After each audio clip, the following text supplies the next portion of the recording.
kalip siling, kanya ng aking buhay.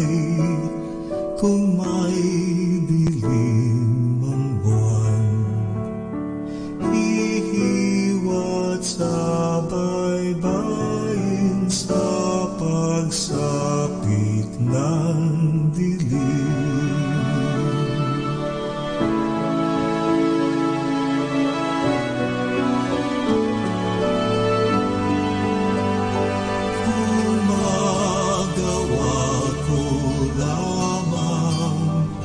Ang hangin ay mapigil at ang dilim ng hating gabi huwag sanang magmamali upang ang talakaya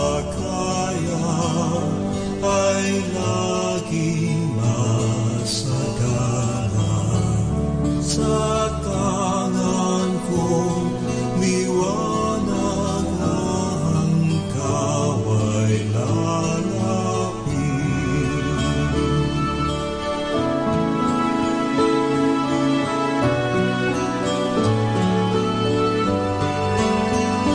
Nang dakong dapit hapon, bigin ng Panginoon sa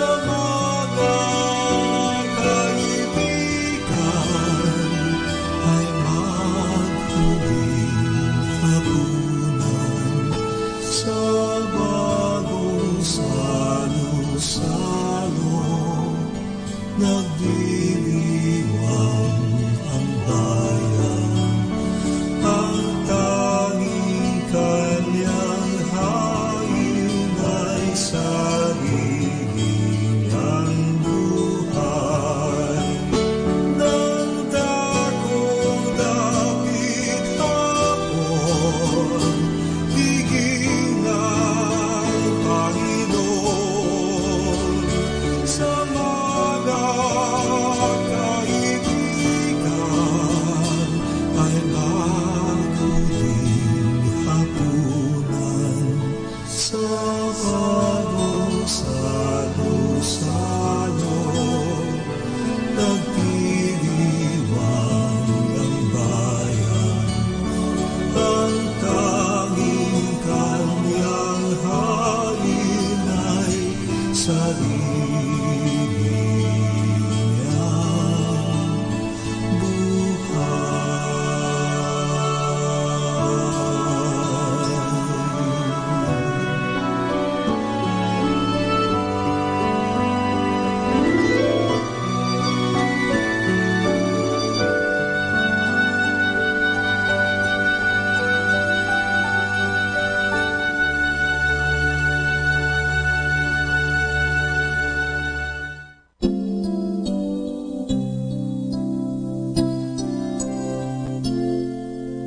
Lord, salamat po sa bagong umaga. Salamat din sa pagbabantay mo sa aking kagabi. At sana ngayong araw sa aking paglalaro, ikaw ay palaging nasa aking tabi.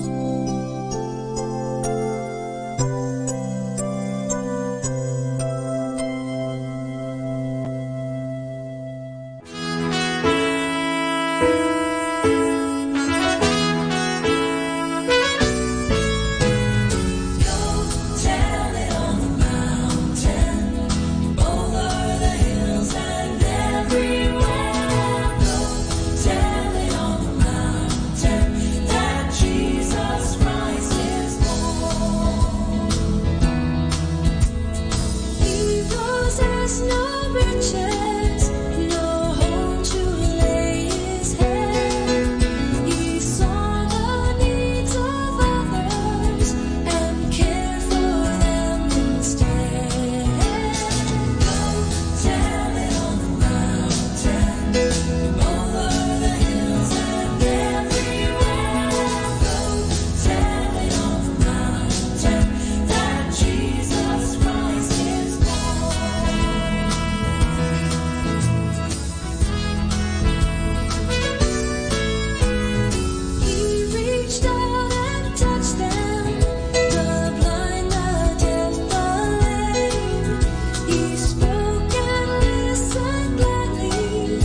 This is Manawag Dominican Broadcasting Incorporated, a religious, non-commercial radio station.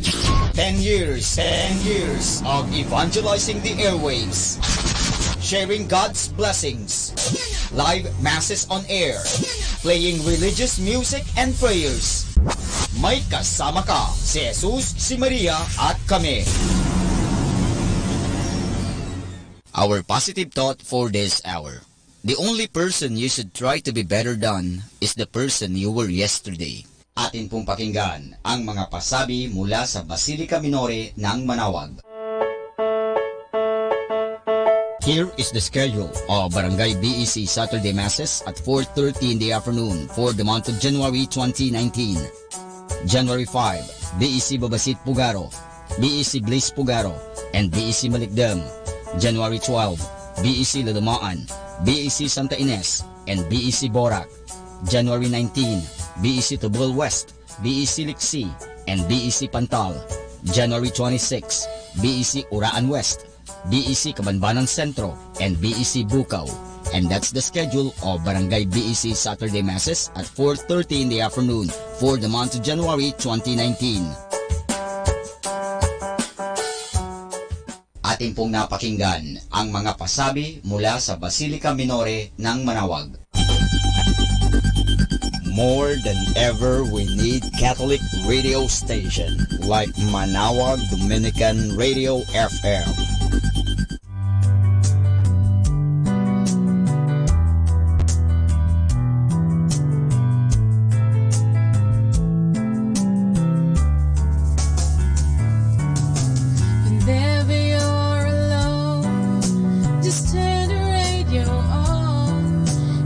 Comfort you with the songs of love, with words from our God. 'Cause you have a company, you have a friend in here. Manawag Dominican Radio, with the songs that call you to God. You have a company, 'cause we are a family.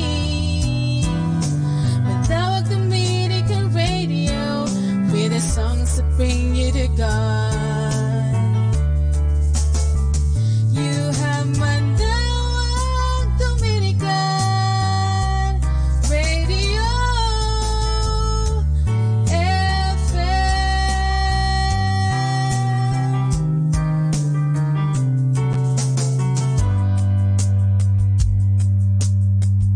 Let us now listen to Joel Austin, helping us how to live a good life in following Christ. Let us now listen to Joel Austin in his program, Christ Bible Sermons, at Manawag Dominican Radio. Well, God bless you. It's a joy to come into your homes, and if you're ever in our area, please stop by and be a part of one of our services. These are the finest people in all of Houston, Texas, right here at Lakewood, so come out when you can. But thanks for tuning in, and thank you again for coming out. I like to start with something funny, and I heard about this senior citizen. He was driving down the freeway in his brand new Corvette with the top down going 80 miles an hour when he saw flashing lights from a state trooper behind him. Without thinking about it, he floored it, took off to 100 miles an hour. The trooper flipped on his sirens. The man came to his senses and pulled over. He said, "Officer, I am so sorry. I don't know what I was thinking." The state trooper said, "Listen, sir, it's Friday, 4 o'clock. My shift is over in 30 minutes. If you'll tell me a reason why you were speeding that I've never heard before, then I'll let you go." The man thought about it and said, "Officer, years ago, my wife ran off with a state trooper, and I thought you were bringing her back." The officer said, "Have a great weekend." Say it like you mean it.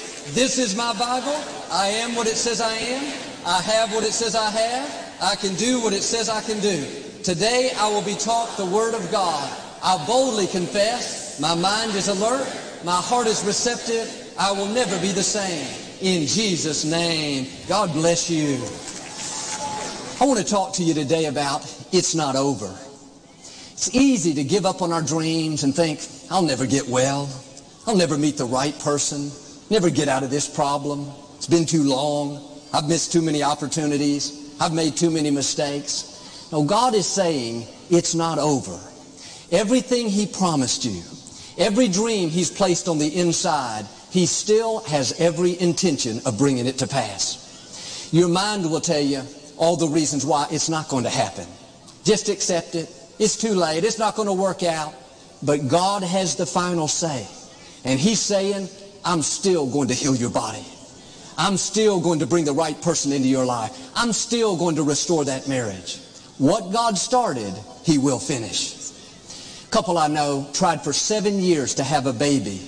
They went through all the fertility treatments without success. They were finally told, no chance. That was one report, but God had another report. He said, it's not over. And one day, against all odds, the young lady got pregnant. 2 years later, they brought their baby daughter right here for us to dedicate. What was that? God finishing what He started. I met these parents in the lobby recently. They had their son with them. He looked to be in his early 30s. The mother told how they had been estranged for 12 years and not seen each other. Every day this mother would pray, month after month, year after year. Didn't look like it was doing any good. But about 2 weeks ago, unexpectedly, the son knocked on the parents' front door. They reconciled. The first thing they wanted to do together was to come to church. The mother said, this is the happiest day of my life. Is there something that you've given up on? You think is never going to work out? Let these words sink deep into your spirit. It's not over. God has not brought you this far to leave you. And just because you don't see a way doesn't mean God doesn't have a way. Right now, the most powerful force in the universe is at work in your life. God is about to do a new thing. What you thought was dead, dreams you've given up on, promises you've let go of are about to come back to life. God knows how to resurrect dead dreams. That baby you were believing for, or that dream to own your own house, to get married, to start that business. You may think, well, it's too late. I've missed too many opportunities. No, you may have given up, but God didn't give up. He's about to breathe new life into your dreams, into your health, into your relationships. You're going to feel a stirring, a new passion, a new excitement. That's God resurrecting what He's placed on the inside. And when thoughts tell you that it's not going to happen, just answer them back, no, I know a secret, it's not over. When you're still single, yes, but it's not over. The right person is coming. You're still not well, yes, but it's not over. Healing is headed my way. You're still in that small apartment, yes, but it's not over. My new house is coming. Your child is still off course, yes, but it's not over. As for me and my house, we will serve the Lord. You got to get in agreement with God. Start dreaming again. Start believing again. Start expecting again. A gentleman told me how his business had really gone down. He owned a manufacturing company. There was one main competitor in town. It was a national company. They were much larger and had a lot more resources. And several years ago, when the economy went down, it made it more and more difficult for him to stay open. In the natural, it was just a matter of time before he would have to close. He was tempted to get discouraged, but he knew God put this dream in his heart. He kept being his best, believing that somehow God would make a way. And just when he thought he would have to close, this national company had a change in leadership, and they decided to pull out of this market. Instead of him closing down, his main competitor closed down. Now he's breaking all kinds of records. He said, Joel, if you would have told me last year that I would be doing 3 times the business, I would have said that's impossible. What happened? God breathed in his direction. You may not be able to beat the competition. You don't know. God may remove the competition. He has all kinds of ways to get you to your destiny. And the scripture talks about the death, the burial, and the resurrection. If you're going to see a resurrection, you can't get stuck in the first 2 phases. This is where many people miss it. They have a setback, something doesn't work out, they get discouraged, quit believing. They end up stuck in the death phase, so to speak. I've seen people that go through a disappointment. Instead of letting it go, knowing that God has something better, they get bitter. Well, my business got slow, didn't get the scholarship, the relationship didn't work out, that's why I'm discouraged. No, you've been through the death. You've been through the burial. Don't stop there. Go on to phase 3. You've got a resurrection coming. Start expecting God's favor. God wants to give you beauty for those ashes. That setback was never meant to defeat you. It was meant to promote you. And it may be Friday in your life right now. Looks kind of dark. Business is slow. The medical report hasn't improved. My encouragement is don't get stuck on Friday. Sunday is coming. Get ready for God to do something new. Your story does not end in defeat. It ends in victory with you accomplishing your dreams, fulfilling your purpose, healthy, whole, being a blessing to others. And if you will stay in faith, what was meant for your harm, God will use to your advantage. God has the final say. People cannot stop God's plan for your life. Bad breaks can't stop it.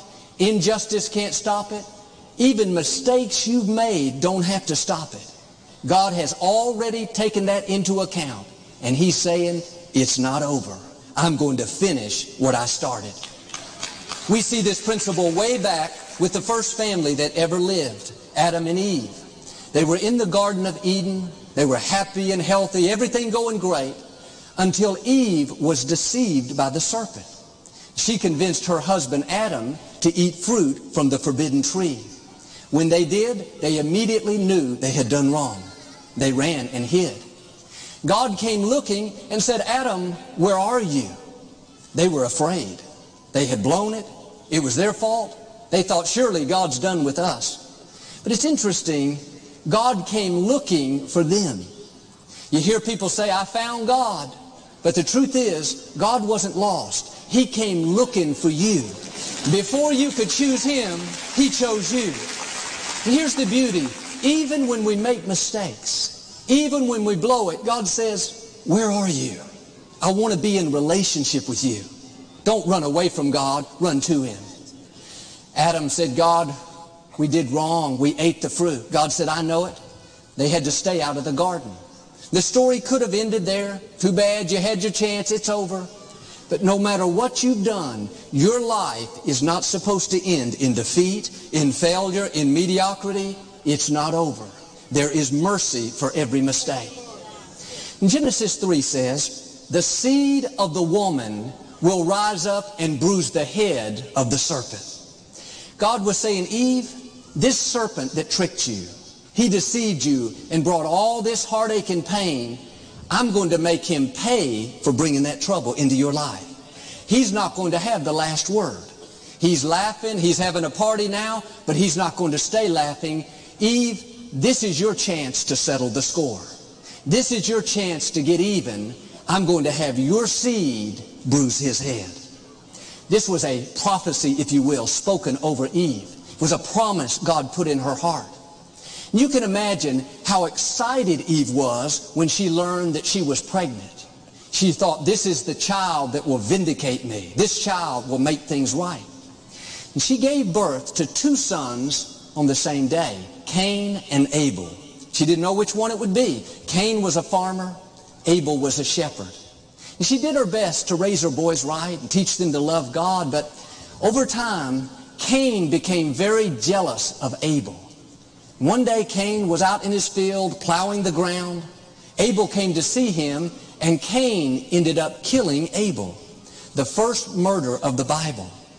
Because of this offense, Cain had to be sent to another country. Eve didn't just lose one son, she lost both sons on the same day. The problem is, Eve's circumstances don't match up with what God has spoken over her. God said the seed of a woman would bruise the serpent's head. It didn't look like it was going to happen. One son was dead, one was sent away. As devastated as Eve was, down deep something said to her, this is not the way your story is supposed to end.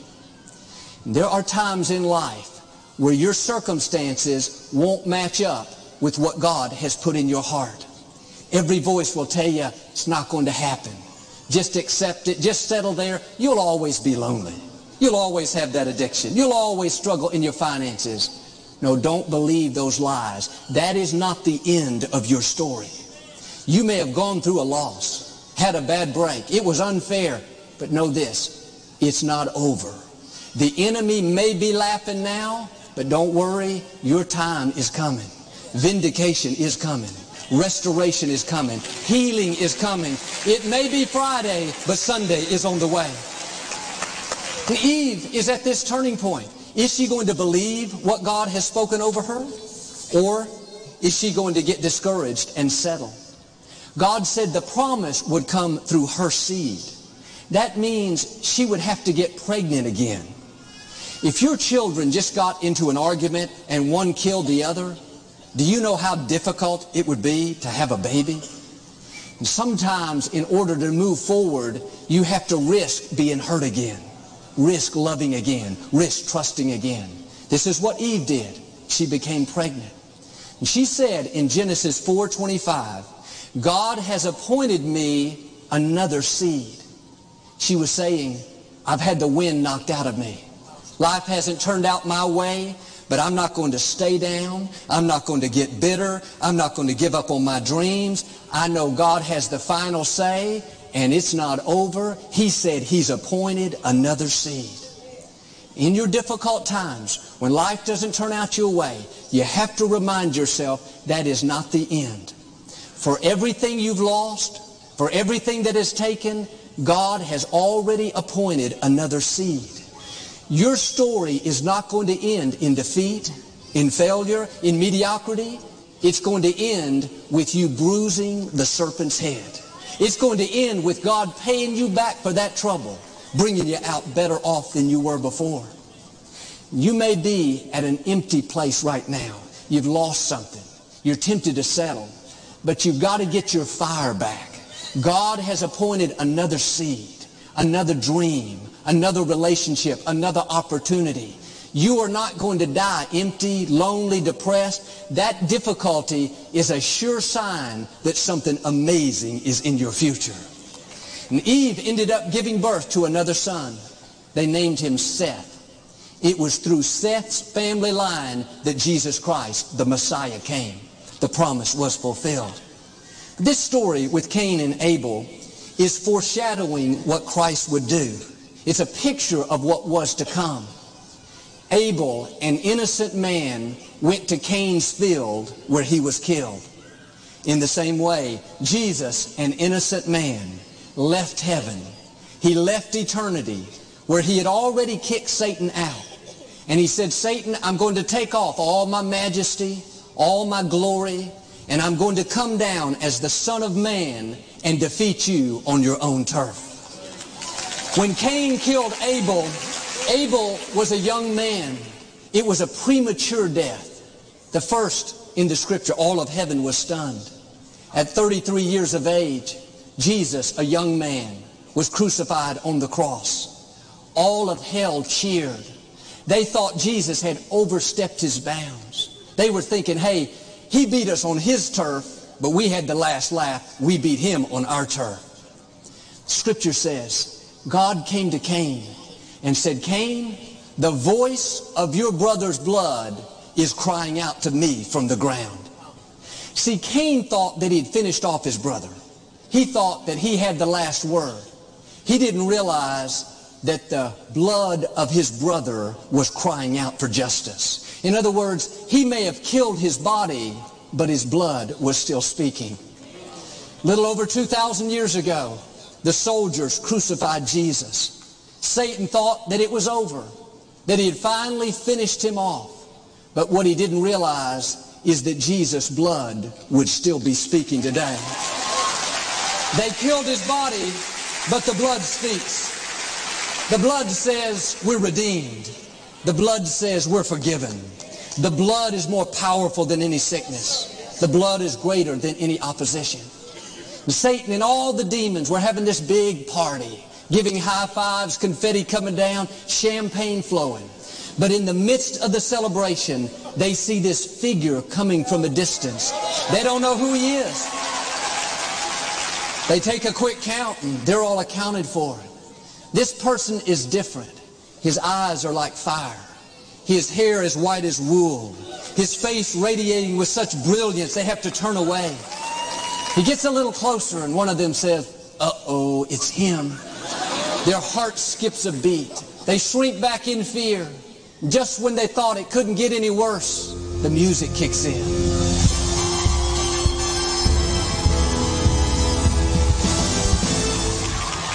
This is my version.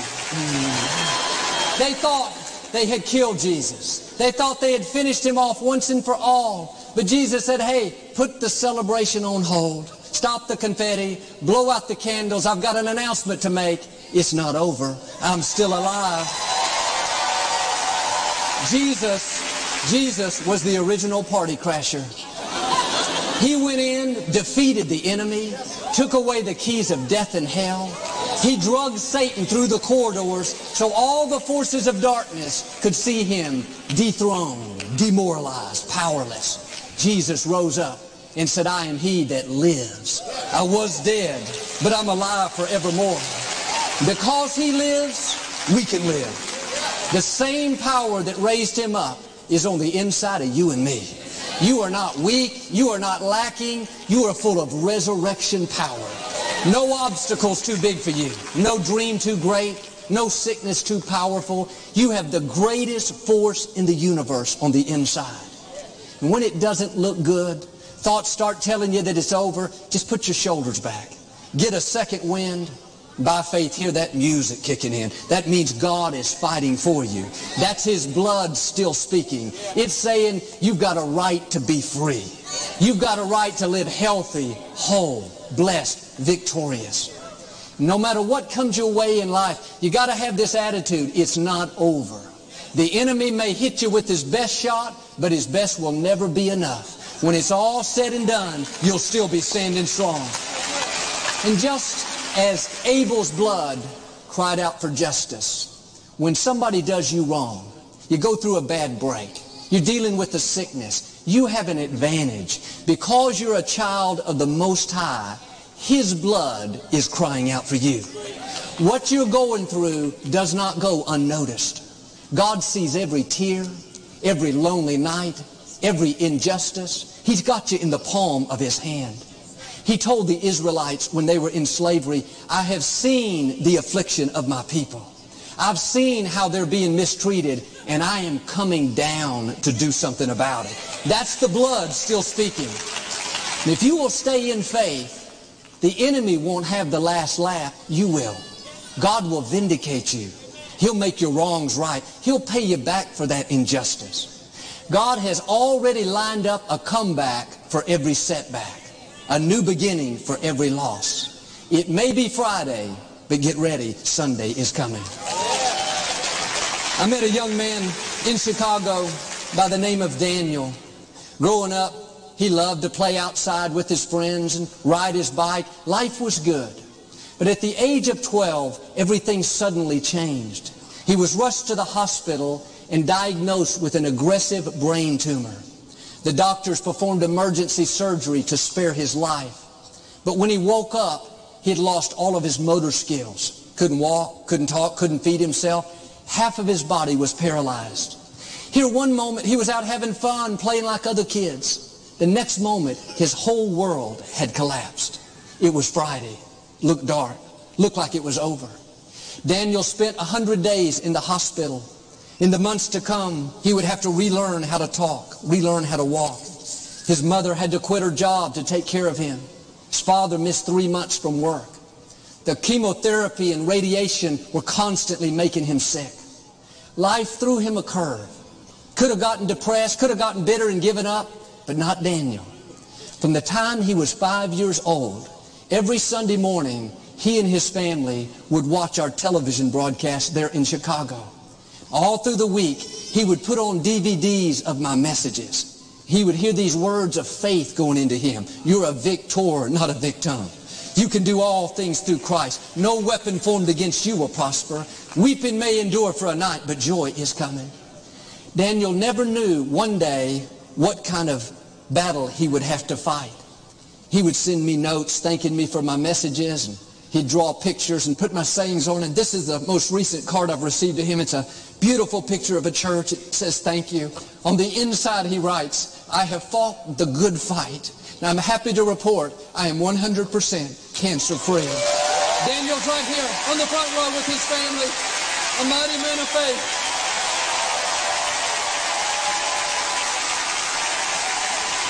God bless you. Please be seated. Maybe today, like Daniel, you're facing a major obstacle. Let me tell you, nothing is too hard for our God. He made your body. He can correct what's wrong. Don't believe those lies that you'll never get healthy. Just learn to live with it. That's one report. But there's another report. It says God is restoring health back into you. It says that you will live and not die. God has the final say, and He's saying it's not over. I watched the clip of a college football game. The Stanford Cardinals were playing the California Bears. And Stanford had just scored a field goal. They were ahead with 4 seconds to go in the game. All they had to do was kick the ball off to the other team, tackle the player, and the game would be over. Well, they kicked it off. The California player caught the ball, ran about 20 yards, and he was swarmed by Stanford players. Looked like he was down. The Stanford marching band rushed onto the field to celebrate the victory, so excited. What they didn't realize is just before he was down, somehow he lateraled the ball to a teammate, and he took off running. When he was almost down, he lateraled it to another teammate. This happened 6 times. It looked like a play you'd see in your backyard playing football. But after that 6th lateral, the California player was headed to the end zone. The only problem is the whole Stanford band was on the field. He had to zigzag through the band members, through the instruments, finally made it into the end zone to score a touchdown and miraculously win the game. What's my point? Sometimes the enemy will send his band on your field before the game is over. He'll start celebrating like he's already defeated you. What he doesn't realize is you're not down yet. You need to tell him, "Get your marching band off of my field. This game is not over. You may think I'm down, but I've got resurrection power." Listen, there is a force in you that cannot be defeated. It raised Christ from the dead, and it will always cause you to triumph. This is what Job had to do. In the Scripture, he went through a period where everything that could go wrong did. He lost his health, his business, his family. It looked like it was over. The marching band was definitely on his field. But in the midst of that difficulty, he looked up to the heavens and said, "I know my Redeemer lives." He was saying, I know God's in control, and as long as He's on the throne, it's not over. He has the final say. 9 months later, Job not only came out, but he came out with twice what he had before. That's the way God is. He'll make the enemy pay for bringing that trouble. The Scripture says the latter part of Job's life was more blessed than the first part. No matter what you've been through, God wants the rest of your life to be more blessed, more rewarding, more enjoyable than anything you've experienced. You have not laughed your best laugh. You have not dreamed your best dream. You have not sung your best song. It's still out in front of you. Isaiah put it this way, because you got a double dose of trouble, your inheritance in the land will be double, and your joy will go on forever. You may feel like Daniel, like Job, you got a double dose of trouble. Don't go around complaining. That trouble qualified you for double. Shake off what didn't work out and get ready for a double dose of favor, a double dose of God's blessing, a double dose of healing. Friends, it's not over. What God promised you, He will bring to pass. When thoughts tell you otherwise, dismiss them. Tell the enemy, get his marching band off of your field. Remember, the blood is still speaking for you. It's saying you have a right to be free, to be healthy, to live victoriously. If you will have this, it's not over attitude. I believe and declare, just like God did for Daniel, He will restore what's been stolen. He's going to resurrect dead dreams. You will rise higher, overcome obstacles, and become everything He's created you to be. In Jesus' name. We just heard Joel Austin in his program, Christ Bible Sermons at Manaoag Dominican Radio. We've just heard Joel Austin helping us how to live a good life in following Christ. Good morning, beautiful Sunday, here in Radyo Manaoag. There's a sweet, sweet spirit in this place, and I know that it's the Spirit of the Lord. There are sweet expressions on each face, and I know they feel your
spoken.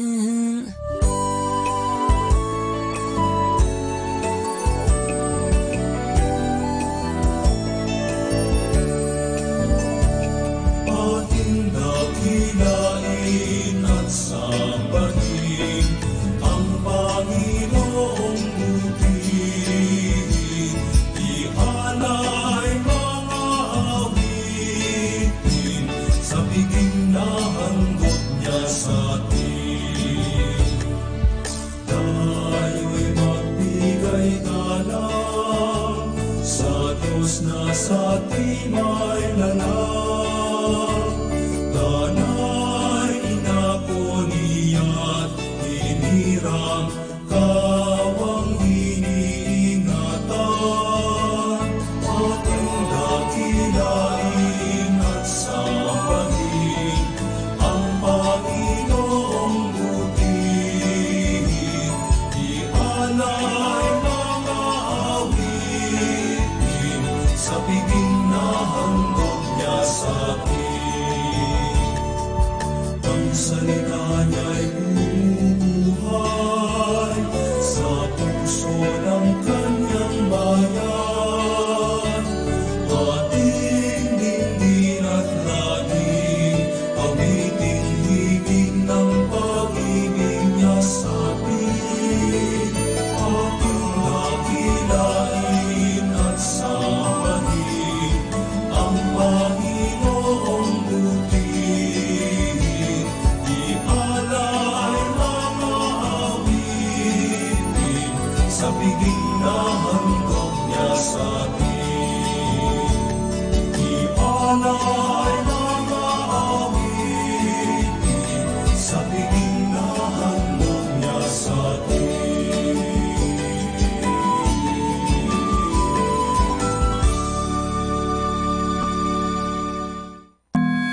Hi kasama, it's Sunday. Let's go to church. This is JT on Radyo Manawag.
heaven, you came down, because I could not reach you on my own. God of heaven, you came down, because I could not reach you on my own. The mountains bow at your feet, the heavens declare your majesty, the oceans resound with your love. You came down,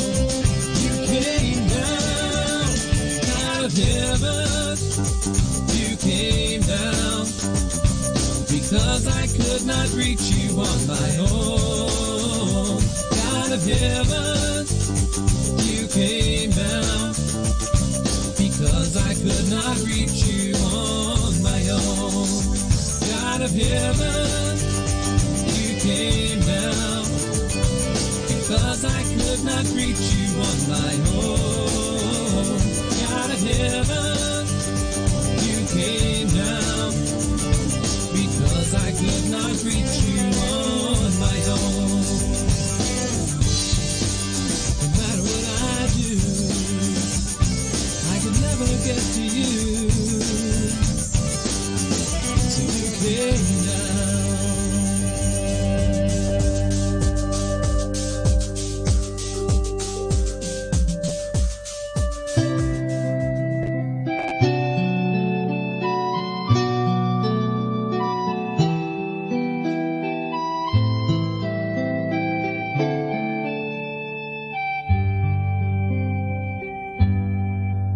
Panginoon ang aking tanggap,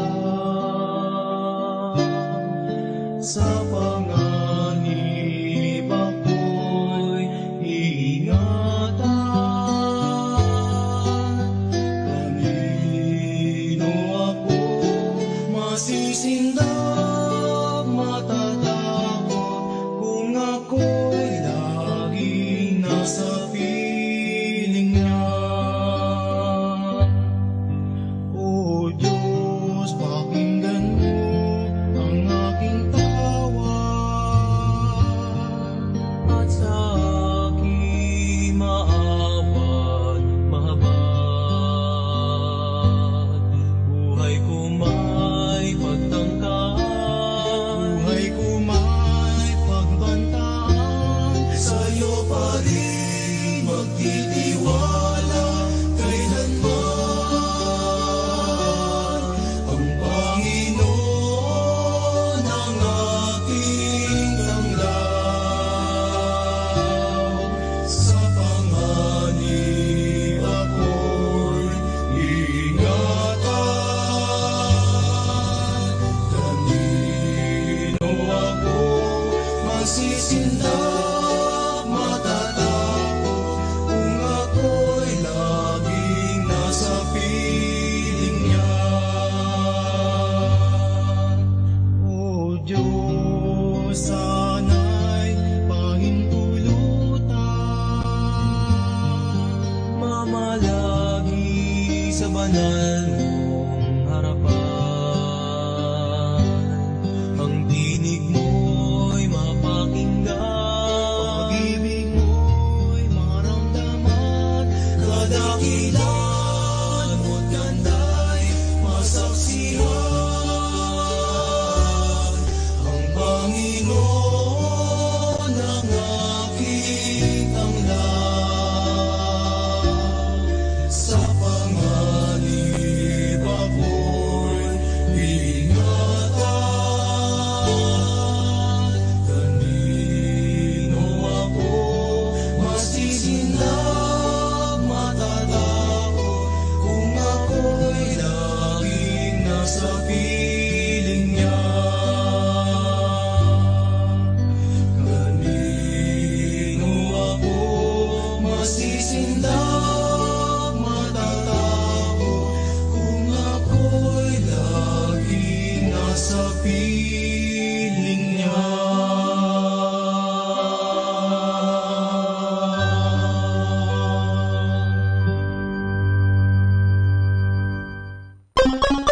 wanna know why Sunday is best?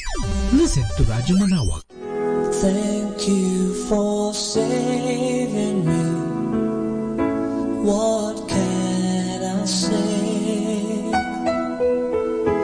You are my everything. I will sing your praise. You shed your blood for me.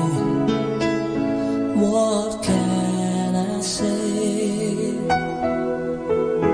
You took my sin and shame. A sinner called my name. Great is the Lord. Great is the Lord.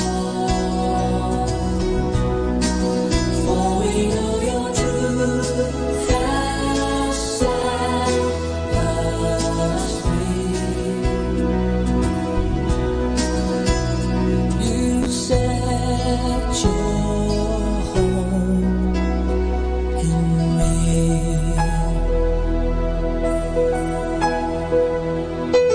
Mercy and grace are mine.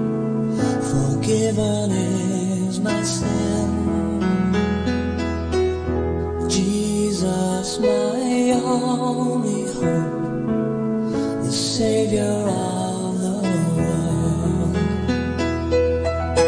Great is the Lord, we cry. Let your kingdom come. Your word has let me see. Thank you for saving me.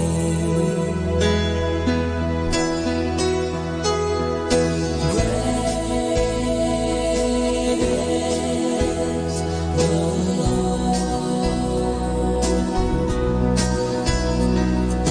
Great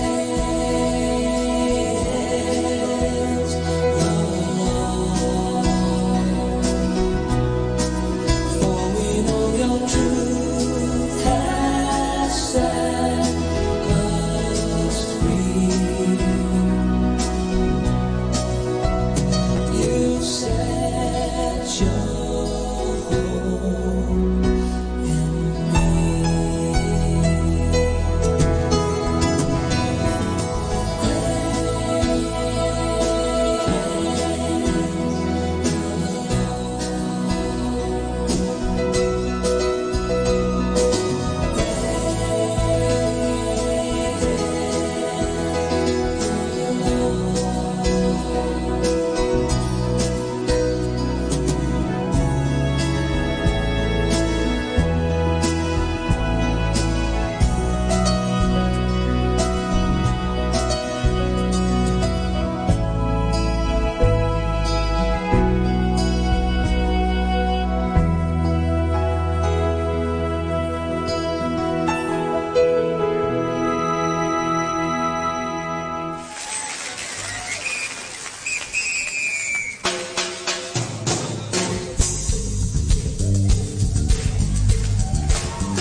proclaim in high the name of Jesus for all the world to see.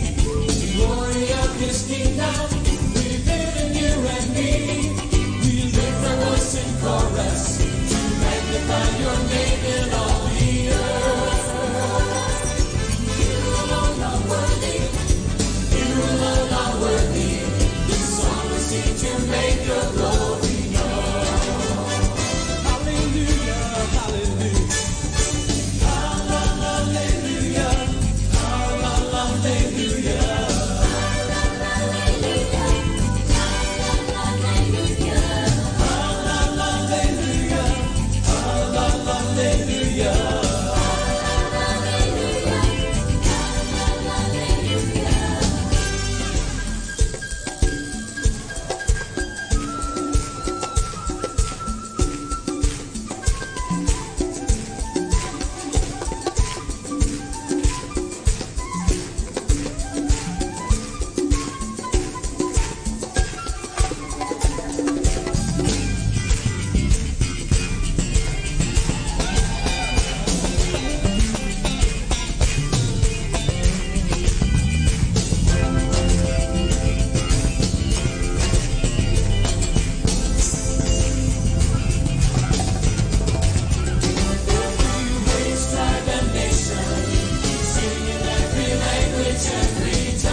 Time now is 7 o'clock in the morning. Let us now have our time check prayer.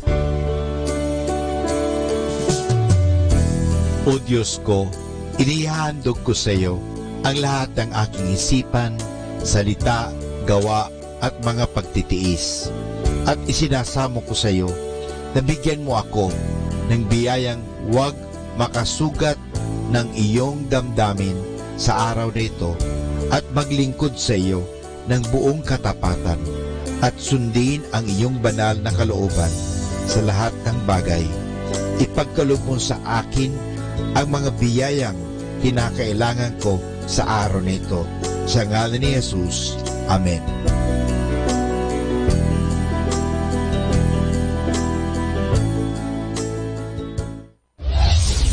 This is Manawag Dominican Broadcasting Incorporated, a religious non-commercial radio station. 10 years of evangelizing the airwaves, sharing God's blessings, live masses on air, playing religious music and prayers. May kasama ka, si Jesus, si Maria, at kami.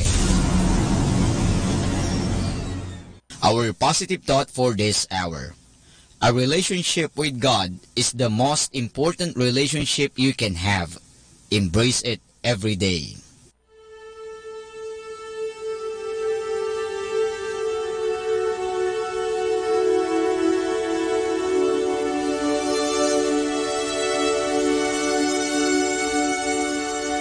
Isang magpagpalang pagbati po sa inyong lahat mula sa aming mga Dominikanong nobisyo dito sa Minor Basilica of Our Lady of the Holy Rosary of Manawag. Kayo po ay nakikinig sa Binhi ng Buhay. Nais po naming ibahagi sa inyo ang bunga ng aming mga pagninilay sa Ebanghelyo ngayong ika-6 ng Enero sa taong 2019. Ang solemnidad sa Epifanya ng Panginoon.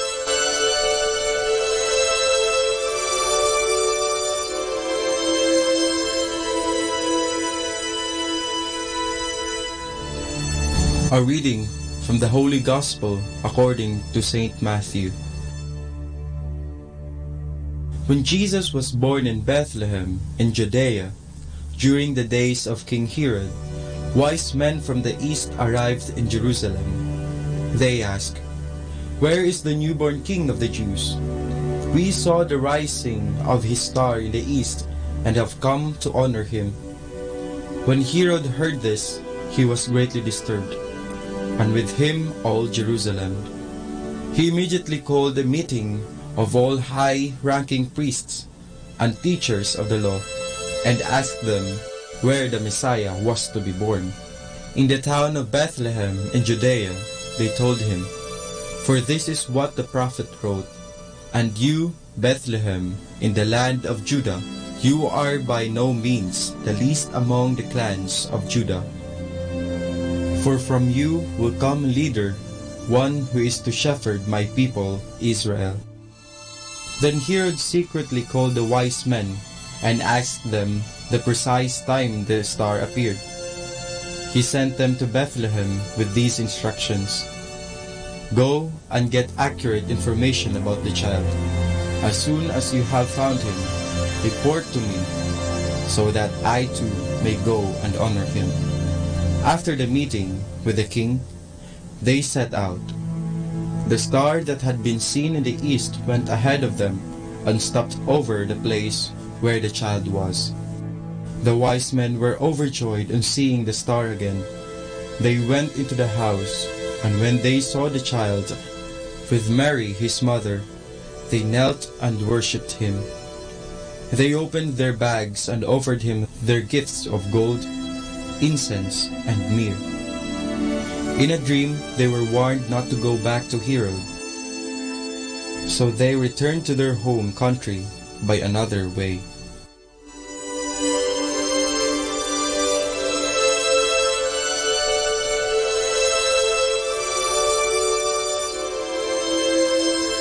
Tila sariwa pa sa ating isip ang saya na dala ng Pasko. Sino ba naman ang mawawala ng gana sa matinding kasiyahang dala ng Pasko? Siguro nga, nakasabit pa rin ang mga pulang medyas sa ating mga pintuan. Gumugulong pa yata ang mga Christmas ball sa ating mga sala. O di kaya, maingay pa rin ang mga likes notifications sa mga pictures na in-upload mo noong Pasko. kay saya damdamin at balikan ang kasiyahan ng Pasko. Pero di lang dyan nagtatapos ang galak at saya na ibinahagi sa atin ng ating Panginoon. Maggalak at magsaya sapagkat sa linggong ito, ating ipinagdiriwang ang Epifanya ng ating Panginoon o ang pananahan ng Panginoong Diyos. Di lang sa Pilipinas na uso ang extended holidays, bagkos matagal nang gawi sa simbahan ang kaganapang ito. Alalahanin nating mahigit 1,000 taon na ang nakalipas noong tinatak sa kalendaryo ng simbahan ang Epifanya. Paano nangyari ito?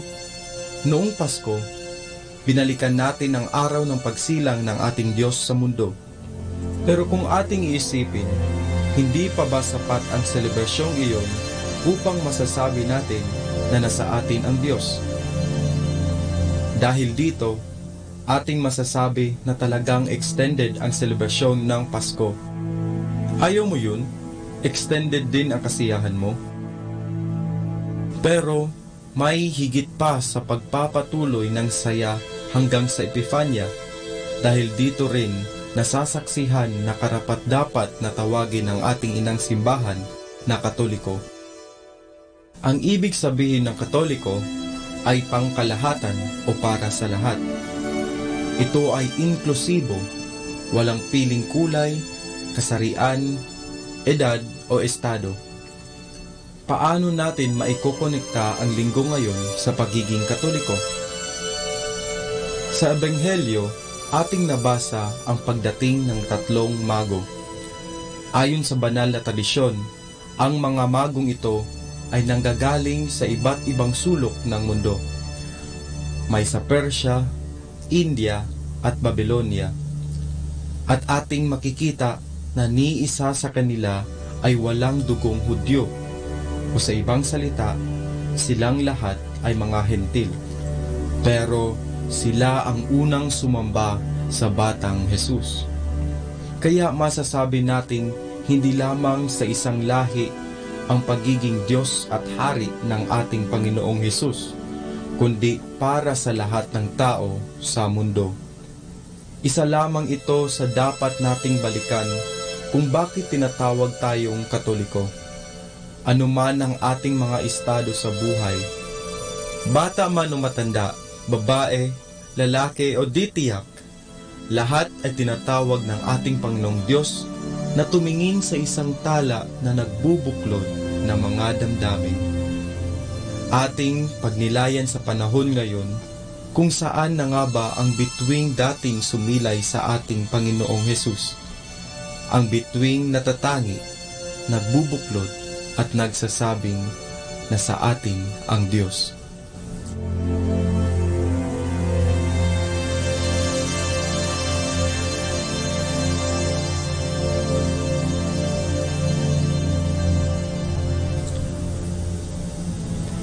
Mula po dito sa Minor Basilica of Our Lady of the Holy Rosary of Manaoag, kami po ay taos-pusong nagpapasalamat sa iyong pakikinig. Nawa ay patuloy po nating isabuhay ang salita ng Diyos. Patnubayan at pagpalain nawa tayo ng Panginoong may kapal. Hanggang sa susunod na linggo, dito sa Pinhi ng Buhay.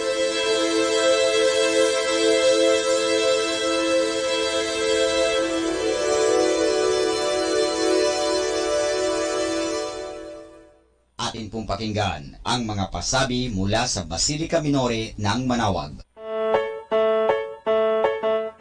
Here is the schedule of Barangay BEC Saturday Masses at 4:30 in the afternoon for the month of January 2019.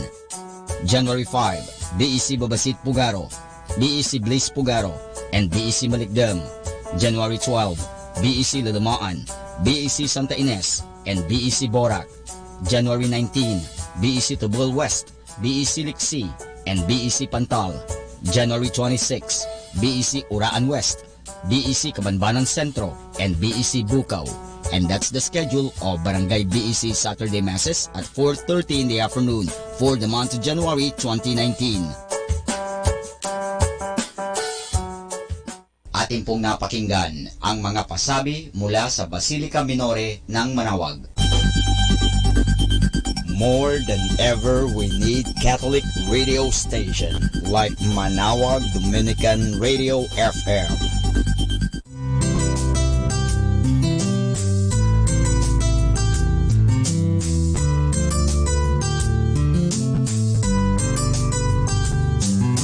Whenever you're alone, just turn your radio on. It will comfort you with the songs of love, with words from our God. 'Cause you have a company, you have a friend in here. Manawag Dominican Radio, with the songs that call you to God. You have a company, 'cause we are a family.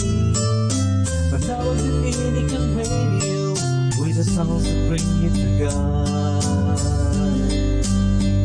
You have Manawag Dominican Radio FM.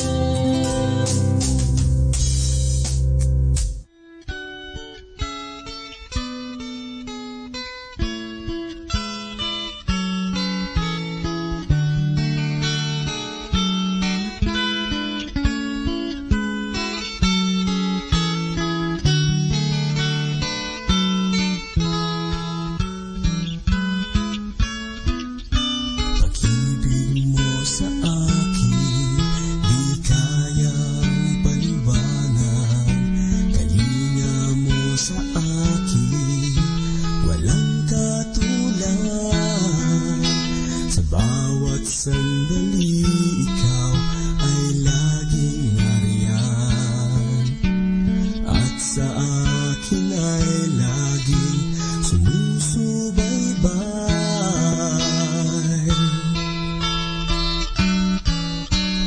Ikaw ang kapahingahan ko, ikaw ang kublihan ko, ikaw ang aking muog ng kaligtasan. O Diyos, sa'yo lamang aasa.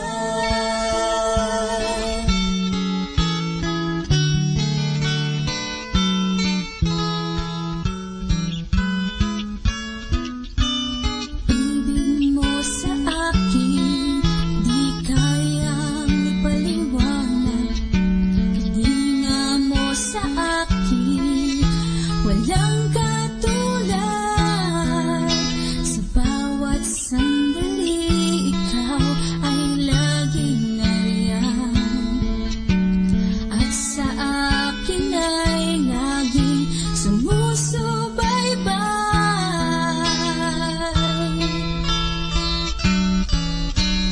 Ikaw ang kapahingahan ko,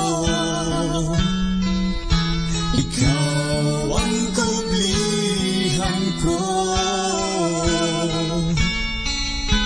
ikaw ang aking muog ng kaligtasan. O Diyos, sa'yo lamang aasa. Ikaw ang kapahingahan ko, ikaw ang kublihan ko, ikaw ang aking muog ng kaligtasan. O Diyos, sa'yo lamang aasa. Ikaw ang kapahingahan ko, ikaw ang kublihan ko, ikaw ang aking muog ng kaligtasan.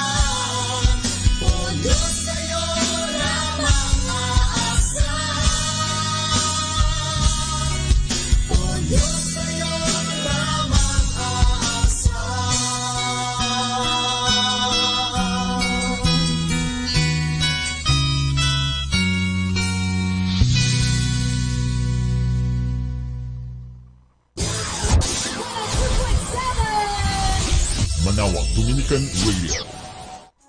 Ang salitang laiko ay nagmula sa wikang Griego na laos, na ang ibig sabihin ay mga tao.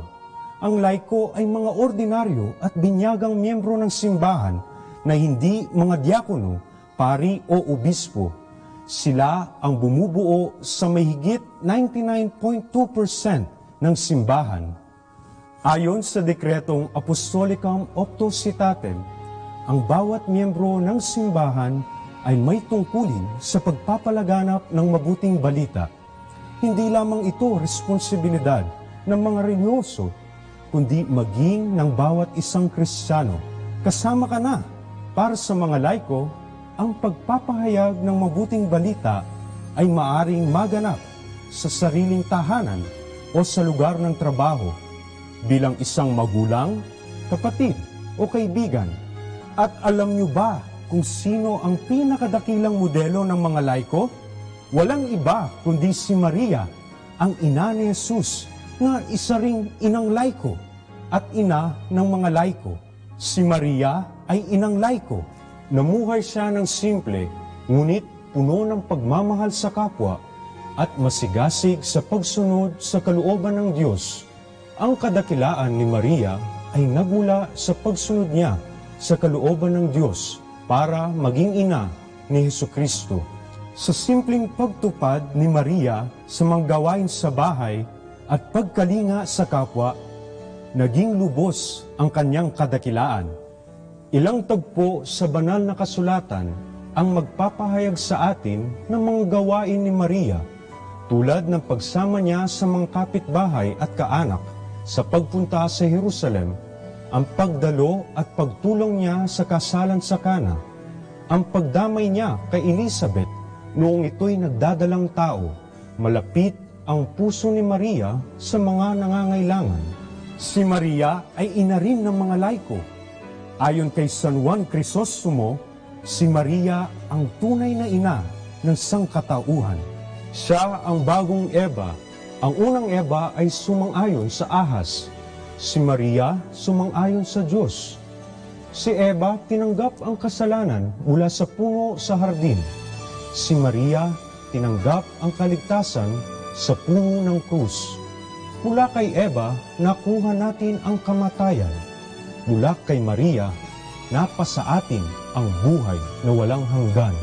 Noong sinabi ni Jesus kay Juan, "Anak, masdan mo ang iyong ina." Ito ay pagkilala sa katungkulan ni Maria sa buhay ng bawat Kristiyano. Ngayong taon ng mga laiko, lingkunin natin si Maria bilang simbolo at halimbawa ng isang tunay na nagmamahal kay Jesus at sa kapwa. Si Maria, inang laiko at ina ng mga laiko. Laiko!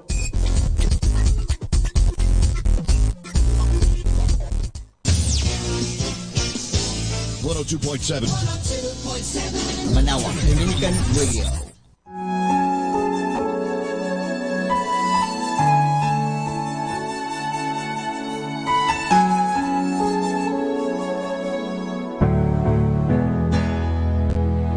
Thank you for the cross, the price you paid for us, how you gave yourself so completely, precious Lord.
Hi kasama, it's Sunday.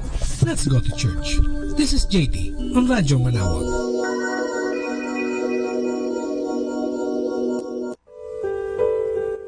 Mga kasama, I have something for you. Let me share with you about priority. Sa buhay natin, dumarating ang sandali na kailangan magpasya tayo. Kailangan mamili tayo sa mga bagay na mahalaga sa ating buhay. Maring ito ay ang ating pag-aaral o ang ating mga magulang, ang ating mga kaibigan at marami pang iba. Sa ganitong pagkakataon, kailangan alam natin kung ano, sino o alin ang mga una sa buhay natin.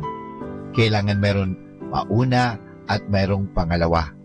Hindi natin pwedeng isabay ang una at ang ikalawa o ikalima. Kailangan pumili tayo ng isa. Maaring ito ang una o ang ikalima. Kailangan natin dito ang masusing pag-alam sa kahalagahan ng bawat isa. Kung maglilingkod tayo ng sabay sa dalawa, ay hindi ito magkakaroon ng mabuting bunga. Magiging tapat tayo sa iba at maglilihim sa pangalawa. Ang sabi sa banal na aklat, walang makapaglilingkod ng sabay sa dalawang Panginoon.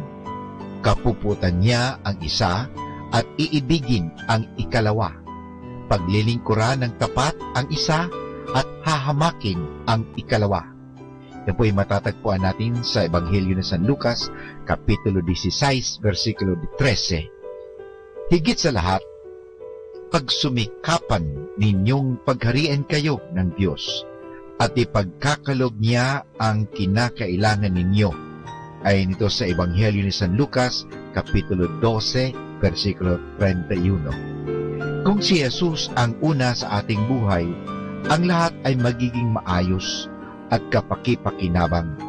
Kung ang Diyos ang lagi nating unahin kaysa sa ating sarili, ay wala tayong alalahanin. Ang lahat ng ating mga gawain at ang ating mga pasanin ay Kanyang gagabayan at Siya ang magbibigay sa atin ng lakas upang maging matatag sa mga problema. Ngayon nating kailangan na mamuno sa ating mga sarili. Kailangan pumili tayo kung sino ang mas mahalaga at una sa ating buhay. Sa pagpili natin, nakasalay ang ating hinaharap at pagtatamasa natin sa mga bagay na magiging bunga nito. Maraming salamat po.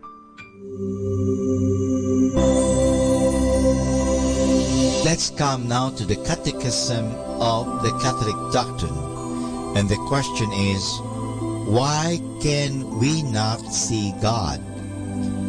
The answer, we cannot see God, for He does not have a body. God is a pure spirit. In the Bible, according to John chapter 4, verse 24, God is a spirit, and those who worship Him must worship in spirit and truth. The question is, why can we not see God? Good morning, everyone. It's Sunday.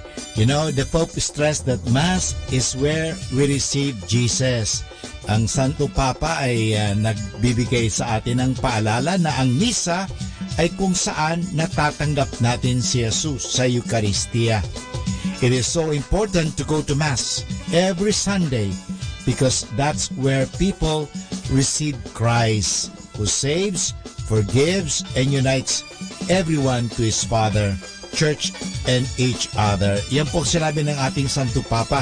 Importante po ang sumama sa Misa upang makatanggap tayo ng grasya. Sana po magsimba tayo parang tayo ay pagpapalain at magkaroon ng magandang buhay.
mo sanang isipin, hindi kita natatanaw.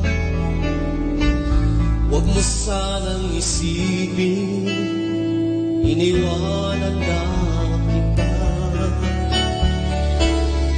Lagi kang nakikita sa paglipas ng araw,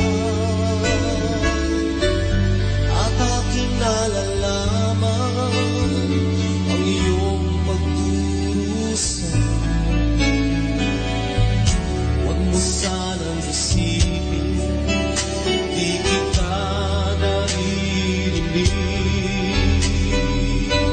ang iyong dalamhati, ang iyong mga dating. Di mo ba nalalaman na kita'y iniibig?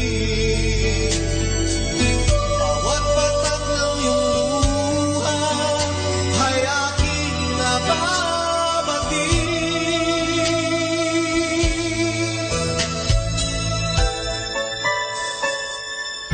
Huwag mo sanang isipin, nalimutan na kita.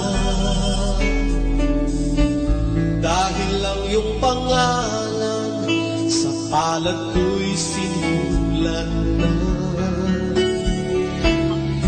Kung ako'y kailangan, kung ako'y hinahanap, tumawag ka't manalangin, at ako'y mangungusap. Huwag mo sanang isipin, di kita pinapansin. Huwag mong kalilimutan ang inalay ko sa'yo. Kahit ang aking buhay ay aking inihain, tulad ng ginawa ko sa krus para sa'yo.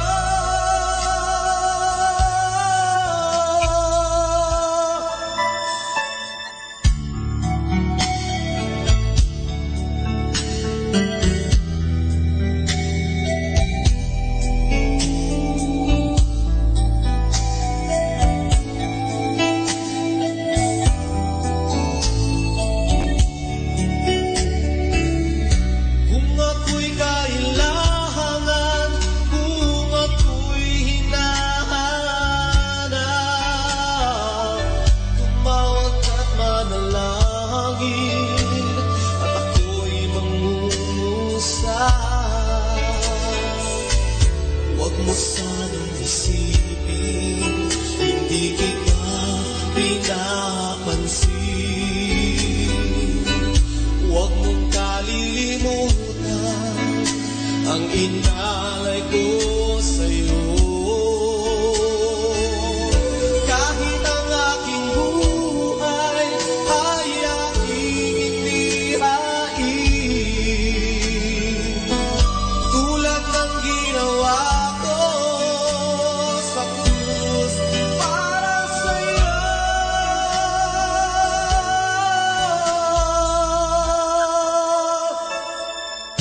Huwag mo sanang isipin, hindi kita minamahal. Ang katotohanan, kita'y minamahal.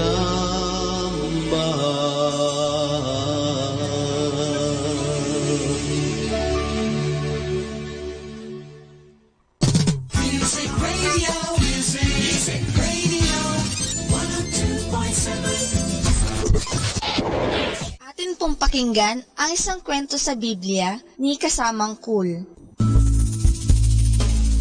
Si Abraham at ang mga bisita. Hango sa libro ng Genesis, Kapitulo 18, versikulo 1 hanggang 33. Si Abraham at ang kanyang asawang si Sarah ay matatanda na. Sila'y nalulungkot sapagkat nangako ang Diyos na bibigyan sila ng anak. Ngunit hanggang sa mga oras na iyon ay wala pa rin silang anak. Isang araw, si Abraham ay nakaupo at nagpapahinga sa labas ng kanyang tolda. Walang ano-ano'y may nakita siyang 3 lalaking dumarating. Hindi niya kilala ang mga iyon. Ang mabait na si Abraham ay dali-daling sumalubong sa mga taong di kilala. Siya'y yumukod at nagsabi, "Huwag na po kayong lumagpas sa aking tahanan. Bayaan po ninyong dalhan ko kayo ng tubig na panghugas sa inyong mga paa." Inanyayahan ni Abraham na magpahinga muna ang mga lalaking di kilala at siya'y kukuha ng makakain nila. Pumasok siya sa tolda at sinabi kay Sarah na magluto ng tinapay. Nag-utos din siya sa kanyang mga alila na magpatay ng isang masarap at matabang goya. Pagkaraay, inilabas ni Abraham ang tinapay, karne, mantikilya at gatas, at pinagsilbihan niya ang 3 bisita. Ang isa sa mga bisitang iyon ay ang Diyos. Ang 2 pang kasama niya ay mga anghel. Pagkakain nila, sinabi ng Diyos kay Abraham, "Sa pagbabalik ko, si Sarah ay magkakaroon ng isang anak na lalaki." Naniwala si Abraham sa sinabi ng Diyos, ngunit ang kanyang asawa ay hindi. Si Sarah na nakatayo sa likod ng pintuan ng tolda ay nagtawa. Tinupad ng Diyos ang kanyang pangako kay Abraham. Sila ni Sarah ay binigyan ng isang anak na lalaki. Sila'y tuwang-tuwa. Tinawag nilang Isaac ang sanggol. Nalalaman din nilang tutuparin ng Diyos ang isa pa niyang pangako na kanyang ipadadala ang kanyang anak na si Jesus upang maging tagapagligtas ng lahat ng tao sa mundo.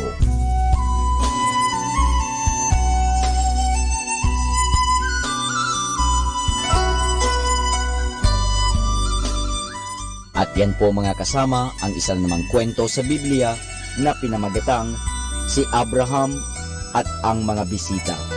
Hango sa libro ng Genesis, Kapitulo 18, versikulo 1 hanggang 33. Abangan muli bukas ang isa na namang kwento sa Biblia.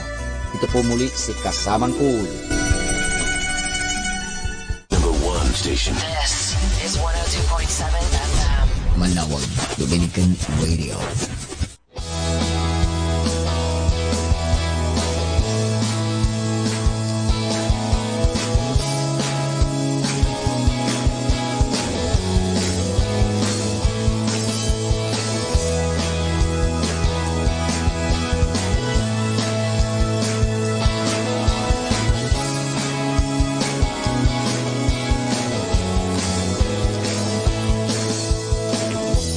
I have come to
dumarating ang takip siling, gaya ng mga pasakit sa damdamin. Ngunit kailangan ang langit na madilim upang lumitaw ang ningning ng bituin. Madalas halos ako ay sumuko na, wala nang bawat sadyang hindi na kaya. Higit kailan may dito ko nadarama, katuparan ng mga pangako niya. Pangako niya'y kapahinahan ng kaluluwa, kaya't kung kapayapaan sa lupa'y di lumadama. Hintayin mo ang walang hanggang langit sa piling niya, may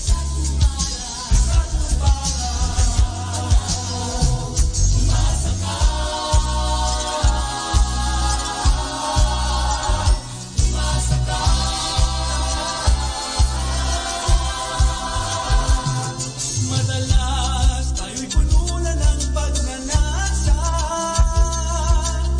puso'y umahapaw sa pagkakasala.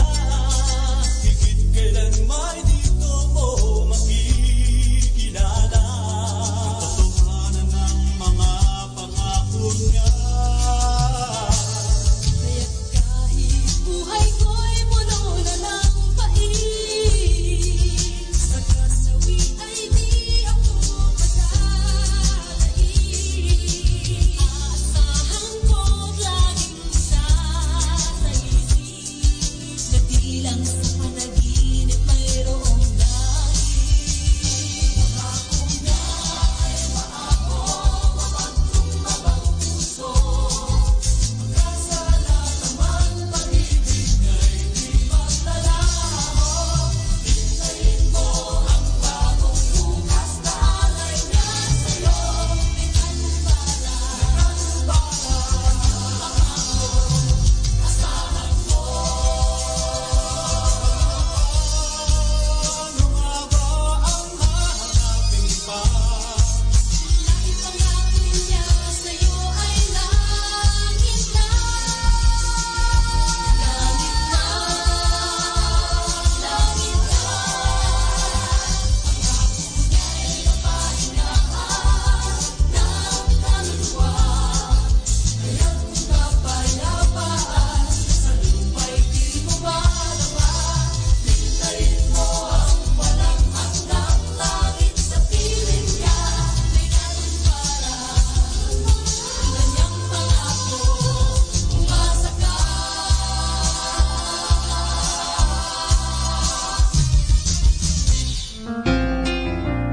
Father of creation, unfold your sovereign plan. Raise up a chosen generation that will march through the land. All of creation is longing for your unveiling of power. Would you release your anointing? Oh God, let this be the hour. Let your glory fall in this room. Let it go forth from here to the nations. Let your fragrance rest in this place as we gather to seek your face. Ruler of the nations, the world has yet to see the full release of your promise, the church in victory.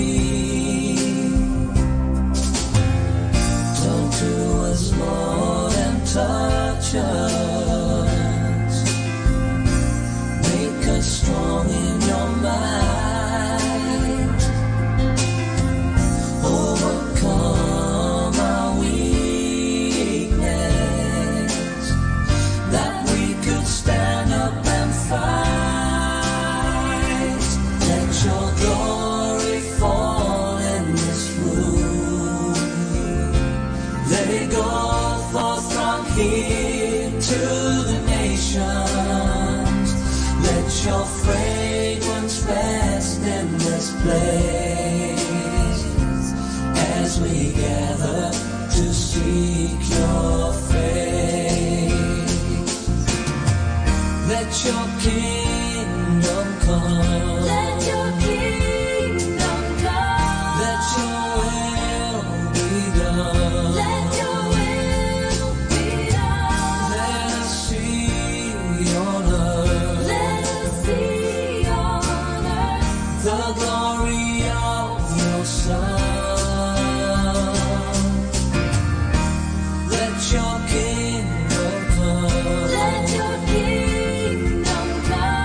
Let your will be done. Let your will be done. Let us see on earth. Let us see on earth the glory of your Son.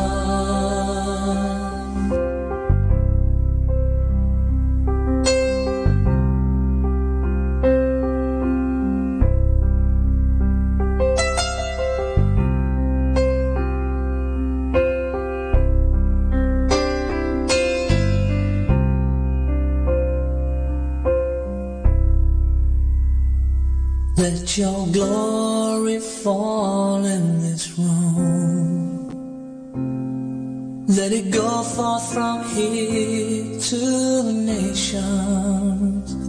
Let your fragrance rest in this place as we gather to seek your face.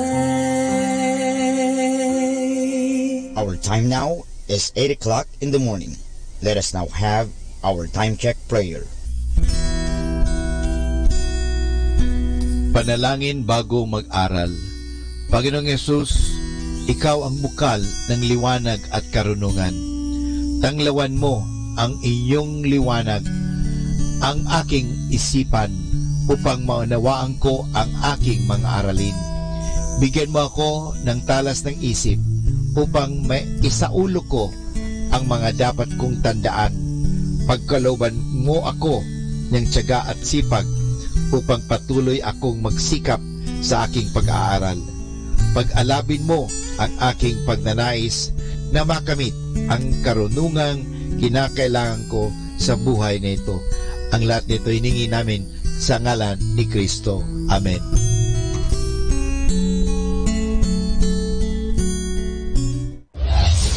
This is Manawag Dominican Broadcasting Incorporated, a religious, non-commercial radio station. 10 years of evangelizing the airwaves, sharing God's blessings, live masses on air, playing religious music and prayers. May kasama ka, si Jesus, si Maria, at kami. Welcome to the Minor Basilica of Our Lady of the Rosary of Manawag. Today is the solemnity of Epiphany. We will now have the celebration of the Holy Mass. Please stand.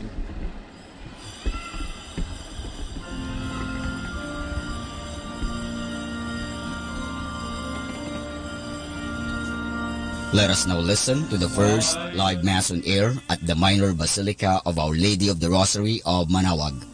For within you is the Lord, with His saving power.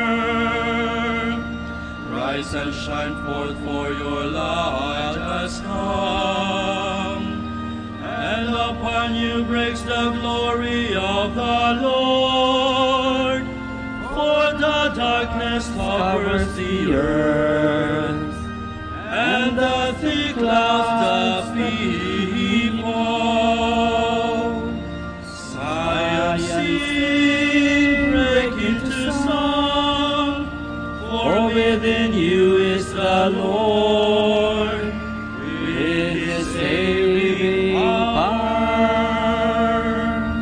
But upon you the Lord. In the name of the Father, and of the Son, and of the Holy Spirit. Amen. Amen. The grace of our Lord Jesus Christ, and the love of God, and the fellowship of the Holy Spirit be with you all. And with your spirit. Good morning, everyone. and welcome to the minor basilica of Our Lady of the Holy Rosary. Let us begin our celebration on this solemnity of the Epiphany by first calling to mind all our sins and all our failures, asking God for forgiveness and strength.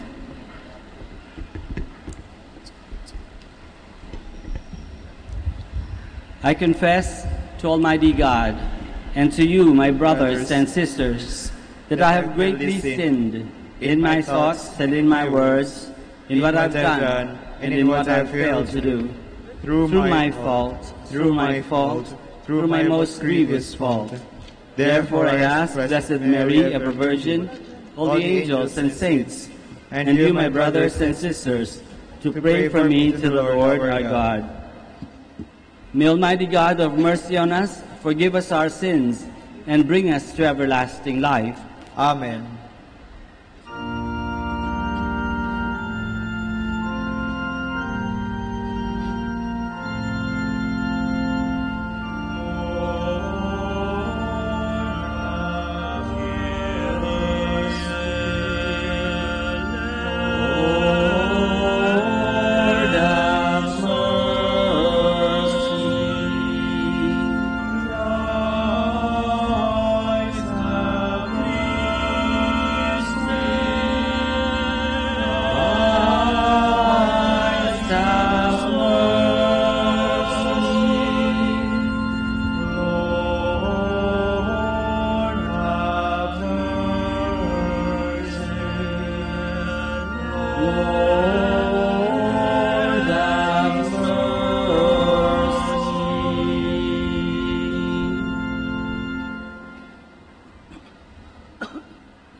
Glory to God in the highest, and on earth peace to people of good will. We praise you, we bless you, we adore you, we glorify you, we give you thanks for your great glory. Lord God, Heavenly King, O God, Almighty Father, Lord Jesus Christ, only begotten Son, Lord God, Lamb of God, Son of the Father, you take away the sins of the world, have mercy on us. You take away the sins of the world, receive our prayer. You are seated at the right hand of the Father, have mercy on us. For you alone are the Holy One, you alone are the Lord, you alone are the Most High, Jesus Christ, with the Holy Spirit, in the glory of God the Father. Amen. Let us pray. O God, who on this day revealed your only begotten Son to the nations by the guidance of a star, grant in your mercy that we who know you already by faith may be brought to behold the beauty of your sublime glory. Through our Lord Jesus Christ, your Son, who lives and reigns with you in the unity of the Holy Spirit, one God, forever and ever. Amen. Please be seated.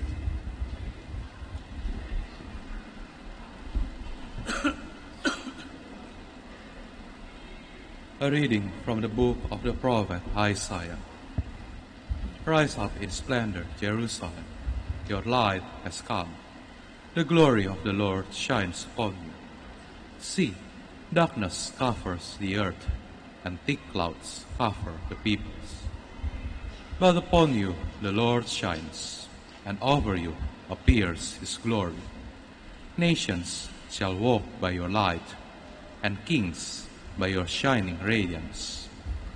Rise your eyes and look about. They all gather and come to you. Your sons come from afar, and your daughters in the arms of their nurses. Then you shall be radiant at what you see. Your heart shall throb and overflow. For the riches of the sea shall be emptied out before you. The wealth of nations shall be brought to you. Caravans of camels shall fill you. Dromedaries from Midian and Ephah, all from Sheba shall come, bearing gold and frankincense, and proclaiming the praises of the Lord. The word of the Lord. Thanks be to God.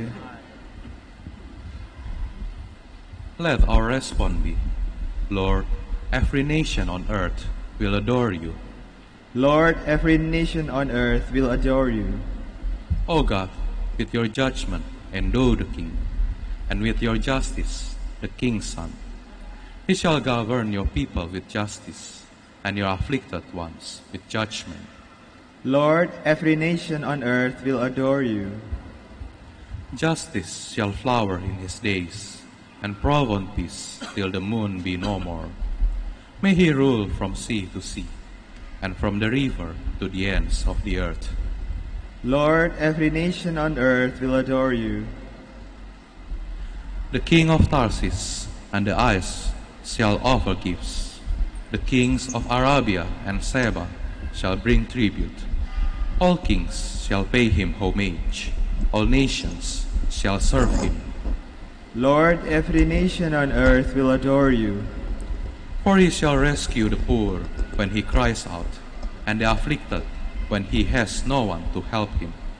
He shall have pity for the lowly and the poor. The lives of the poor he shall save. Lord, every nation on earth will adore you. A reading from the letter of St. Paul to the Ephesians. Brothers and sisters, you have heard of the stewardship of God's grace that was given to me for your benefit, namely, that the mystery was made known to me by revelation.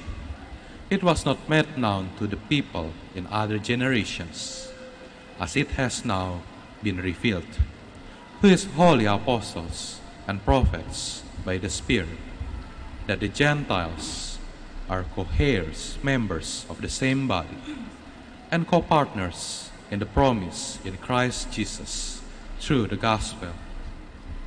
The word of the Lord. Thanks be to God. Please stand.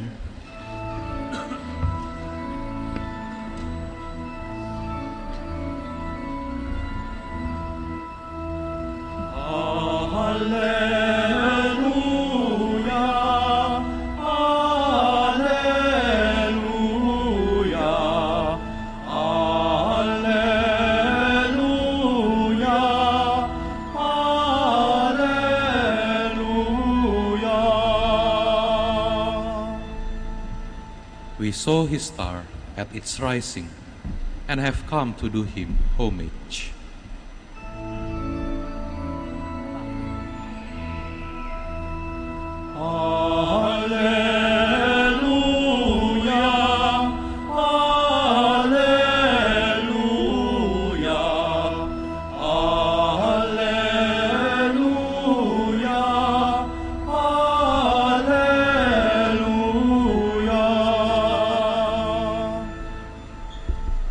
The Lord be with you. And with your spirit. A reading from the Holy Gospel according to Matthew. Glory to you, O Lord. When Jesus was born in Bethlehem of Judea, in the days of King Herod, behold, Magi from the east arrived in Jerusalem, saying, Where is the newborn King of the Jews? We saw his star at its rising, and have come to do him homage. When King Herod heard this, he was greatly troubled, and all Jerusalem with him. Assembling all the chief priests and the scribes of the people, he inquired them where the Christ was to be born.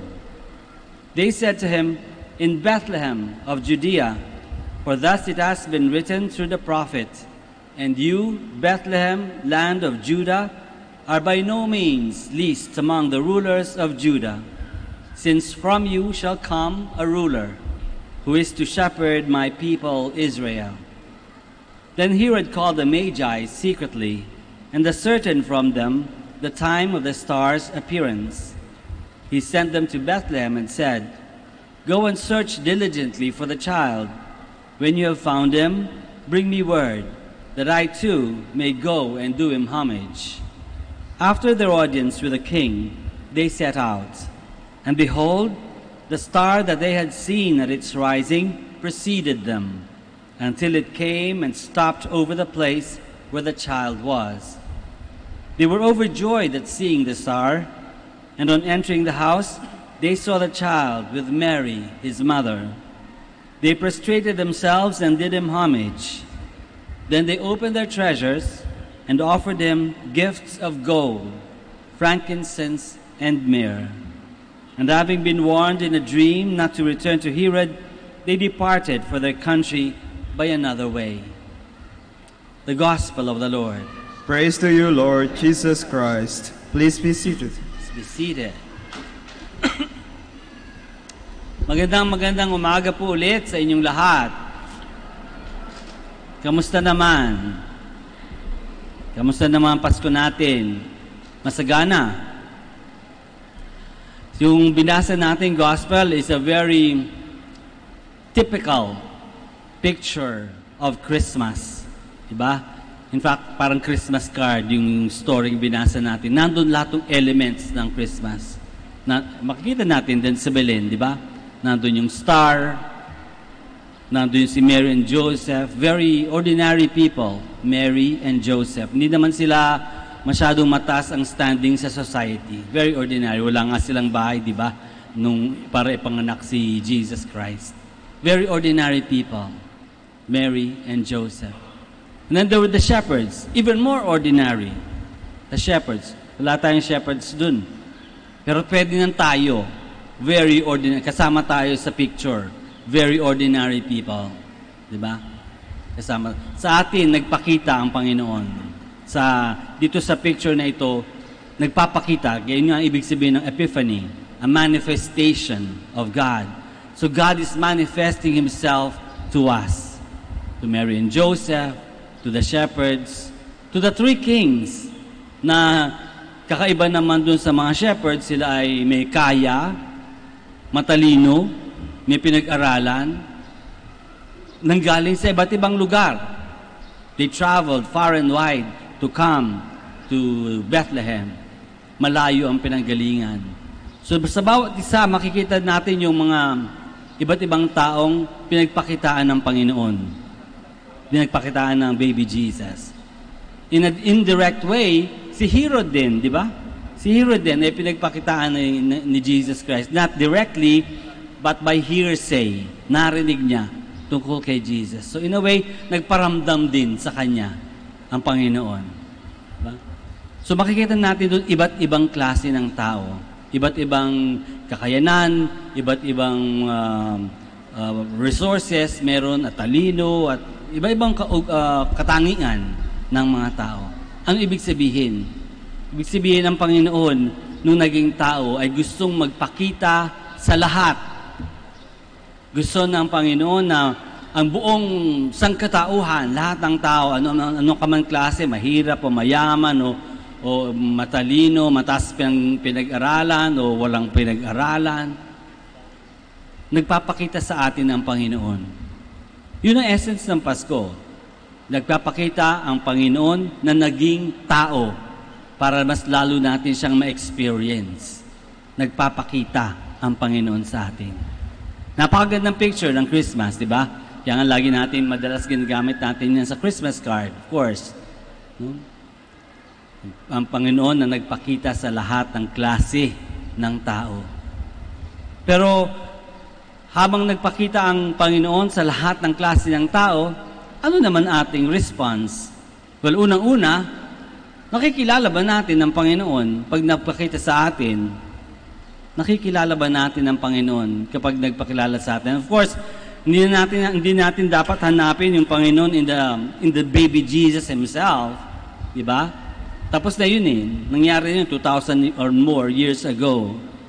Pero ngayon, sa ating panahon ngayon, sa ating lugar ngayon, sa ating estado ng buhay ngayon, nakikilala ba natin ang Panginoon? Nakikita ba natin ang Panginoon? O katulad ba tayo ni Herod na natatakot at nangangamba dahil threat ang tingin sa Panginoon? Nakakasira ng saya. Nakakasira ng freedom. Di ba? Nakakasira ng logic. Doesn't make sense that God has become a little baby. Nakikilala ba natin ang Panginoon? Madali sabihin niya sa mga taong mababait, di ba? Parang nakita natin ang mukha ni Jesus, mga tulad ni Mother Teresa, Parang nakita natin si Jesus sa kanya, no? Sa mga taong mapagbigay, mga taong generous. Parang makikita natin ang mukha ng Panginoon sa kanila. Diba? Ang mga taong tumutulong sa atin, pumapansin sa atin kapag tayo parang invisible, nakikita natin ang mukha ng Panginoon sa kanila. Kapag isang taong napakaganda magsalita, no? Napaka-kind, napakabuti sa pananalita at sa buhay, nakikita natin ang mukha ng Panginoon. Pero ang tanong, paano naman yung mga taong masungit? Mga taong nagsira sa chinismis tayo? Paano naman yung mga taong dinaya tayo, winantutri tayo, niscam tayo? Nakikita ba natin ang mukha ng Panginoon sa kanila? Mahirap siguro, ano? Mahirap makita. Pero kahit na mahirap makita, in fact, yun yung mga tao nating lalong dapat pakitaan ng mukha ng Panginoon. Kasi tayo mismo, dapat din, nagre-reflect ng mukha ng Panginoon sa ibang tao. Kahit na dun sa mga hindi natin masyadong type. Kahit dun sa mga taong nagdaya sa atin. Kahit sa mga taong masungit sa atin. Kailangan magpakita pa rin tayo ng mukha ng Panginoon sa kanila. We need to, sabi ko nga palagi, and lagi kong expression ay, to love those who are least lovable, to love especially, to choose to love especially the least lovable. Yun yung challenge, di ba? Yun yung challenge ng Panginoon sa atin tungkol sa pagmamahal. Kasi kung mabait yung tao, walang challenge, mahalin yun. Natural na mamahalin mo, mabait eh. Natural na makikitaan mo ng mukha ng Panginoon, mabait eh. Pero yung hindi masyadong mabait, paano natin mapapakitaan ng mukha ng Panginoon sa kanila para sila sana magbago ng kaunti? And therefore, the next, ang ang challenge para sa atin ngayon. Una, may ipakita natin ang reflection ni Jesus sa mundo, sa ating pananalita, sa ating mga gawa. Maging katulad ng Panginoon. Maging tayong parang Christmas card para sa ibang tao. Maipakita ang Panginoon sa kanila. Pero ang pangalawang challenge is paano natin o makakaya ba natin na mahanap at ma-recognize ang mukha ng Panginoon sa ibang tao, sa mga pumapaligid sa atin, sa mga events na nangyayari sa atin. Lalong-lalo na yung mga mahirap na events, masakit na mga events, o yung mga taong mahirap pakisamahan, mga taong gumawa ng hindi maganda sa atin. Sana makita rin natin ang Panginoon sa kanila. Sana mamahal din natin sila dahil yun ang gusto ng Panginoon, dahil yun ang ginawa ng Panginoon para sa ating lahat. And so we ask God's help throughout the year na sana ngayong mapatapos na ang season ng Pasko, sana maipagpatuloy natin ang Pasko throughout the year. Every day, di ba? Every day should be Christmas. May pagpatuloy natin araw-araw by manifesting, by reflecting the face of God to others. By our kindness, by our love, our generosity, our justice, our thoughtfulness, our sensitivity, in the way that we live like Jesus. Let us all stand down. And together profess our faith. And we pray, I believe in one God, the Father Almighty, creator of heaven and earth, of all things visible and invisible.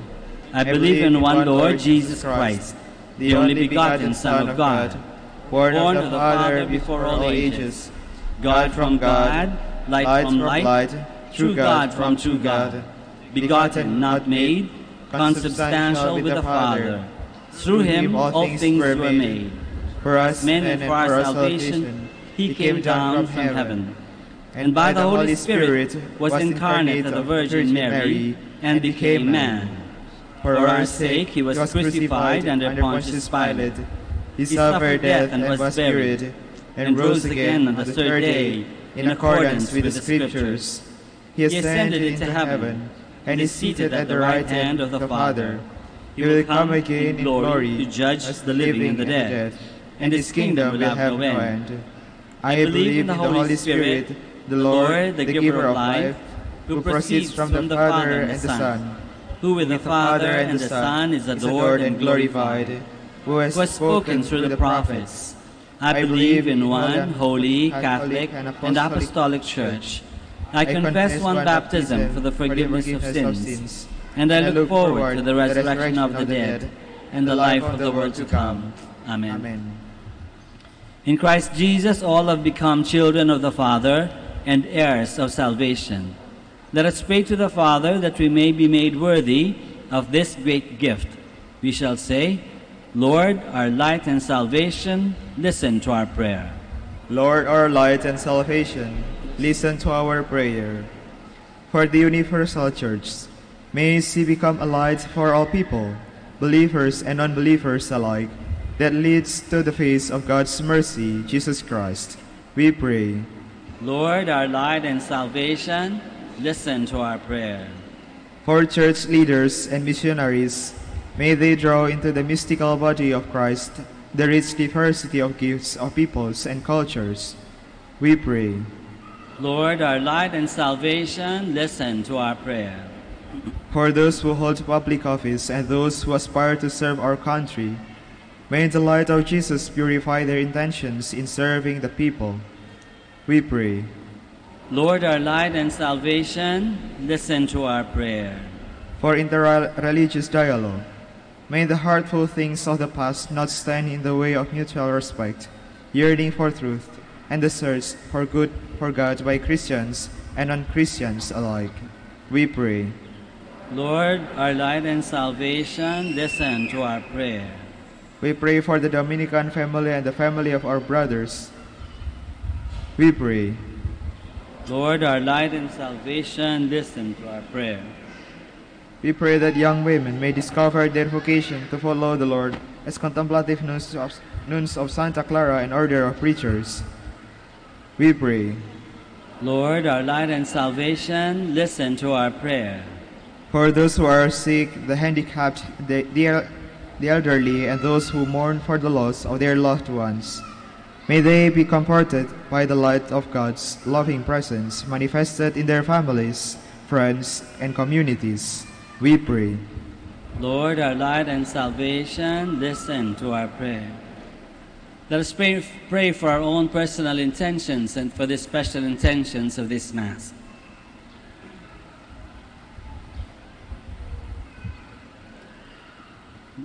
We pray to the Lord. Lord, our light and salvation, listen to our prayer. Heavenly Father, listen to our children as we glorify your Son, the light of the world. May his presence shine within us, so that we may be guided through the pathways of life and be united with you in the glory of heaven, through Christ our Lord. Amen. Please be seated.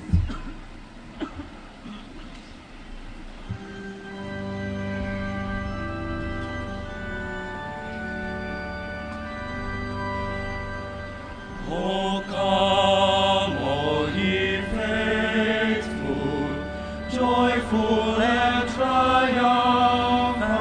O come ye to Bethlehem. Come and behold him, born the King of angels. O come, let us adore him. Oh, come, let us adore him. Oh, come, let us adore him, Christ the Lord. Sing, choirs of angels, sing in exaltation. Sing, O ye citizens of heaven above. Fruit of the Glory to God, in the highest glory. Oh, come, let us adore him. Oh, come, let us adore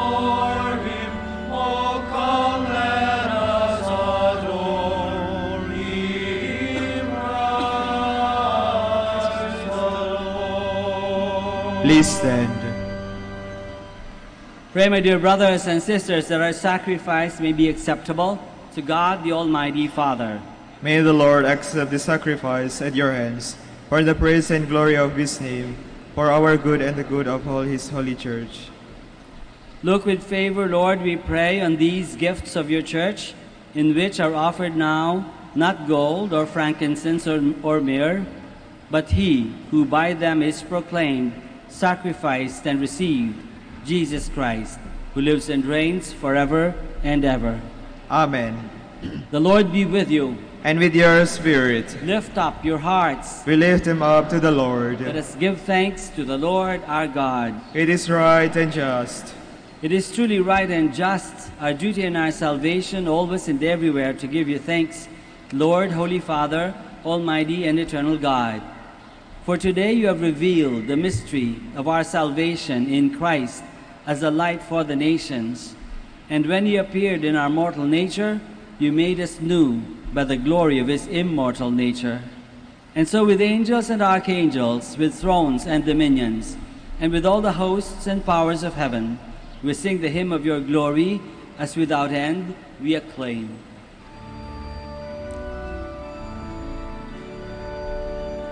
Holy, holy, holy, Lord God of hosts, heaven and earth are full of your glory. Hosanna, Hosanna in the highest. Blessed is he who comes in the name of the Lord. Hosanna, Hosanna in the highest. Please kneel. You are indeed holy, O Lord, the fount of all holiness. Make holy, therefore, these gifts, we pray, by sending down your Spirit upon them like the dewfall, so that they may become for us the body and blood of our Lord Jesus Christ.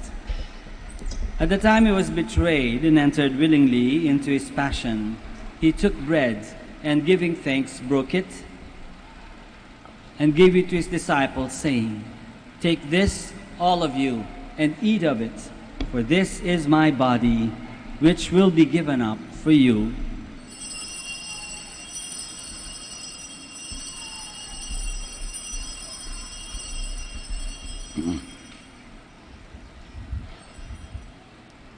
In a similar way, when supper was ended, he took the chalice, and once more, giving thanks, he gave it to his disciples, saying, "Take this, all of you, and drink from it, for this is the chalice of my blood, the blood of the new and eternal covenant, which will be poured out for you and for many, for the forgiveness of sins.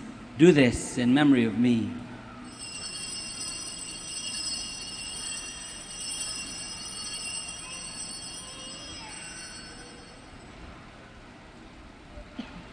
The mystery of faith. When we eat this bread and drink this cup, we proclaim your death, Lord, until you come again. Therefore, as we celebrate the memorial of his death and resurrection, we offer you, Lord, the bread of life and the chalice of salvation, giving thanks that you have held us worthy to be in your presence and minister to you. Humbly we pray that, partaking of the body and blood of Christ, we may be gathered into one by the Holy Spirit. Remember, Lord, your church spread throughout the world, and bring her to the fullness of charity, together with Francis, our Pope, and Socrates, our Bishop, and all the clergy. Remember also our brothers and sisters who have fallen asleep in the hope of the resurrection, and all who have died in your mercy. Welcome them into the light of your face. Have mercy on us all, we pray, that with the Blessed Virgin Mary, Mother of God, with Saint Joseph, our most chaste spouse, with the blessed apostles and all the saints who have pleased you throughout the ages, we may merit to be co-heirs to eternal life, and may praise and glorify you through your Son, Jesus Christ. Through him, and with him, and in him, O God, Almighty Father, in the unity of the Holy Spirit, all glory and honor is yours, forever and ever. Amen, amen, amen. Please all stand. Let us pray now to our Father in heaven in the words that our Lord himself has taught us.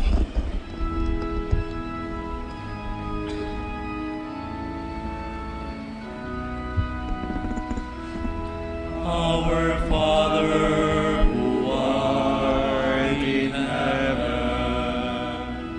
hallowed be thy name. Thy kingdom come, thy will be done, on earth as it is in heaven. Give us this day our daily bread, and forgive us our trespasses, as we forgive those who trespass against us. And lead us not into temptation, but deliver us from evil.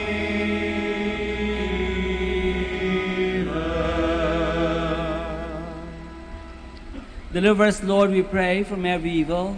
Graciously grant peace in our days, that by the help of your mercy we may be always free from sin and safe from all distress, as we await the blessed hope and the coming of our Savior, Jesus Christ. For the kingdom, the power, and the glory are yours, now and forever. Amen. Lord Jesus Christ, you said to your apostles, "Peace I leave you, my peace I give you. Look not on our sins, but on the faith of your church, and graciously grant her peace and unity in accordance with your will, who live and reign forever and ever." Amen. The peace of the Lord be with you always. And with your spirit. Let us offer each other the sign of peace.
Please kneel. This is Jesus, the Lamb of God, who takes away the sins of the world. Happy are we who are called to this banquet. Lord, I'm not worthy that you should enter under my roof, but only say the word, and my soul shall be healed.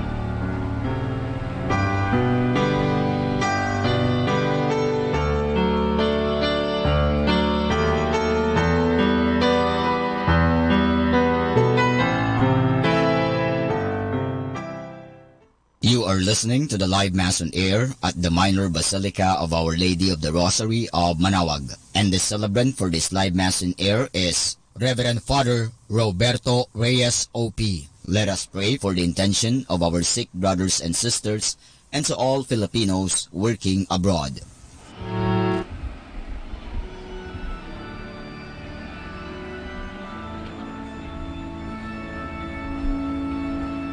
The first Noel, the angel descend, was to certain poor shepherds in fields as they lay. In fields where they lay keeping the sheep on a cold winter's night that was so deep.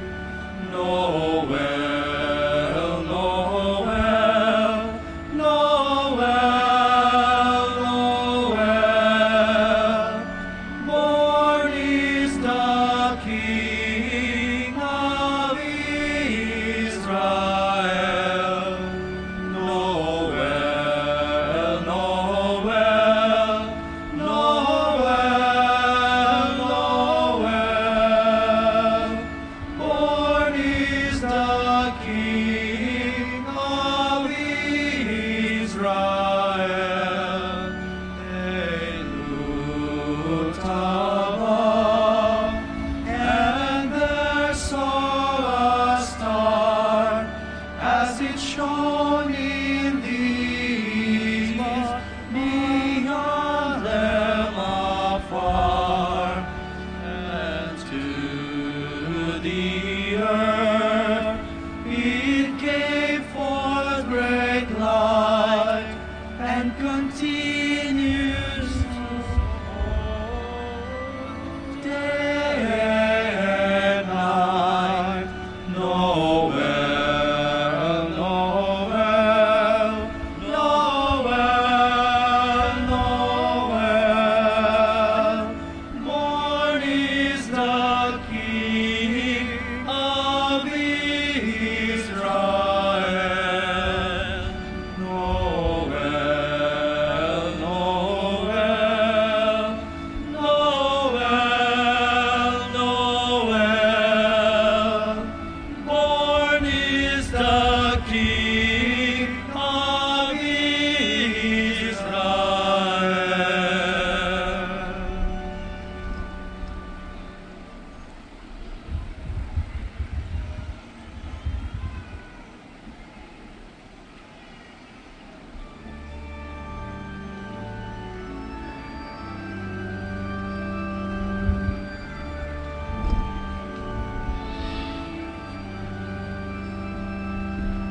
Soul of Christ, sanctify me. Body of Christ, save me. Water from the side of Christ, wash me. Passion of Christ, give me strength. Hear me, Jesus, hide me in thy wounds that I may never leave thy side. From all the evil that surrounds me, defend me. And when the call of death arrives, bid me come to thee, that I may praise thee with thy saints forever. Hear me, Jesus, hide me in thy wounds, that I may never leave thy side.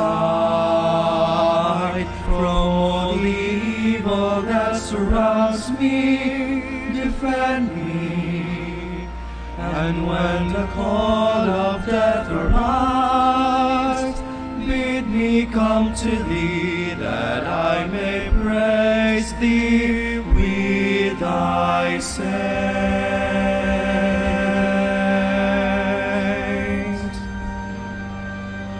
forever.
Omnibus amare, in omnibus servire, in omnibus amare, servire, Domino, in everything love and serve the Lord.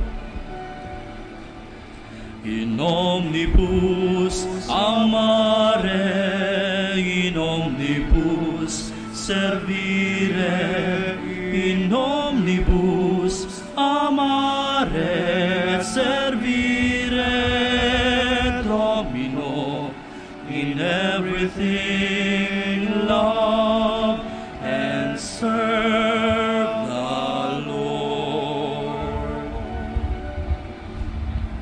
In omnibus amare, in omnibus servire, in omnibus amare et servire, Domino, in everything love and serve the Lord.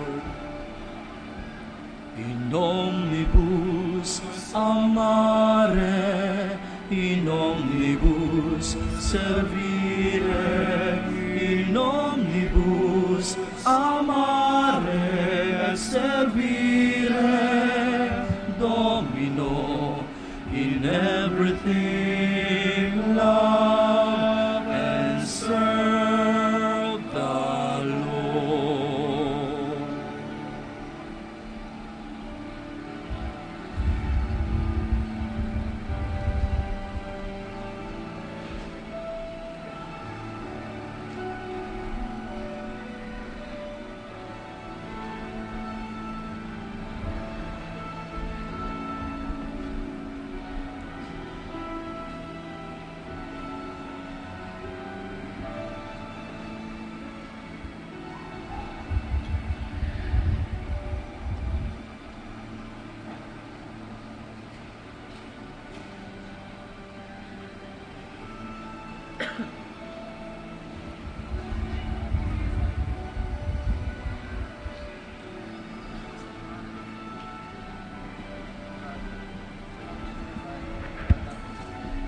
Mukha pong hindi tayo makakaabot mag-distribute ng communion, baka magkukulang.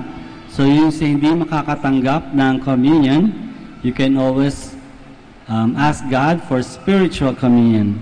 Ask God to be with you spiritually, dahil parang magkukulang tayo sa hosts, ng consecrated hosts today. Sa dami ninyo.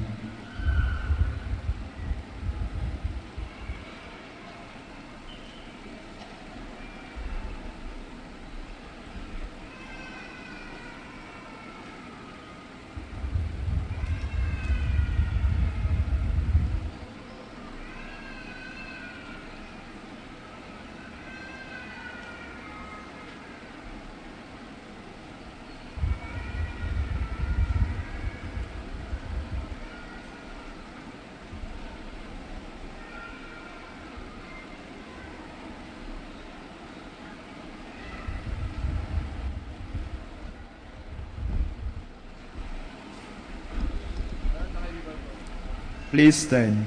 Let us pray.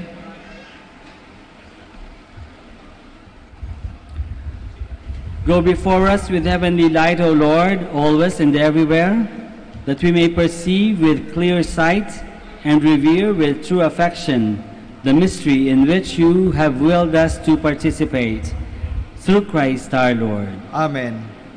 Maraming salamat po sa inyong lahat sa pagpunta dito sa Minor Basilica and celebrate Mass with us. Sana po yung inyong Pasko ay naging meaningful at sana lahat ng dasal ay matupad at makauwi ng matiwasay. So in behalf of the Convent of Our Lady of the Rosary, may I greet you all a very blessed Christmas and hope-filled New Year. The Lord be with you. And with your spirit. May Almighty God bless you all, the Father and the Son and the Holy Spirit. Amen. Our Mass is ended. We go in the peace and the love of Christ. Thanks be to God.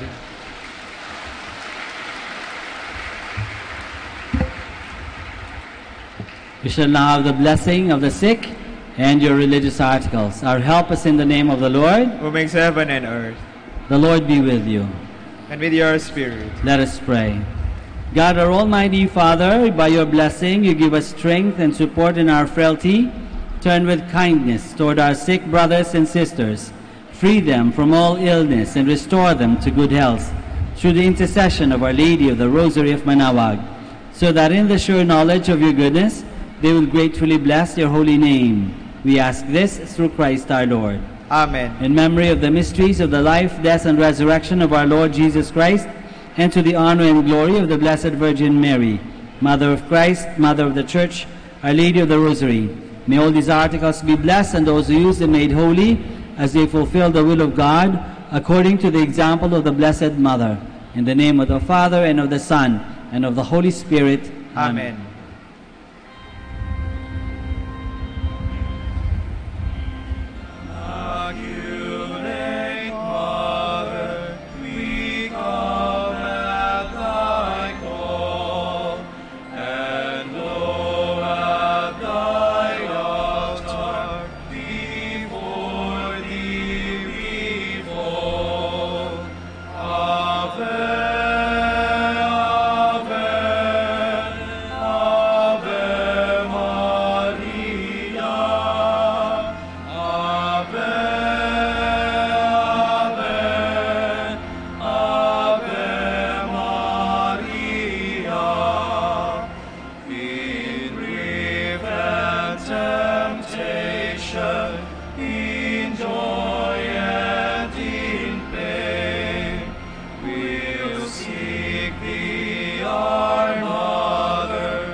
Prayer for our OFW. Lord Jesus, we put ourselves at the foot of your holy cross with Mama Mary of Manaoag, as we acknowledge that we are nothing without you, and by your death you have redeemed the world. We believe in faith that nothing is impossible with you. We lift up to you our OFW listeners all over the world, whom we offer our prayers and every Holy Mass from the Minor Basilica of Our Lady of Manaoag. Lord, words cannot describe and express what they are sacrificing in order to have a better chance in life. Lord, redeem them of all their pains, trials, and persecutions as they are working in a foreign land for people that are complete strangers to them. Shield them with your most precious blood that flows from your sacred heart. Protect them from any harm and abuses that they may face as they continue their journey in life. We beg for your mercy and divine love, for they are far away from their families, loved ones, and friends. They miss our home that is causing heartaches and loneliness, that they are at a loss on what to do. Grant them the power and strength from the Holy Spirit to succeed and to be blessed in this chapter and mission in their lives. Guide, inspire, and lead them to believe in faith that you will never forsake nor abandon them in their hours of need. Be with them always, especially for those OFW who are staying in places where they are not allowed to worship and pray for you. Make their bodies, minds, and spirit be your temple. Mama Mary of Manawag, you are always sensitive to their needs. You know what is in their minds, heart, and their condition in life. We love you. As we ask you to cover them, their families, loved ones, and friends with your mantle of love and protection. We ask all of this in the name of Jesus, through the intercession of Our Lady of Manawag. Amen.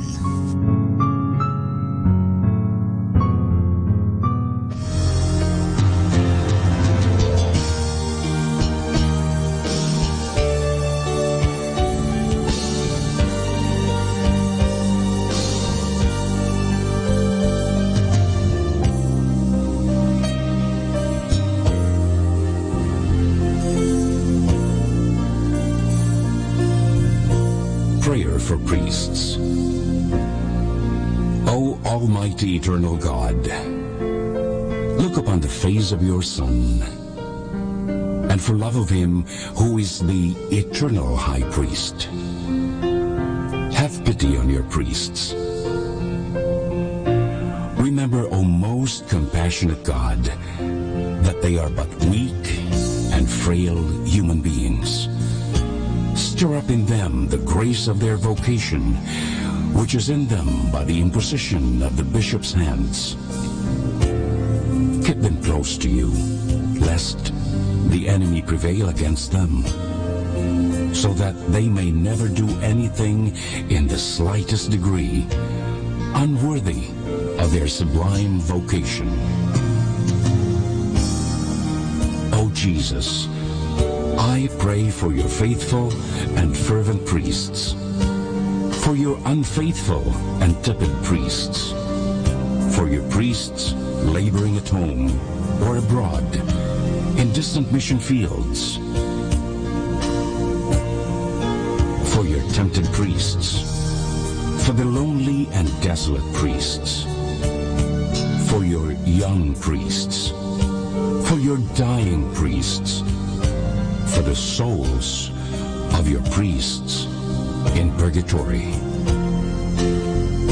But above all, I commend to you the priests dearest to me, the priest who baptized me, the priests who absolved me from my sins, the priests at whose masses I assisted, and who gave me your body and blood in Holy Communion.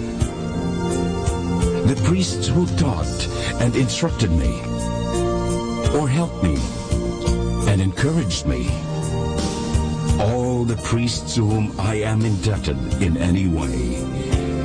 Oh Jesus, keep them all close to your heart, and bless them abundantly in time and in eternity.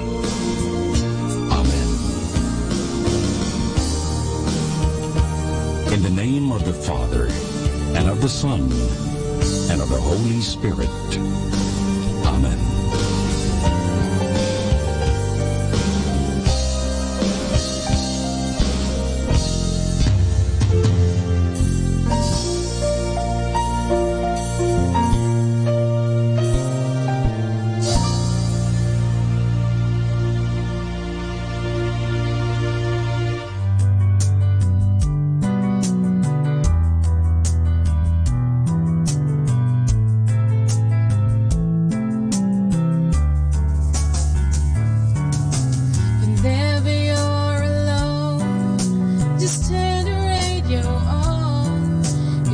comfort you with the songs of love, with words from our God.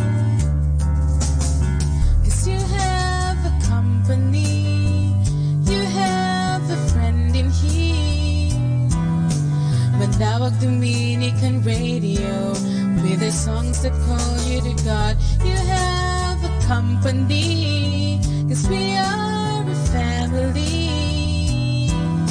Manawag Dominican Radio, with the songs that bring you to God. You have Manawag Dominican Radio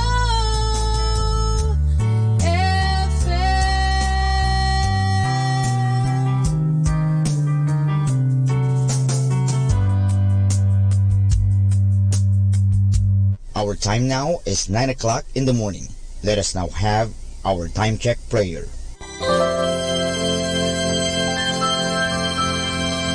Panalangin para sa aming bansang Pilipinas.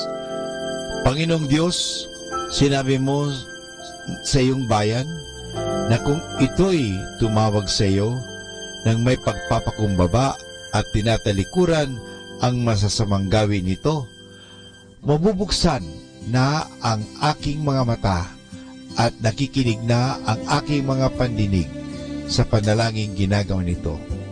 Kaya tumatawag kami na buong pananalig na kami ay yung diringgin alang-alang sa pag-ibig mo sa amin. Patawarin mo kami sa aming mga pagkukulang at sa kawalan naming pakialam sa pangyayari ng aming paligid, naganap na kahirapan, krimen, katiwalian, kawalan ng pagpapahalaga sa buhay at dangal ng tao at sa kalikasan. Tulungan mo kaming talikuran ang mga pagiging makasarili at turuan mo kami na ang hangarin ay ang kapakanan ng bawat mamamayan. Paghilumin mo nawa ang mga sugat ng masasakit na pangyayari ng mga nagdaang panahon. Pag-isahin mo ang aming mga diwa at puso upang sama-sama naming tahakin ang landas patungo sa maunlad at masaganang bukas. At higit sa lahat, maghari nawa sa aming bansang Pilipinas ang iyong pag-ibig na siyang susi sa paggamit namin ng kapayapaan aming minimithi. Amen.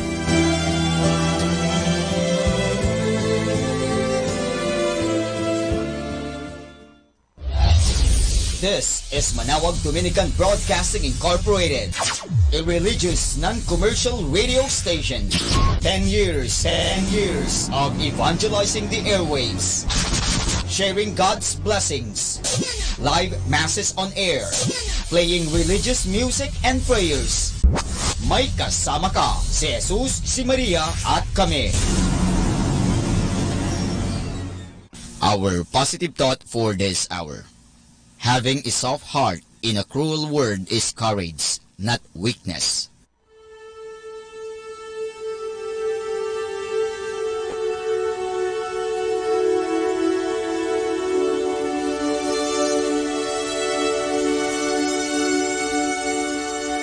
Isang mapagpalang pagbati po sa inyong lahat mula sa aming mga Dominikanong nobisyo dito sa Minor Basilica of Our Lady of the Holy Rosary of Manawag.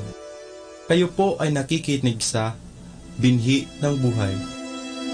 Nais po naming ibahagi sa inyo ang bunga ng aming mga pagninilay sa Ebanghelyo ngayong ika-6 ng Enero sa taong 2019, ang solemnidad sa Epifanya ng Panginoon.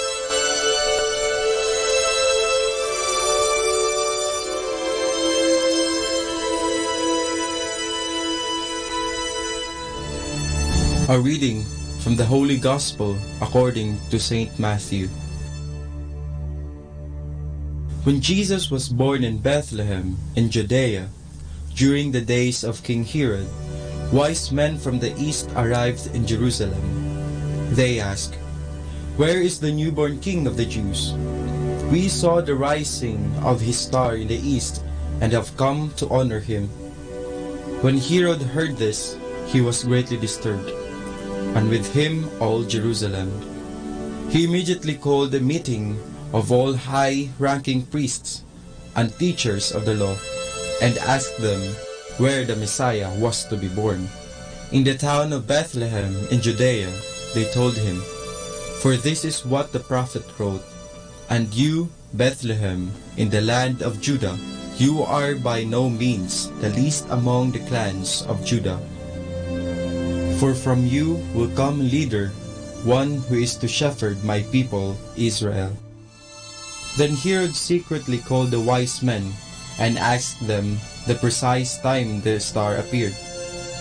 He sent them to Bethlehem with these instructions: "Go and get accurate information about the child.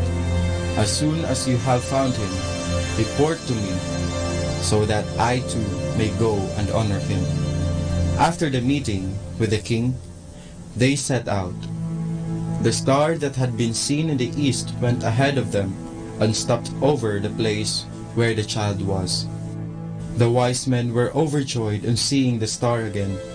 They went into the house, and when they saw the child with Mary his mother, they knelt and worshipped him. They opened their bags and offered him their gifts of gold, incense, and myrrh. In a dream, they were warned not to go back to Herod. So they returned to their home country by another way.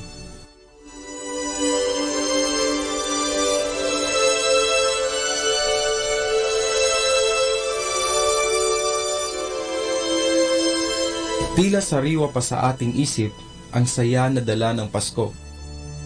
Sino ba naman ang mawawala ng gana sa matinding kasiyahang dala ng Pasko? Siguro nga, nakasabit pa rin ang mga pulang medyas sa ating mga pintuan. Gumugulong pa yata ang mga Christmas ball sa ating mga sala. O di kaya, maingay pa rin ang mga likes notifications sa mga pictures na in-upload mo noong Pasko. Kay saya damdamin at balikan ang kasiyahan ng Pasko. Pero di lang dyan nagtatapos ang galak at saya na ibinahagi sa atin ng ating Panginoon. Maggalak at magsaya sapagkat sa linggong ito ating ipinagdiriwang ang Epifanya ng ating Panginoon o ang pananahan ng Panginoong Diyos. Di lang sa Pilipinas na uso ang extended holidays, bagkos matagal nang gawi sa simbahan ang kaganapang ito. Alalahanin nating mahigit 1,000 taon na ang nakalipas noong tinatak sa kalendaryo ng simbahan ang Epifanya. Paano nangyari ito? Noong Pasko, binalikan natin ang araw ng pagsilang ng ating Diyos sa mundo. Pero kung ating iisipin, hindi pa ba sapat ang selebrasyong iyon upang masasabi natin na nasa atin ang Diyos? Dahil dito, ating masasabi na talagang extended ang selebrasyon ng Pasko. Ayaw mo yun? Extended din ang kasiyahan mo? Pero may higit pa sa pagpapatuloy ng saya hanggang sa Epifanya dahil dito rin nasasaksihan na karapat-dapat na tawagin ng ating inang simbahan na Katoliko. Ang ibig sabihin ng Katoliko ay pangkalahatan o para sa lahat. Ito ay inklusibo, walang piling kulay, kasarian, edad o estado. Paano natin maikokonekta ang linggo ngayon sa pagiging Katoliko? Sa Ebanghelyo, ating nabasa ang pagdating ng 3 mago. Ayon sa banal na tradisyon, ang mga magong ito ay nanggagaling sa iba't ibang sulok ng mundo. May sa Persya, India at Babylonia. At ating makikita na ni isa sa kanila ay walang dugong Hudyo, o sa ibang salita, silang lahat ay mga Hentil. Pero sila ang unang sumamba sa batang Jesus. Kaya masasabi natin hindi lamang sa isang lahi ang pagiging Diyos at Hari ng ating Panginoong Jesus, kundi para sa lahat ng tao sa mundo. Isa lamang ito sa dapat nating balikan kung bakit tinatawag tayong Katoliko. anuman ang ating mga estado sa buhay. Bata man o matanda, babae, lalaki o di tiyak, lahat ay tinatawag ng ating Panginoong Diyos na tumingin sa isang tala na nagbubuklod ng mga damdamin. Ating pagnilayan sa panahon ngayon kung saan na nga ba ang bituing dating sumilay sa ating Panginoong Hesus. Ang bituing natatangi, nagbubuklod at nagsasabing na sa atin ang Diyos.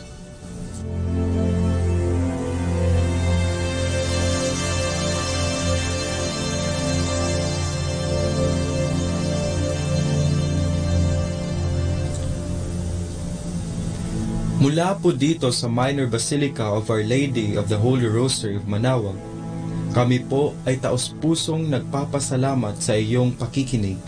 Nawa ay patuloy po nating isabuhay ang salita ng Diyos. Patnubayan at pagpalain nawa tayo ng Panginoong may kapal. Hanggang sa susunod na linggo, dito sa Binhi ng Buhay.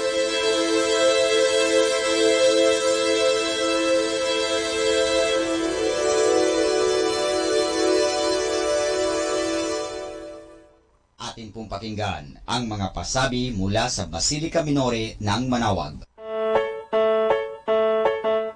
Here is the schedule of Barangay BEC Saturday Masses at 4:30 in the afternoon for the month of January 2019. January 5, BEC Babasit Pugaro, BEC Bliss Pugaro, and BEC Malikdam. January 12, BEC Lalamaan, BEC Santa Ines, and BEC Borac. January 19, BEC Tubul West, BEC Liksi, and BEC Pantal. January 26, BEC Uraan West, BEC Kabanbanan Sentro, and BEC Bukaw. And that's the schedule of Barangay BEC Saturday Masses at 4:30 in the afternoon for the month of January 2019. Ating pong napakinggan ang mga pasabi mula sa Basilica Minore ng Manaoag. More than ever, we need Catholic radio station like Manaoag Dominican Radio FM.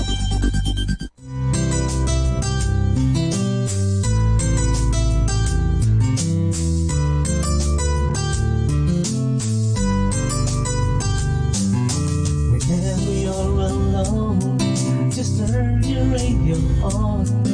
It will comfort you with the songs of love, with words from our God. 'Cause you have a company, you have a friend in here. Now Dominican Radio, with the songs that call you to God. You have a company, 'cause we are a family. But now Dominican Radio, with the songs that bring you to God. You have Manaoag Dominican Radio FM.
Hi and hello, this is your friend Father Butch Bombasi OP giving you a thought for today.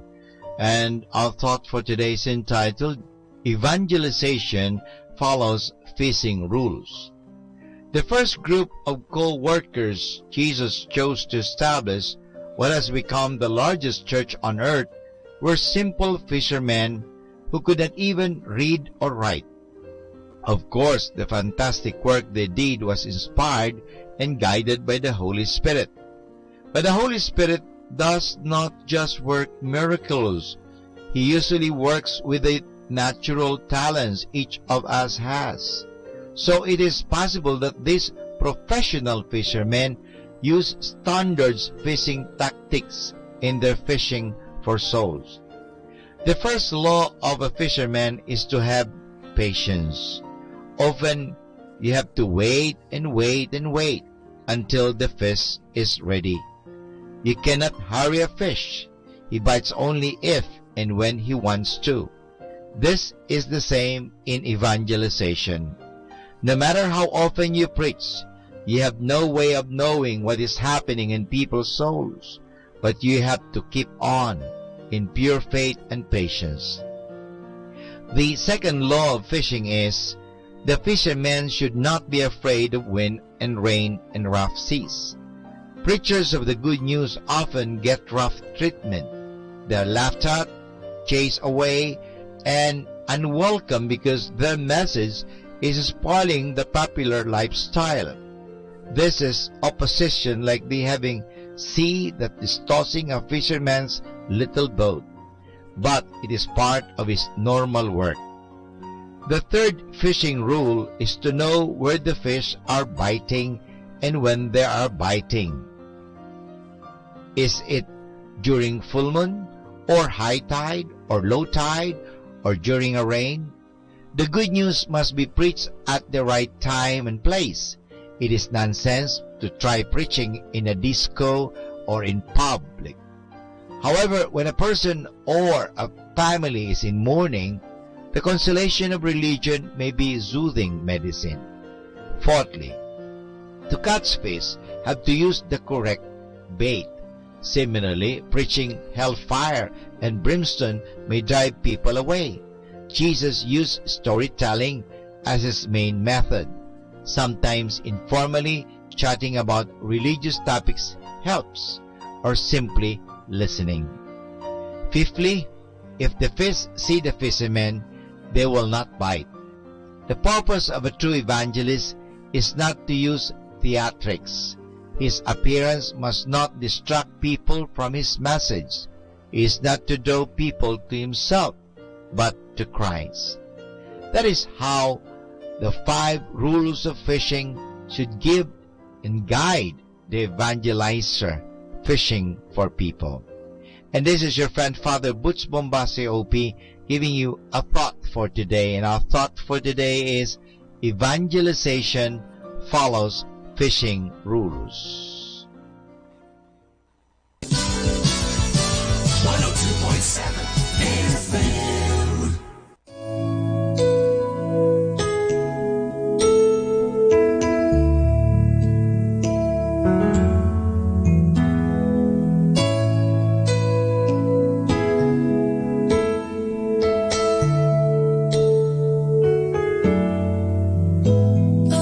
Ascribe great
serve the purpose of God while I am alive. I want to give my life for something that'll last forever. Oh, I delight to do your will. What is on your heart? Show me what to do. Let me know your will and I will follow you. What is on your heart? Show me what to do. Let me know your will and I will follow you. I want to build with silver and gold in my generation. I want to build with silver and gold while I am alive. I want to give my life for something that will last forever. Oh, I delight to do your will. What is on your heart? Show me what to do. Let me know your will and I will follow you. What is on your heart? Show me what to do. Let me know your will and I will follow you. I want to see the kingdom of God in my generation. I want to see the kingdom of God while I am alive. I want to give my life for something that'll last forever. Oh, I delight to do your will. What is on your heart? Show me what to do. Let me know your will and I will follow you. What is on your heart? Show me what to do. Let me know your will and I will follow you. I want to see the Lord come again in my generation. I want to see the Lord come again while I am alive. I want to give my life for something that'll last forever. Oh, I delight to do your will. What is on your heart? Show me what to do. Let me know your will and I will follow you. What is on your heart? Show me what to do. Let me know your will and I will follow you.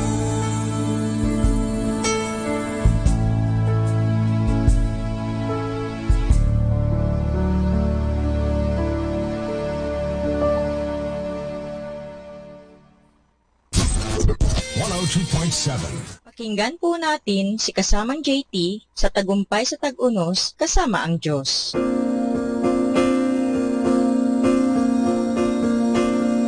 Ngayong Enero 6, ating pagnilayan ang inspirasyon ng pagsasara ng pinto sa Diyos. Hanggang siya'y namatay noong 1902, si Joseph Parker ay nanatiling pastor ng City of Temple sa London. Nang magkakanser ang kanyang asawa, nasaksihan niya ang matagal at katakot-takot na paghihirap nito. Walang nagawa ang mga doktor para mapagaang ang pagdurusa ng kanyang asawa. Lubusang nasaid ang pisikal at emosyonal na kalakasan ni Parker at muntik na siyang tumalikod sa Diyos pagkamatay ng asawa. Sinabi niya na kung sa kanyang aso mangyari yon, pinatulog na sana niya upang matapos na ang lahat ng paghihirap nito. Sa mga ganitong sitwasyon, ang ilan, tulad ni Parker, ay magdududa sa katotohanang nalalaman nila kapag naharap sa napakabigat na problema. Sa aklat ni Job, isinisi ng mga tao sa Diyos ang kagagawan ni Satanas. Nakalimutan na nila ang kabutihan ng Diyos.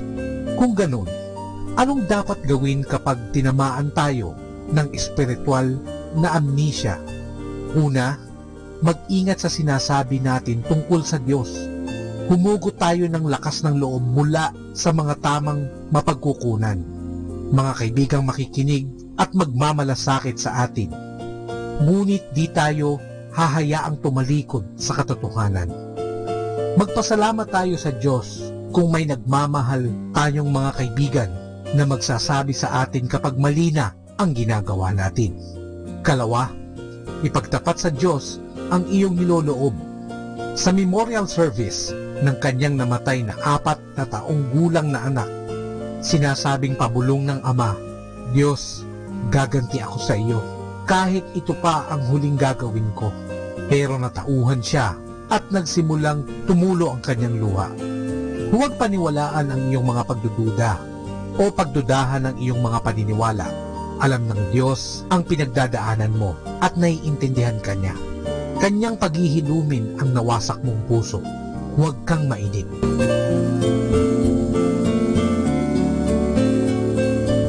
My God, grant me the serenity to accept the things I cannot change, courage to change the things I can, and wisdom to know that change should start with me. Ito po ang iyong lingkod na si Kasamang JT para sa pang-araw-araw nating gabay sa buhay.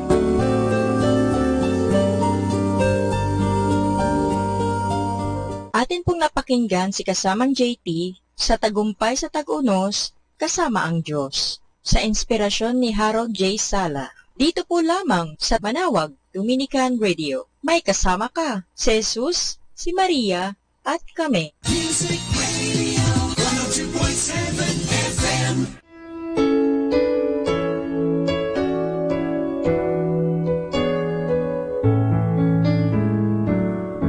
God sent His Son.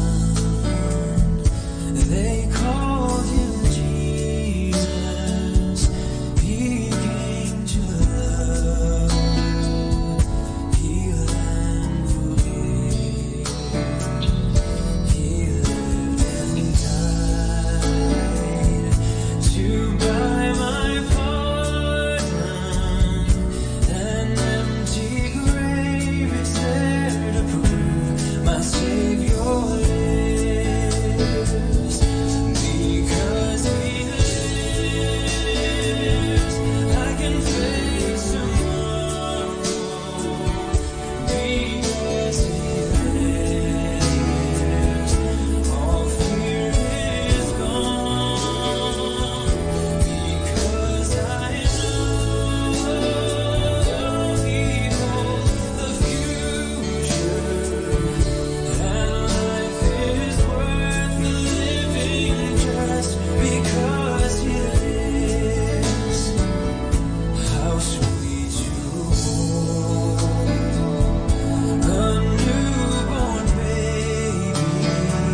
you are so amazing. We thank you that you have created us to worship you. We pray that you will know how much we love you, and that your name and your greatness will be known all over the world. Over the mountains and the sea, your river runs with love for me, and I will open up my heart and let the healer set me free. I'm happy to be in the truth, and I will daily lift my hands, for I will always sing when your love came down. Over the mountains and the sea, your river runs with love for me, and I will open up my heart and let the healer set me free. I'm happy to be in the truth, and I will daily lift my hands, for I will always sing of when your love came down. I could sing of your love forever. I could sing of your love forever. I could sing of your love forever. I could sing of your love forever. Over the mountains and the sea, your river runs with love for me, and I will open up my heart and let the healer set me free. I'm happy to be in the truth, and I will daily lift my hands, for I will always sing of when your love came down. I could sing of your love forever. I could sing of your love forever. I could sing of your love forever. I could sing of your love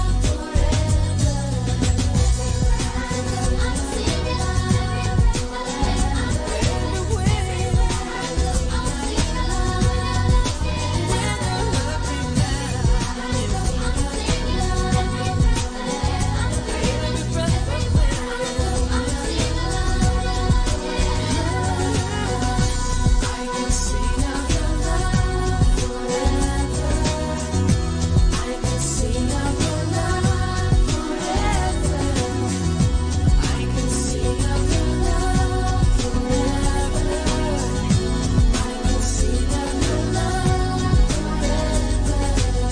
Over the mountains and the sea, your river runs with love for me, and I will open up my heart and let the healer set me free. I'm happy to be in the truth, and I will daily lift my hands, for I will always sing of when your love came down. You're listening to Manawag Dominican Radio. Kaibigan, saglit lang. Ito nga po pala si Father Butch Bombasi, OP. May ikikwento ko sa inyo. Ang kwento natin ay tungkol sa anghel ng tanghalan.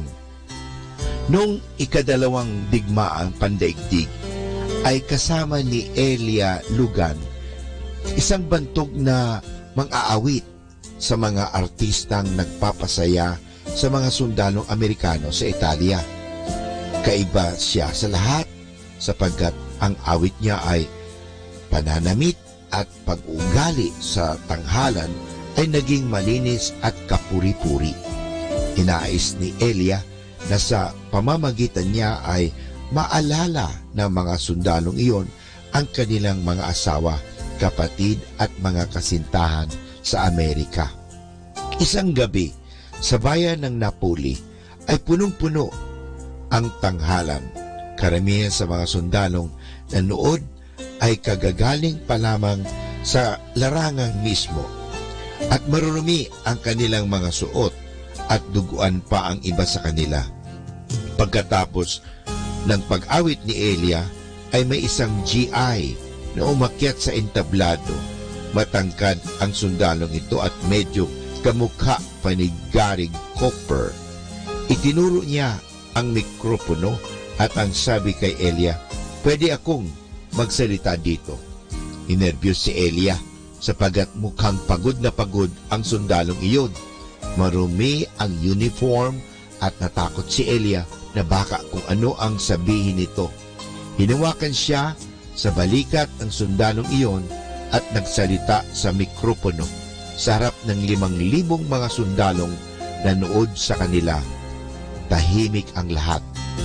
Miss Logan, sabi ng sundalo, ikaw ay hindi nagpapaalala sa aking asawa o aking kapatid na babae. Hindi ka rin nagpapaalala sa akin ng aking inay. Alam mo ba kung sino ang naisip ko dahil sa iyo? Kinakabahan si Elia sa sasabihin ng sundalo. Ngunit ito ang narinig niya. Miss Elia, sabi ng sundalo, ikaw ay isang anghel. Pagkasabi nito, ay hinagkan niya sa noo si Elia. Buwaba sa entablado at nawala sa kadiliman. Walang makaimik sa sinabing ito ng sundalo. Napatakbo na lamang si Elia sa kanyang dressing room at doon ay napaiyak siya sa tuwa. Mga kaibigan, diyan po nagtatapos ang kwento natin na pinamagatang Anghel ng Tanghalan. Anong aral ang mapupulot natin sa kwentong ito? Iginagalang ng sundalong iyon si Elia Logan sapagkat siya ay puno ng kawalang malay at siya ay halimbawa ng kalinis-linisang puri. Ang katangiang iyan ay kaisa siya sa Diyos at sa mga tao. Ito ay isang dakilang kayamanan higit na maganda kaysa kagandahan ng katawan lamang. Sa kabilang dako, kapag tayo ay wala nito, tayo ay nagiging alipin ng kasamaan. Dapat tayong mapuot sa kasamaang puri, sapagkat iyan ay labag sa ika-6 na utos ng Diyos, ang isang dahilan kung bakit maaring hindi natin makita ang Diyos sa kawalang hanggan. Kaya nga mga kaibigan, maganda po ang may malinis na isip, malinis na hangarin, at lalong-lalo na malinis na gawain. Ito po si Father Butz Bombase na maghahatid pa sa inyo ng maraming kwento.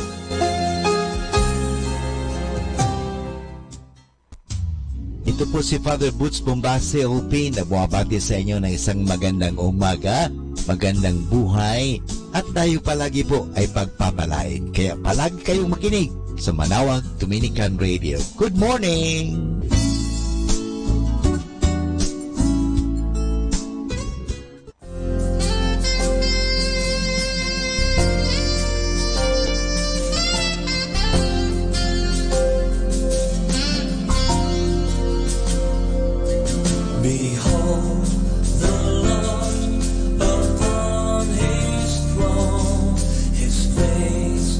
Shining like the sun.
each one of us in the body of Christ is showered with gifts from the heavens above.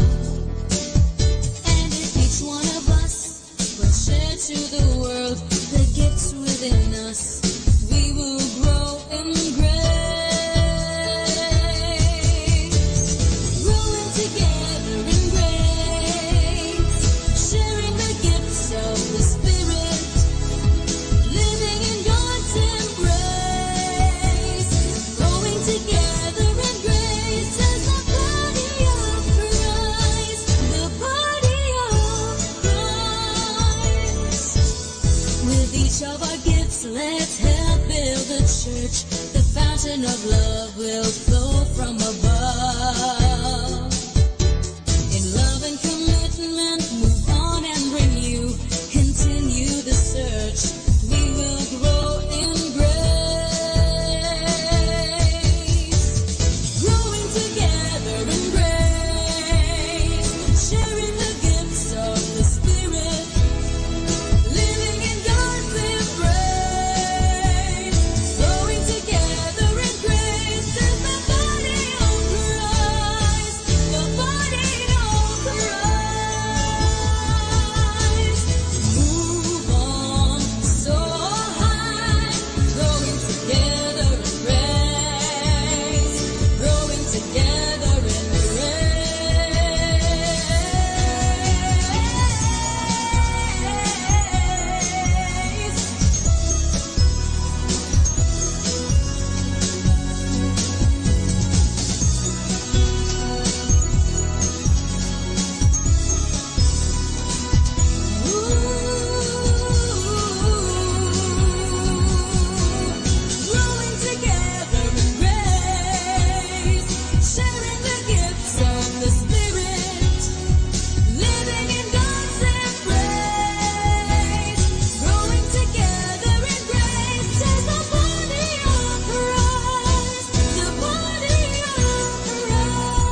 Our time now is 10 o'clock in the morning.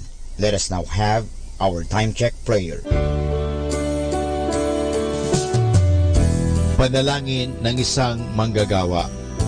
Makapangyarihang Diyos na lumikha ng lahat, binigyan mo ng dangal ang paggawa ng lalangin mo ang mundo. Nakahanda akong magpatulo ng pawis, magtiis ng init sa araw at pagod, sapagkat sa pamagitan ng aking gawain na itataguyod ko ng marangal ang aking pamilya. Kailangan ko ang tulong mo upang manatili akong malusog at malakas, at sa gayoy may pagpatuloy ko ang aking pagsisikap. Marapatin mo nawa ang pag-aalay ko sa iyo ng mga gawa ng aking mga kamay bilang tanda ng aking pasasalamat at pagpupuri sa iyong kadakilaan. Ipagkaloob mo ang tagumpay sa aking mga gawain. Inihiling ko ito sa ngalan ng iyong anak na si Jesucristo na aming Panginoon. Amen.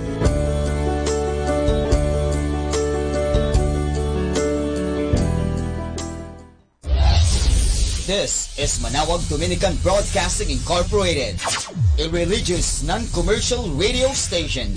10 years of evangelizing the airwaves, sharing God's blessings, live masses on air, playing religious music and prayers. May kasama ka, si Jesus, si Maria, at kami. Our positive thought for this hour. Sometimes God calms the storm. Sometimes He lets the storm rage and calms His child. Atin pong pakinggan ang mga pasabi mula sa Basilica Minore ng Manawag. Here is the schedule of Barangay BEC Saturday Masses at 4:30 in the afternoon for the month of January 2019. January 5, BEC Babasit Pugaro, BEC Bliss Pugaro, and BEC Malikdam. January 12, BEC Ladumaan, BEC Santa Ines, and BEC Borac.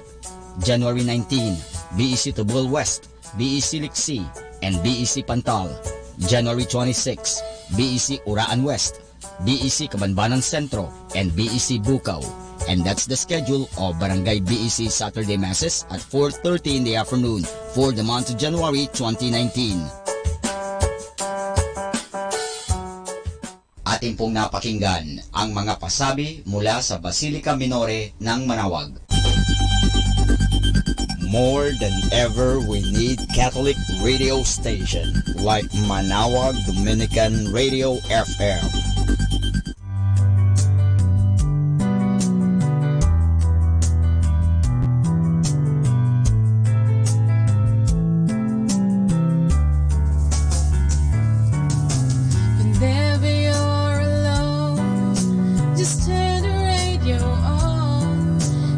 Comfort you with the songs of love, with words from our God. 'Cause you have a company, you have a friend in here. Manawag Dominican Radio, with the songs that call you to God. You have a company, 'cause we are a family. With the songs that bring you to God. You have Manawag Dominican Radio FM.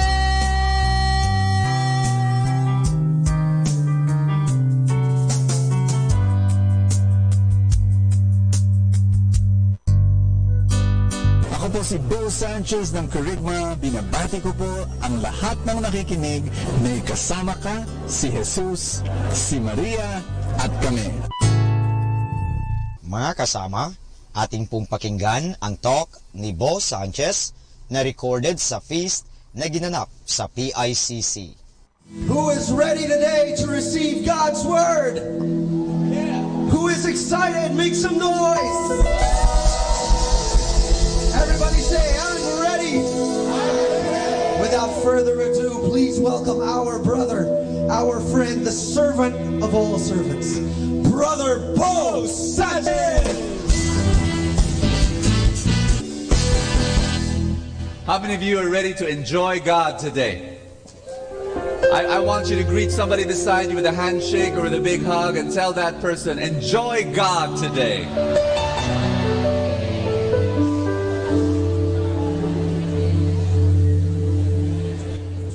Last Friday, we homeschool our kids, so the homeschooling parents and kids, we had a father and son day. All the fathers and all the sons came, and so I came with Francis and with Bene, and there was a game there. It was a do you know each other game. I don't know if you know that game. It's very familiar. They put all the little boys in one row, and then they put all the fathers in one row.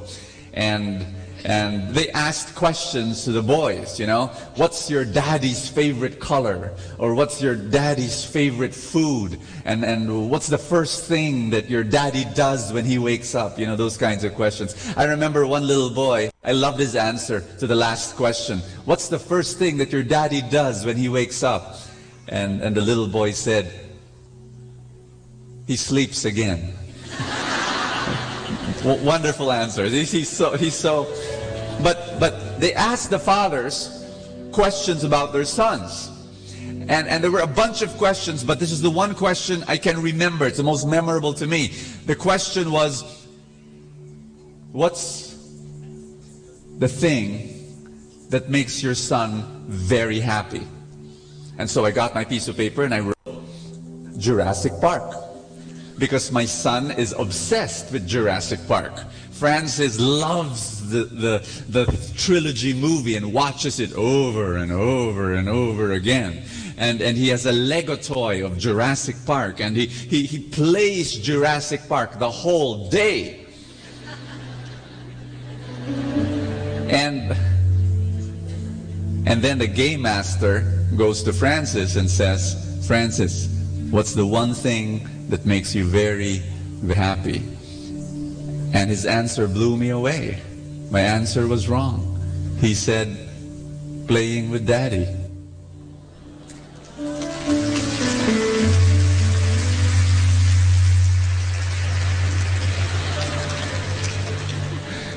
Playing with daddy. And at that moment, I knew what it felt to win the lotto.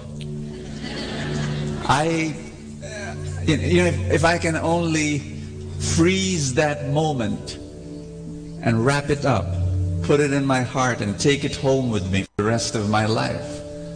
My son telling me what makes him most happy is to spend time with his dad. I share that story with you because I believe that the feast is always a father-son, father-daughter day. Because at the feast, we spend time with Daddy God. You spend time with Daddy God. And when you come here, it's a statement. You are telling God, God, when I'm with you, I'm very happy.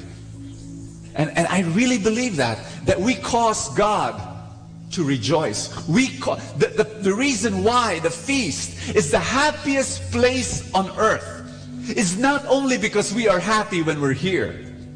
The feast is the happiest place on earth because we make God happy. Because God has tears of joy when He sees you. And He says, my child is going to spend time with me. My son is going to spend time with me. My daughter is going to spend time with me. This is the reason why the feast is the happiest place on earth. And right now, I want you to, everybody say, I enjoy God. I enjoy spending time with God. When you say that, God is filled with joy. And because He's a Father and He loves you, and you are more precious to Him than you can ever imagine. Do I hear an amen? And so, let us come before God and tell Him that we love Him. Tell Him that we're happy to be here through our prayer declaration of abundance. Let's pray. In the name of the Father, and of the Son, and of the Holy Spirit. Everybody say, today I receive all of God's love for me.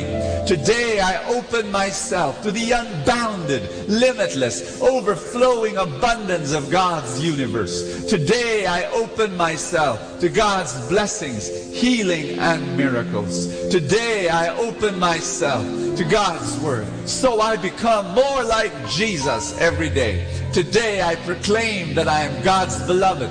I am God's servant. I am God's powerful champion. And because I am blessed, I am blessing the world in Jesus' name. Amen.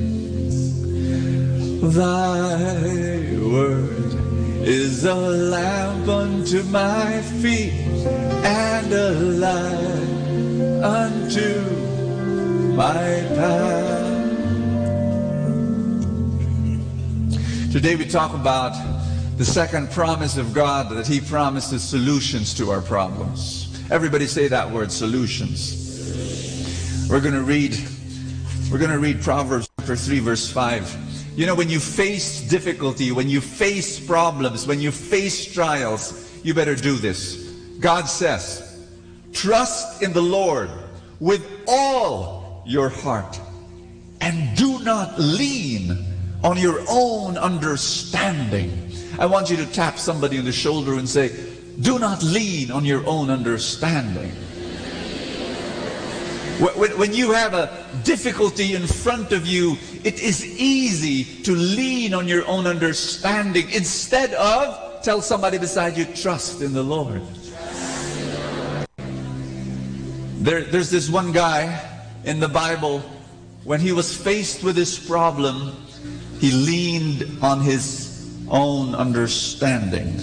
I'm going to read to you from Exodus chapter 2 verse 11 to 13. Moses, he was very young here, and he did not trust in the Lord but used his own solution. You know, when you face your problem, you have an option. You can use your solution or God's solution, and believe me, God's solution is so much better. Do you agree?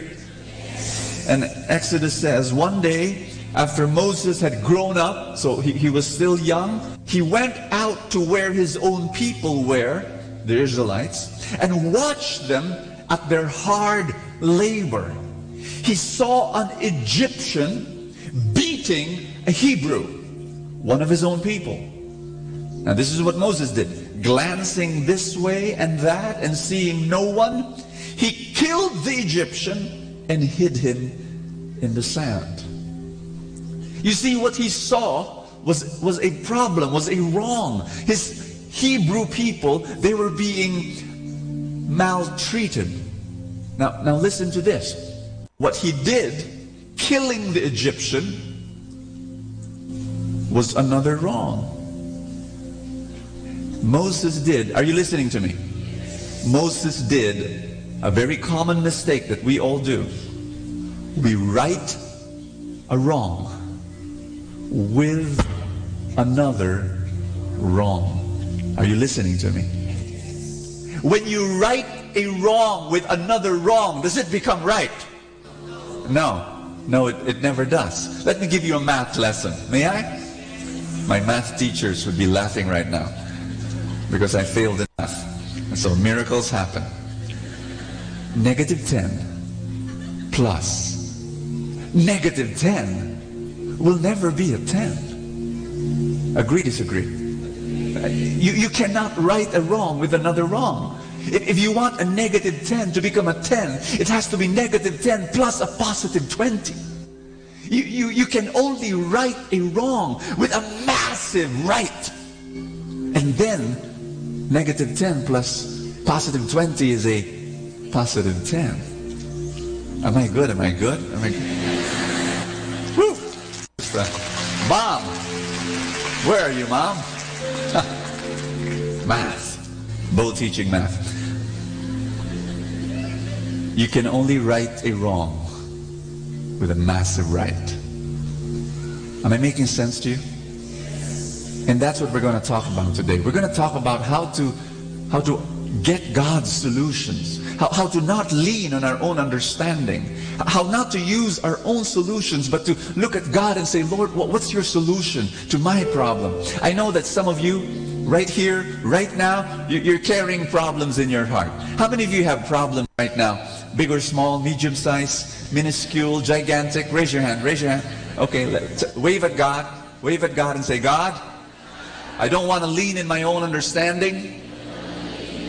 I want to trust in you for your solution. I want a God solution.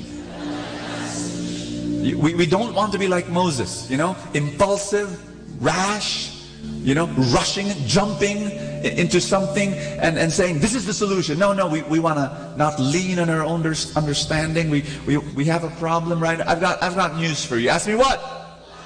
God wants to be with you, beside you, to solve your problem. God wants to give you the solution to your problem. That's the God that you worship. That's the God that you love. That's the God that you follow. He is on your side. Everybody say that with me. God is on my side.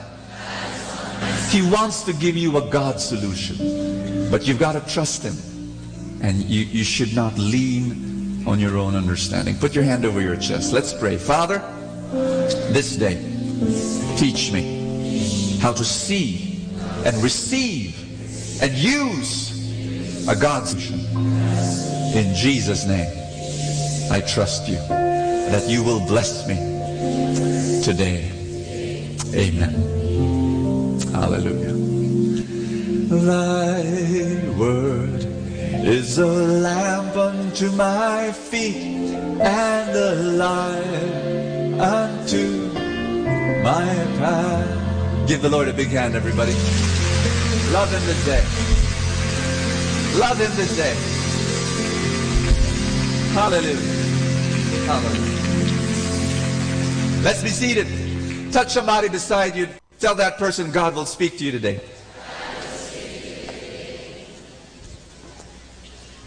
Everybody say solutions. Oh, I forgot to welcome the first-timers. How many of you have come for the first time? Raise your hand. Raise your hand. We want to welcome you. Thank you so much. God bless you. After the feast session, please go to the lobby. We're going to give you a welcome gift. Thank you so much. Bless you. Happy New Year. And Father Alex said, Merry Christmas. We're still Merry Christmas until next Sunday. Say that with me again. Solutions. How many of you want solutions to your problems? There are three sources for solutions. Actually, there are just two. The first one is sort of like a non-solution, but I'm going to insert it for a purpose. Last Sunday, I talked about dreams. And I said that dreams can... Let's check on you. Let's see if you remember. Dreams come from two sources. Dreams can either come from your... Yeah, it can come from pride or it can come from purpose. You know what? You know what? Ask me what? Solutions come from pride or from purpose as well. And we're going to talk about it. That's the second source. The third source. I'm going to insert a first one because, you know, when you hear someone say, trust in the Lord, tell somebody beside you, trust in the Lord. You know what some people hear? Don't do anything. That's not what I mean. No. In fact, what I'm going to do is I'm going to call on our creatives team. Can I call the Hollywood team, the Broadway team from New Manila, not from New York? Can they come here? Let's give them a big hand. Just want to ask them to help me give this talk. The first source of solutions come from passivity. I'm going to explain. I want you to imagine that this is you. I want you to imagine that This is your dream. I want you to imagine that this is the wall between you and your dream. Am I making sense to you? This is your problem. Are you ready? Okay. I'll call on the clapper. You know this? Ready? Lights, camera, action.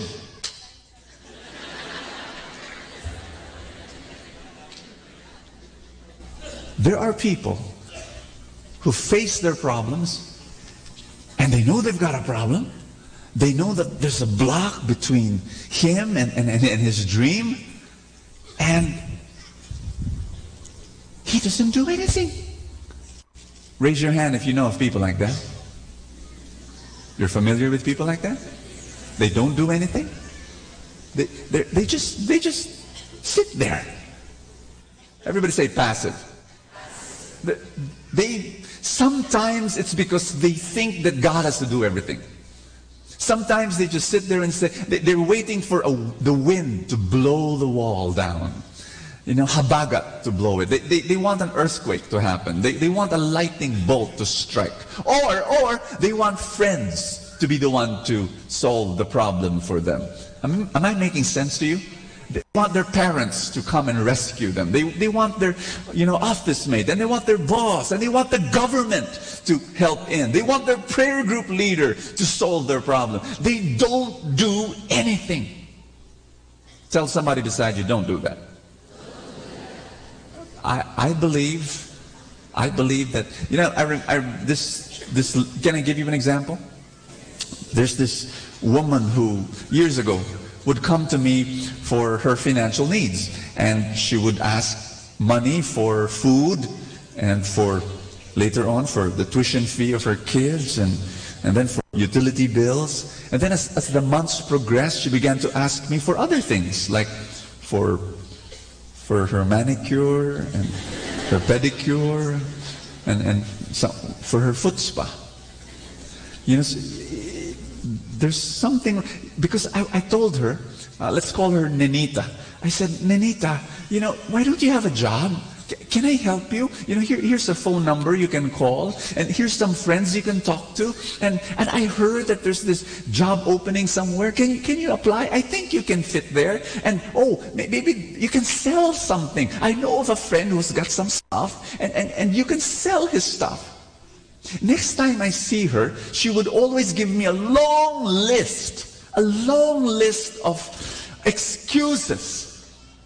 Brother Bo, I really wanted to apply for a job yesterday, but it was hot and I felt dizzy. And another time, Brother Bo, I really wanted to go and apply for a job yesterday, but there was too much traffic. Brother Bo, I really wanted to apply for a job yesterday, but no one could accompany me. Brother Bo, I really wanted to apply for a job yesterday, but I had nothing to wear. Brother Bo, I really wanted to apply for a job yesterday, but I didn't want to apply for a job yesterday. I could not fathom. And sometimes it comes from low self-worth. Sometimes people are trained to be parasites. They're trained by their family to depend on others so much that they don't want to solve their problem. This is not what I mean by trusting God and leaning not on your own understanding. Do you see what I'm saying?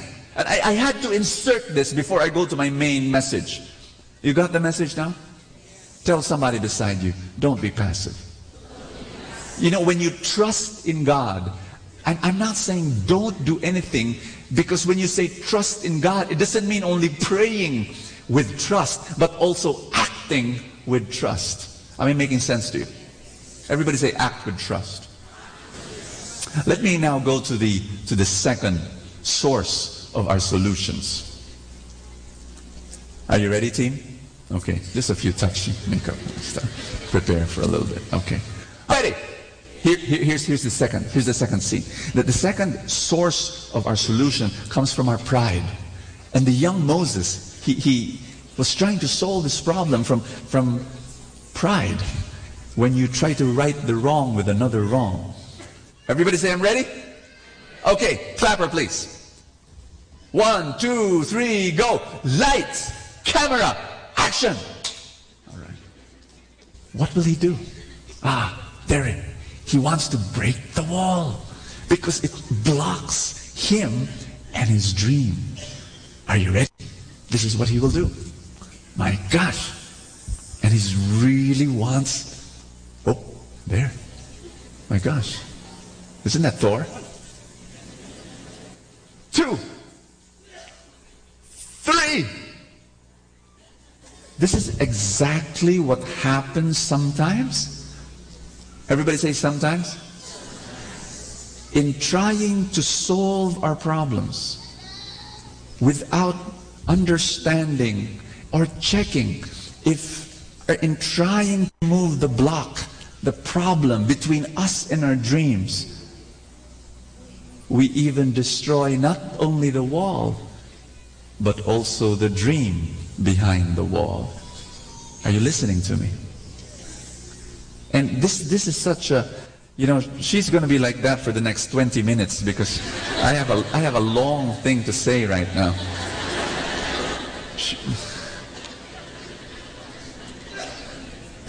I'll make it even longer. Say this with me, don't rush. One of the things I've realized about my experience with God is that God, 99% of the time, God is not in a hurry. Have you noticed that? Have you noticed that? I've noticed it. My weaknesses of 30 years ago, my weaknesses, they're still here. I'm sorry to disappoint you. But my weaknesses of 30 years ago, it's still with me. Yes, I've improved a lot. Thanks be to God. But they're still here. Why? Cannot God just remove it with a flick of a finger, with a snap? He could have just removed it. He does not. Why? Because the trip is more important than the target. The development is more important than the destination. The journey is more important to Him because it is in the journey where I grow. Am I making sense to you? Everybody say that with me. God is not in a hurry when He works in my life. But when we try to solve our problems, we always try to rush. We try to do things in a hurry. We don't check. We don't see. We get fixated on the wall. Are you still okay there? You're happy? Okay.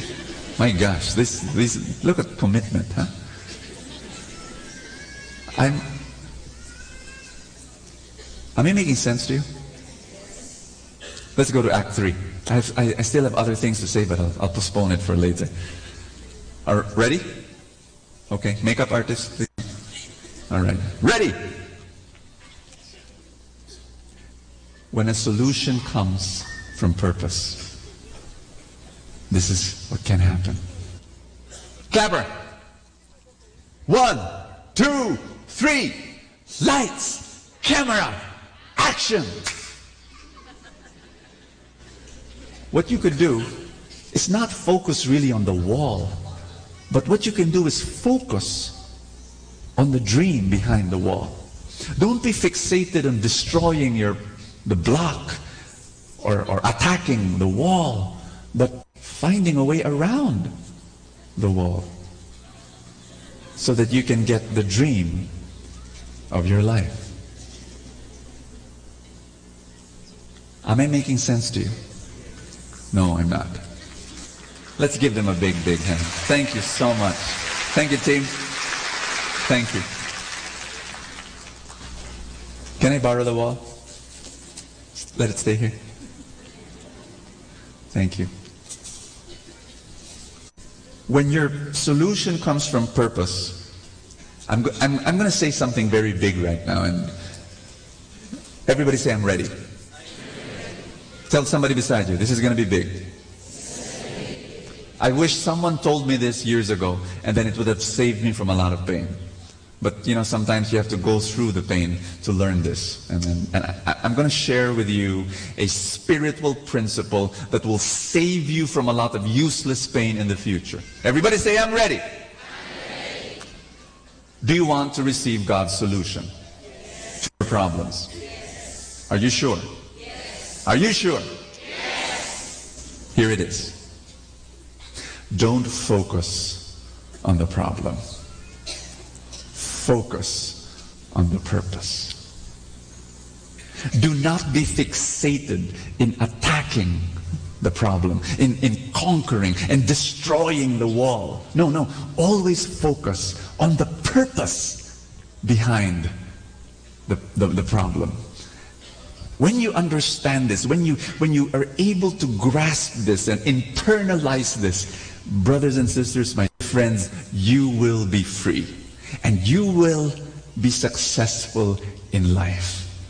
A lot of times, because of our pride, and because of our impatience, and because of our arrogance, we want to attack the wall. And we want to destroy the wall. And we want to disintegrate the wall. We are fixated on our problem. But the solution is focusing on the purpose, not the problem.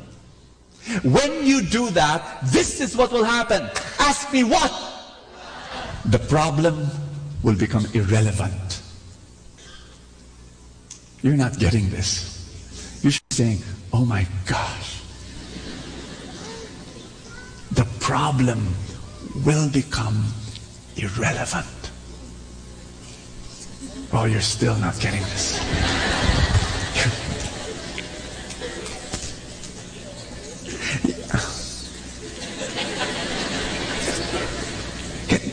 I'll give you another example, and then maybe I'll be clearer. One day I was rushing to a meeting in EDSA Shangri-La. You know where that hotel is? And so I was rushing. I was late, and my driver did a great job maneuvering the traffic. He knew I was late, and fantastic. We were fast. We were quick, and we arrived. I was a little bit late, but okay, not too much. And I ran to the lobby because that's what we're supposed to meet. When I was looking for the people who was going to attend the meeting, and they were not there. I sat down. I said, I'm not early. So I called up one of the guys who was going to be in the meeting. I said, hi. And the other guy said, hi, Bo. We're all here. Where are you? I said, you're not here. I'm here. And he said, okay, I'm going to stand up. I'm wearing a red shirt. I look at, not really a big lobby, and said, I don't see you. Where are you? Are you in Shangri-La? Yeah, I'm in Shangri-La. Where are you? I'm here in Makati Shangri-La, he said. We're all here, Bo. You're the only one who's not here. Oh. I'll be there in 20 minutes. Bye. What am I saying? I'm saying I was trying to solve a problem, and I wanted to rush, and I was, it does not matter how fast my driver drove going to EDSA Shangri-La, because it was the wrong purpose. I was trying to solve a problem. Are you getting what I'm saying now? And that's what we do. We try to solve our problem. What's our problem? Let's solve this problem. And sometimes in the arrogance and in the pride and in the impatience, we think we're solving our problem, but we're not fulfilling our purpose. And our problem is that we get so fixated on our problem, we become problem obsessed. We're not purpose oriented. And what you need to do is to focus on your purpose. And as you focus on your problems, on your purpose, what happens is some of your problems will no longer matter. Will actually no longer, they become irrelevant because you're fulfilling the purpose of your life. I have given you something that can change your life this moment. If you understand what I'm telling you. Let's say you have an office mate, and your office mate is spreading ugly gossip about you. And she is throwing mud at your name, and she is dishonoring your dignity, and she is spreading ugly rumors and stories about you. Now that's your problem. What should you do? Should you be fixated with the problem? You know? And you go to God. You go to God. Lord, what should I do?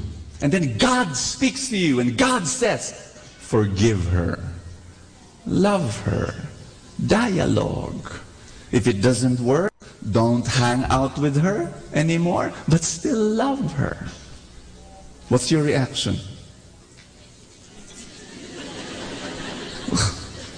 Is there anything faster, quicker, easier than that? You want quick solutions. We want, put poison in her food. When she's in the office toilet, slip in a rattlesnake. If that's too obvious, then write a suicide note. Slip it in her pocket when she's not looking. Invite her to the roof deck of the building. Pretend that you're going to take a picture of her. I'm going to take a picture of you. Stay there, stay there. Step back. Step back some more. One more step. One more step. And she falls off the building. We want quick solutions. But God is a God who's never in a hurry. And He's more after the purpose than the problem. And you see, He wants permanent solutions. Because I'm going to ask you this question. What if I do all that, or any of those things, poison her food, and put a snake in the toilet and all that stuff, or take her picture in the roof deck, and if I do all that, will it solve my problem? In one sense, yes. The gossiper vanishes from my life. Secretly you call her the bitch from hell. She is gone. But you see, when you right a wrong with another wrong, you solve one problem, but you create 100 other problems. And that's what happens when you get fixated with solving a problem and not the purpose behind the problem. You create other problems. And when you create other problems, they're worse than the first problem. Like prison. Because there will be other bitches around the prison. If you do if you right the wrong with another wrong. What I'm going to do is I'm going to show you can I show you look at the video. Look at the screen, and I'll give you an exercise. I want you to use 4 lines to connect all 9 dots. Use your finger and try to just 4 straight lines. Okay, the wall. Okay, the wall. You cannot see. Can you move the wall? Thank you.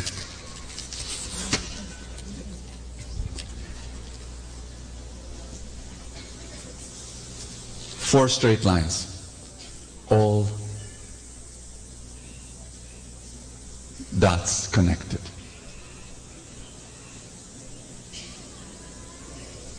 Here's what you'll find out. You'll always have one dot that you can't connect. Am I right? No matter what you do. You can't. Come on, try. What if I tell you that there is a solution? What if I tell you that there's a way of doing it?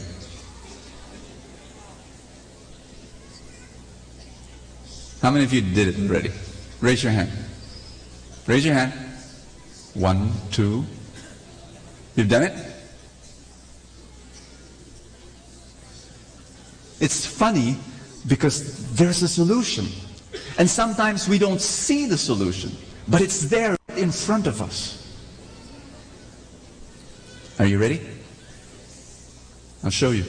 Here's the answer.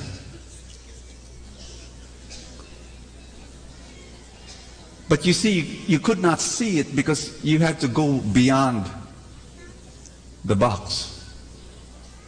And you need to think outside the box to see it. And sometimes when you look at your problem, when you're fixated with a problem, you won't be able to solve the problem. You need to think outside it. And that's my point for today. Can I invite you to stand up? I'm just going to read two more passages for you.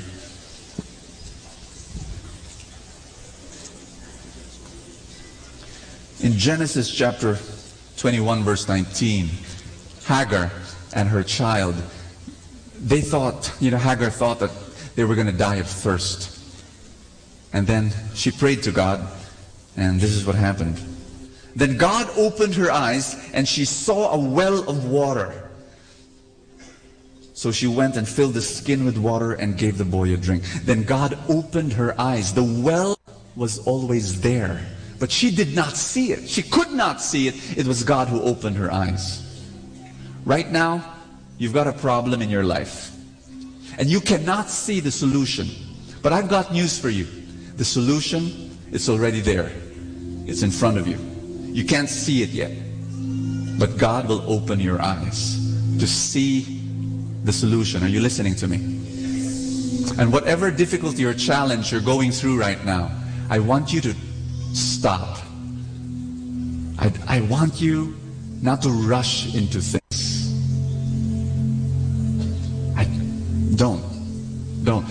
Don't be in a hurry to the point that you'll miss.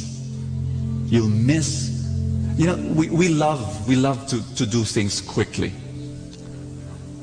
We read in the newspaper about Aman Futures. Are you familiar with that? 12 billion pesos in 3 years or something like that? 15,000 people lost so much money. Why? Because the promise was 50 to 80% interest in 20 days. That's 1,000 plus interest a year. But why are scams blockbusters here in the Philippines? Why do Filipinos, why do we always fall for scams? Ask me why. Because we're always in a hurry. We like to earn the money quick. We like to solve our problems quick. But they will not solve your problem.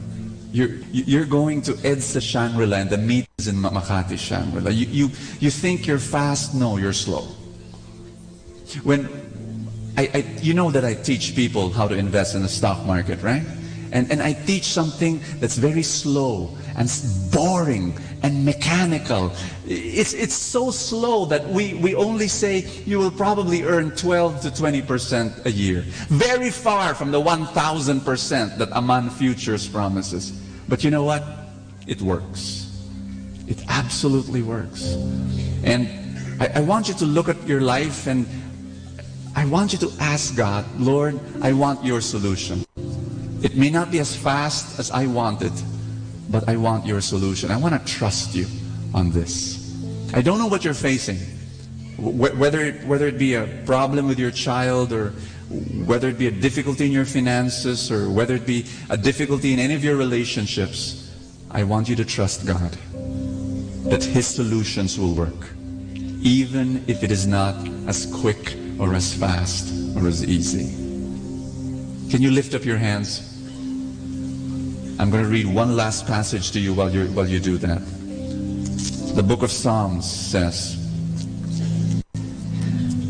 verse 10 of chapter 46, be still and know that I am God. Be still and know that I am God. Say this with me. Father, I trust you. I trust you. I will lean not on my own understanding. I will not use my own solutions. I will not right a wrong with another wrong.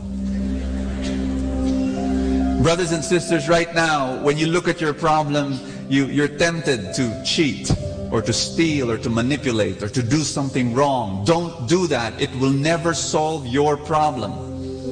I want you to follow God. I want you to believe in God. God's ways are better. You can only right the wrong with a massive right. And I want you to make that decision in your heart right now, that you'll do that. Follow Him. Love Him. Do His will. And abundance will flow in your life. And you will fulfill your purpose. Amen.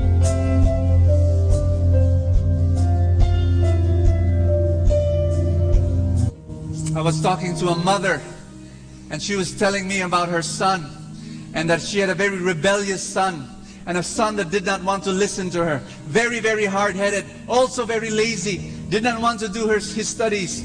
And so the mother was telling me, what should I do? There are times when she would scream at her son, and she would shout at her son to the top of her voice. And sometimes she told me this, Brother Boy, I must confess, there are times I physically manhandle my son. I grab his collar and I say, why are you like that? Why don't you listen to me? Why are you so rebellious? Why are you so stubborn? And I told her the words I told you. Don't focus on the problem. Focus on the purpose.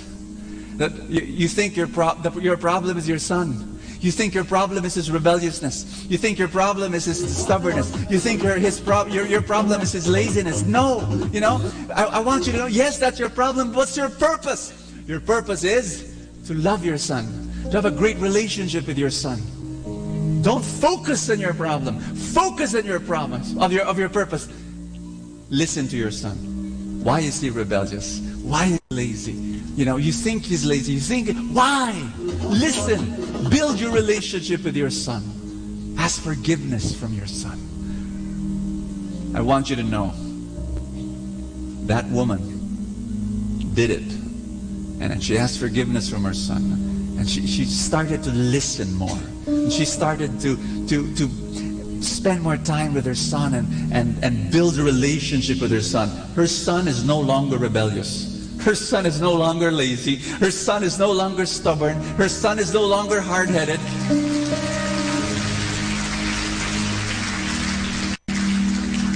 I want that same miracle to happen to your life. I don't know what your problem is.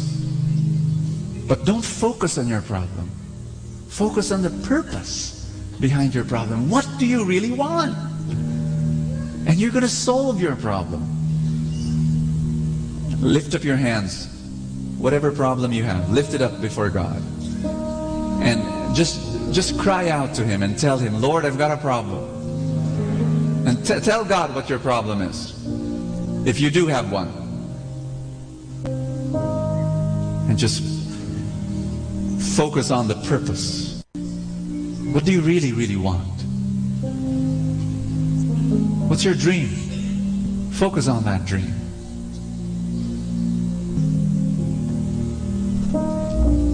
And trust Him. You want a God solution. Amen? Cry it out. Everybody say, God, give me your solution. Give me a God solution. In Jesus' name. I know you will provide. I surrender. Amen. Amen. Hallelujah. Hallelujah. Hallelujah. Let's pray for your dreams. Is that okay? I want you to lift up your novena to God's love. If you have it with you in your wallet or in your bag, and just raise it up before the Lord, all the list of dreams that you have, and say this after me. Jesus, I lift up to you my dreams. I believe that my dreams, by your power, will come true. In Jesus' name. Amen. Give the Lord a big hand, everybody. Hallelujah. Hallelujah. Hallelujah. Amen. I want you to embrace somebody beside you. Tell that person, you're amazing.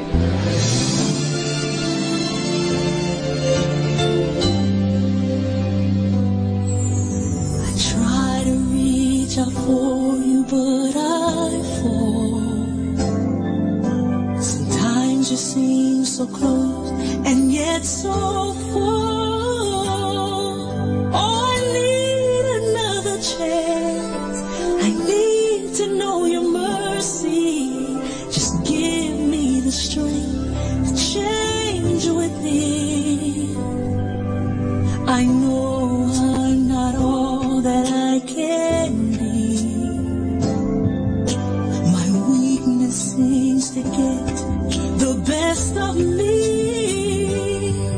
But as long as you are here, I know that I will make it every step along the way. Please hear my prayer. A heart like yours is my desire. A heart like yours is what I'm searching for. Full of compassion, nothing wrong within. Please hear me, Lord, give me a heart like yours.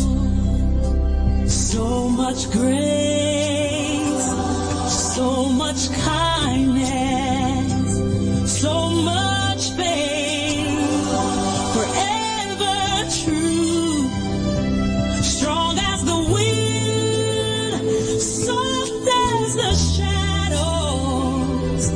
If just once I could be like you, a heart like yours is my desire. A heart like yours, it's my desire. It's what I'm searching for.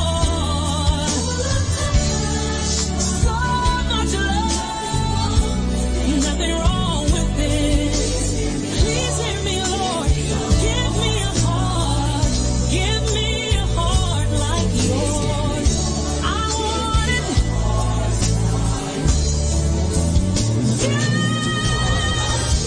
A heart like yours is my desire.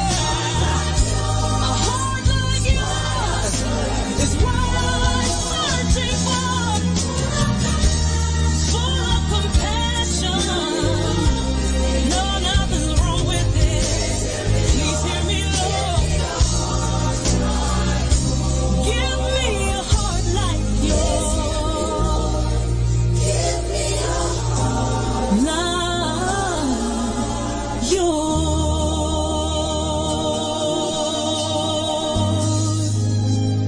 A heart like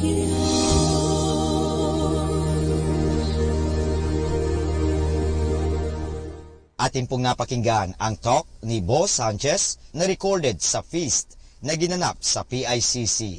Manatili pong makinig sa Radio Dominico ng Manawag sa mga pangaral ni Bo Sanchez. Maraming salamat po. Ako po si Bo Sanchez ng Kerygma. Binabati ko po ang lahat ng nakikinig. May kasama ka, si Jesus, si Maria, at kami.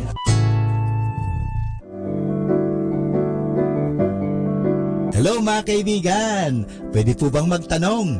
Yung bang lalagyan ng yung gasolina o yung tangke ay puno o baka kulang ng gasolina? Alam nyo, mahirap po magbiyahe o maglakbay na hindi ho puno ang ating tangke. Kaya kailangan palaging puno ang ating tangke. So sana po pakinggan natin ang ating kaibigan na si Bo Sanchez sa kanyang programang Full Tank. Hi, this is Bo Sanchez, and I am here back in Full Tank. I want to read the gospel, and then what I want to do is just want to unpack it for you, and I pray that it's going to bless your life. We're going to be talking about a very intriguing topic today, about the devil, and I pray this will bless your life. In Luke chapter 4, verse 31 to 37, it says, Jesus went down to Capernaum, a town of Galilee. He taught them in the Sabbath, and they were astonished at his teaching, because he spoke with authority. In the synagogue there was a man with the spirit of an unclean demon, and he cried out in a loud voice, What have you to do with us, Jesus of Nazareth? Have you come to destroy us? I know who you are, the Holy One of God. And then Jesus rebuked him and said, be quiet, come out of him. Then the demon threw the man down in front of them and came out of him without doing him any harm. You know, when I was a teenager, doing ministry work with other friends, and we would go to the province, we would give a recollection, a retreat, and I remember our favorite recreation in the evening, since there was no TV and no Facebook during that time, of course, years ago. We would swap ghost stories, and we would try to scare each other to death. You know, we would talk about demon possession, and we would be so scared, and because of those ghost stories and demon possession stories, no one wanted to sleep alone. If we were 12 guys, you know, no one would want to sleep anywhere else but in one room, and it was crazy. But the thing I'm going to share with you is about, you know, we're so afraid of demon possession, we're so afraid of the devil, we're so afraid, we're thinking of the two horns, the tail, and the red wings, and the smoke from his nostrils. You know, we're afraid of that. But I want you to be afraid of something else. Yes, I want you to be afraid of evil. I want you to be afraid of demonic work. But demonic work, first of all, it's in when we sin. It's in lust and greed and pride and self-centeredness. Very normal things that you see every day, but we're not afraid of them. We're afraid of the demon possession. We're afraid of, you know, that when there's an exorcism taking place and somebody is screaming, you know, and you know, foaming in the mouth. That's what we're afraid of. No, be afraid of self-centeredness. And be afraid of pride, because that's where you have the opening, and that's where the devil works in our lives. So here's my invitation to you as a reflection of our gospel today. Are you ready? Is there any area in your life that is not yet under the lordship of Jesus? Because when Jesus came in this story and he drove that evil spirit, that spirit was not under the kingdom of God. And what Jesus would do, the whole theme of his ministry is the kingdom of God. He said the kingdom of God is at hand. He brings the kingdom of God. What is the kingdom of God? Any territory under the king of the kingdom, the king, you know, God being king. And so is there any area in your life right now that's not under the king? Is there a relationship that's not under the king? Is there a habit? Is there an attitude? Is there a disposition? Is there a way of speaking? Is there a part of your heart, any dream, any aspiration that's not yet under Jesus, under his lordship? If there is, then this is what you need to do. Bring that, surrender that to the King, and say, Lord, I bring you this habit. Lord, I bring you my relationship that's not yet under your lordship. Lord, I bring to you my lying. Lord, I bring to you my thoughts. I bring to you my anger. I bring to you my unforgiveness. You know, is there any area in your life right now that's not under the lordship of Jesus? Because that's what you want to drive out from your life. You know, that and the quote unquote the devil's work. The demon, yes, it's so normal, it's so natural, you know, it's ordinary, but it's there. You know, bring that all under Jesus. Let's pray. Father in heaven, I pray for right now your work, your voice in our hearts. We pray that we hear it loud and clear. And Lord, I pray right now, I place them, just pray this prayer with me. Lord, I put every area of my life, every part of my heart under your lordship. Reign and rule and be king over my whole life. I will follow you. And then protect me from evil. In Jesus' name, amen. In the name of the Father, and of the Son, and of the Holy Spirit. Amen. This is Bo Sanchez here for Full Tank. God bless you. Ating napakinggan si Bo Sanchez sa kanyang programang Full Tank.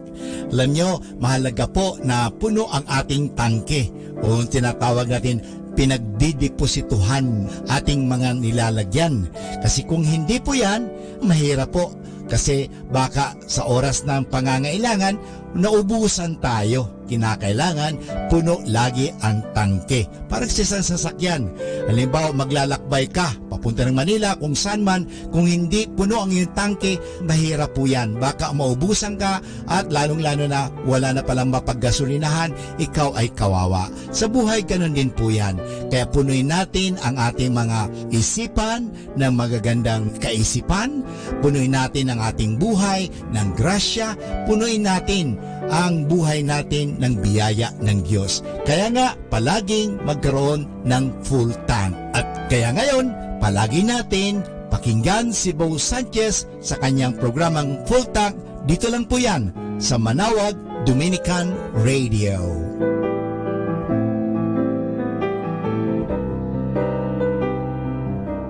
Our time now is 11 o'clock in the morning. Let us now have our time check prayer.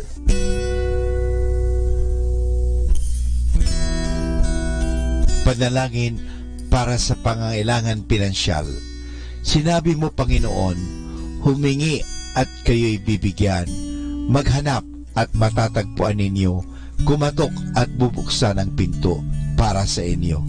Lumalapit ako sa iyo, Panginoon, sapagat ako'y may pangangailangan pinansyal.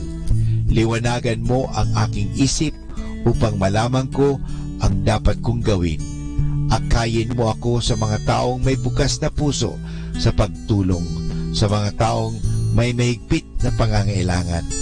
Naniniwala kong walang imposible sa iyo at nagtitiwala ko sa iyong kapangyarihan at habag.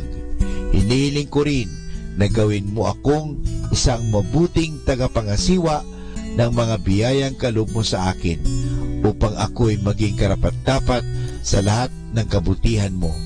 Ang lahat ng ito, sinasamo ko sa ngalan ng iyong anak na si Jesus.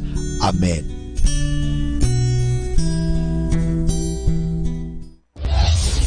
This is Manawag Dominican Broadcasting Incorporated, a religious, non-commercial radio station. 10 years of evangelizing the airwaves, sharing God's blessings, live masses on air, playing religious music and prayers. May kasama ka, si Jesus, si Maria, at kami. Let us now listen to the second live mass on air at the Minor Basilica of Our Lady of the Rosary of Manawag.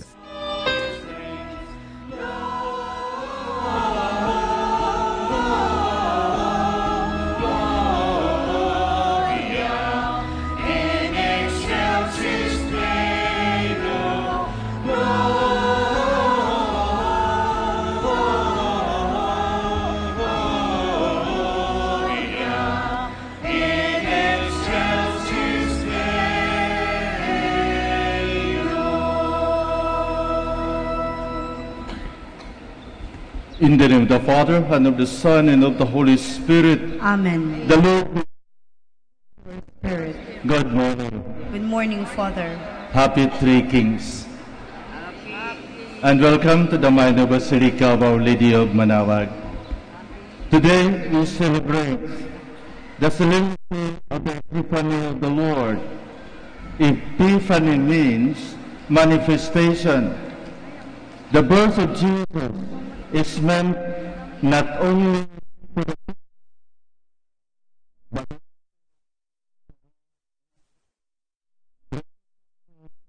by the Magi or the three wise men. Do we let Jesus reveal himself to us? Do we let others see the light of Jesus' presence in us? Brothers and sisters, to make ourselves worthy of this holy celebration, once again, let us acknowledge our sins and so prepare ourselves to celebrate the sacred mysteries. You were sent to heal the contrite. Lord, have mercy. Lord, have mercy. You came to call sinners.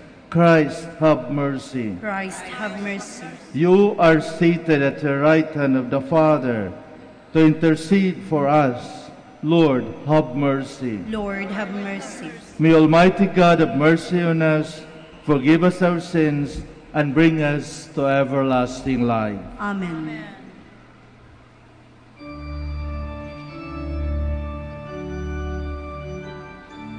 Glory to God in the highest, and on earth peace to the people of good will. We praise you, we bless you, we adore you, we glorify you, we give you thanks for your great glory.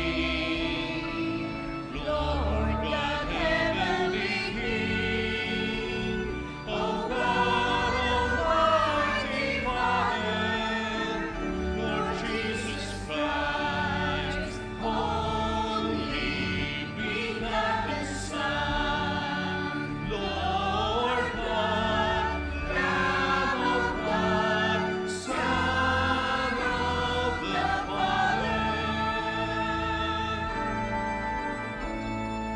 You take away the sins of the world. Have mercy on us. You take away the sins of the world. Receive our prayer. You are seated at the right hand of the Father. Have mercy on us. For you alone are the Holy One. You alone are the Lord.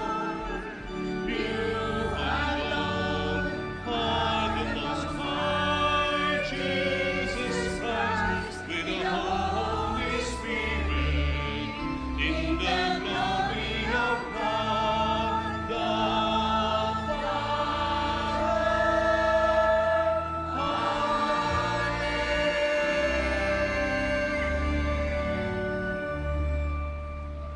Let us pray. O God, who on this day revealed your only begotten Son to the nation by the guidance of a star, grant in your mercy that we who know you already by faith might be brought to behold the beauty of your sublime glory. Through our Lord Jesus Christ, your Son, who lives and reigns with you in the unity of the Holy Spirit, one God, forever and ever. Amen. Please be seated. A reading from the book of the prophet Isaiah. Rise up in splendor, Jerusalem. Your light has come. The glory of the Lord shines upon you. See, darkness covers the earth, and thick clouds cover the peoples. But upon you the Lord shines, and over you appears his glory. Nations shall walk by your light, and kings by your shining radiance. Raise your eyes and look about. They all gather and come to you. Your sons come from afar, and your daughters in the arms of their nurses. Then you shall be radiant at what you see. Your heart shall throb and overflow. For the riches of the sea shall be emptied out before you.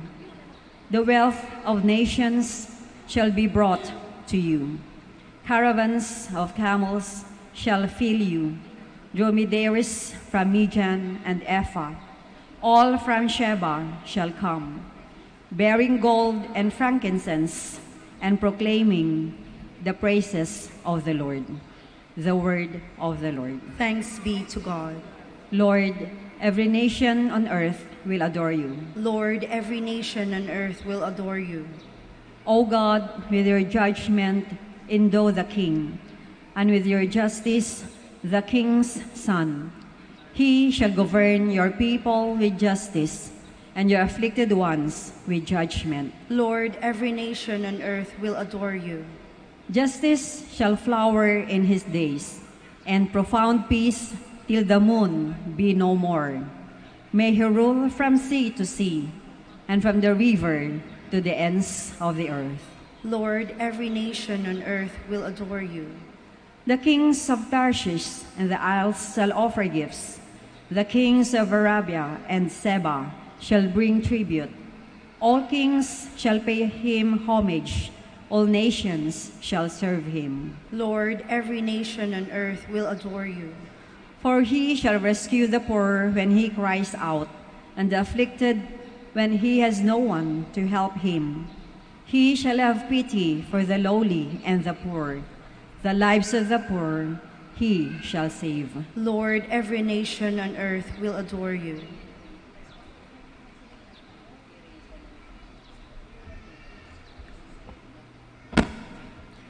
A reading from the letter of St. Paul to the Ephesians. Brothers and sisters, you have heard of the stewardship of God's grace that was given to me for your benefit, namely, that the mystery was made known to me by revelation. It was not made known to people in other generations, as it has now been revealed to his holy apostles and prophets by the Spirit, that the Gentiles are co-heirs, members of the same body, and co-partners in the promise in Christ Jesus through the gospel. The word of the Lord. Thanks be to God. Please stand.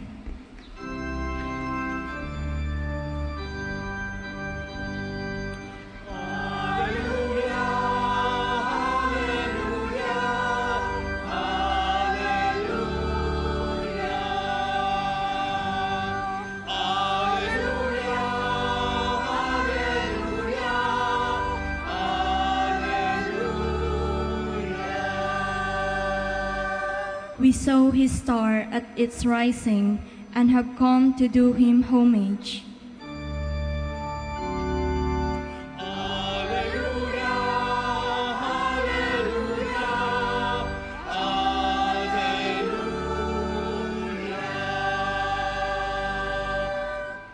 The Lord be with you. And with your spirit.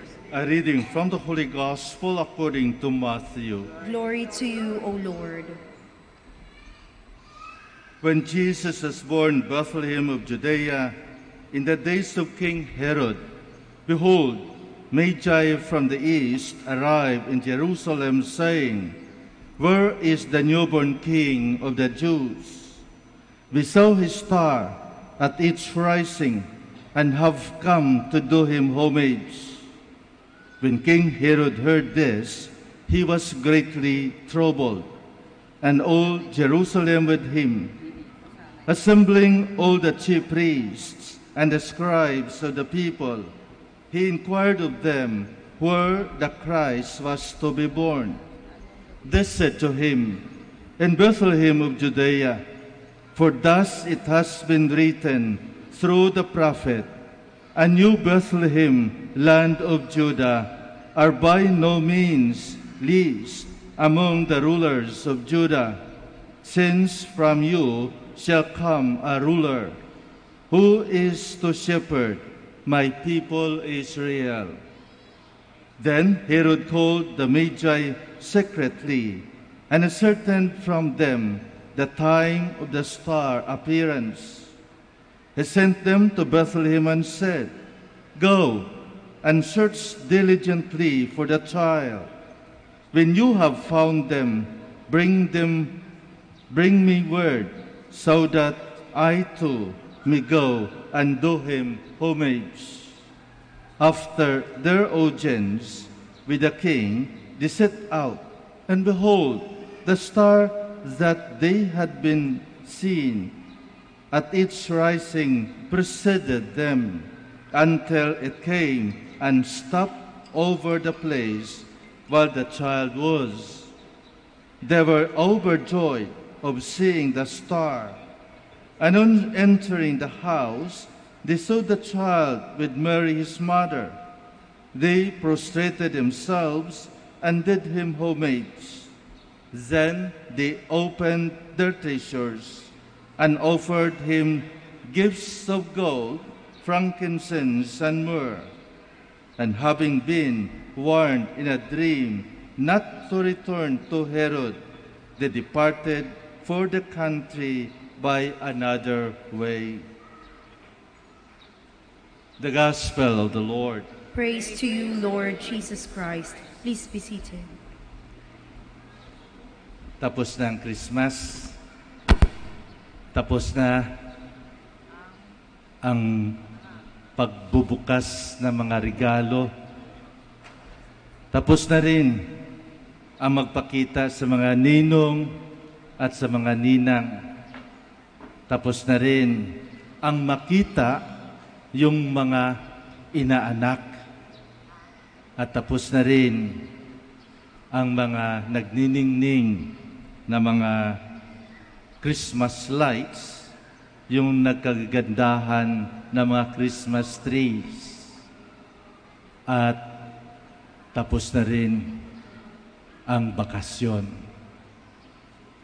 Balik tayo sa ordinary days simula bukas. Mga minamahal ko mga kapatid, habang nagsiselebrate tayo ng Pasko, marami tayong nakikilala.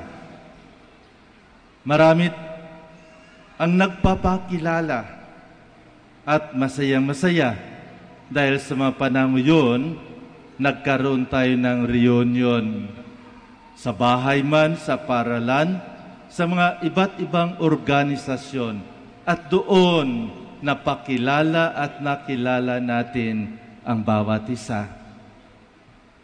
Sa katapusan na pagkakataon ng selebrasyon ng Christmas, ay ating pinagdiriwang ang isang napakagandang okasyon.